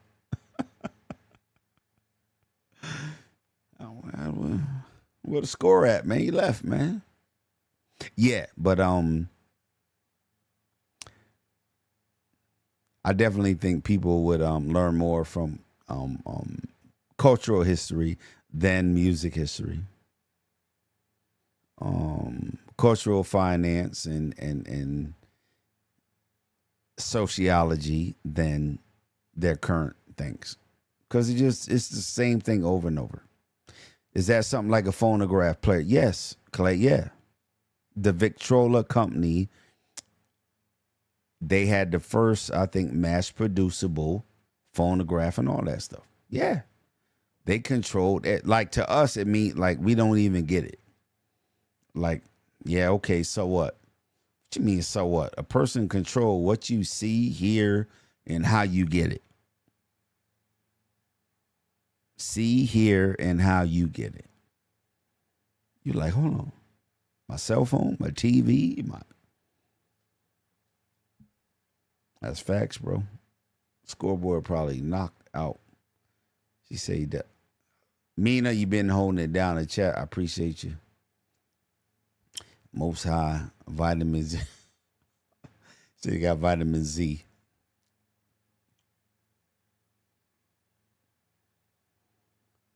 All right, y'all. It's 1:28. We're going to politic again. That's facts. My goal is to not have us focus on stuff just like hip hop or what a few people said about us. Nah.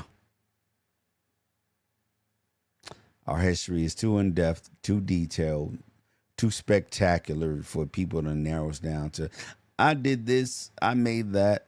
Nah. All right, y'all. You have a good night. Be safe out there. Scoreboard. Nope. Going once. Going twice. And we out.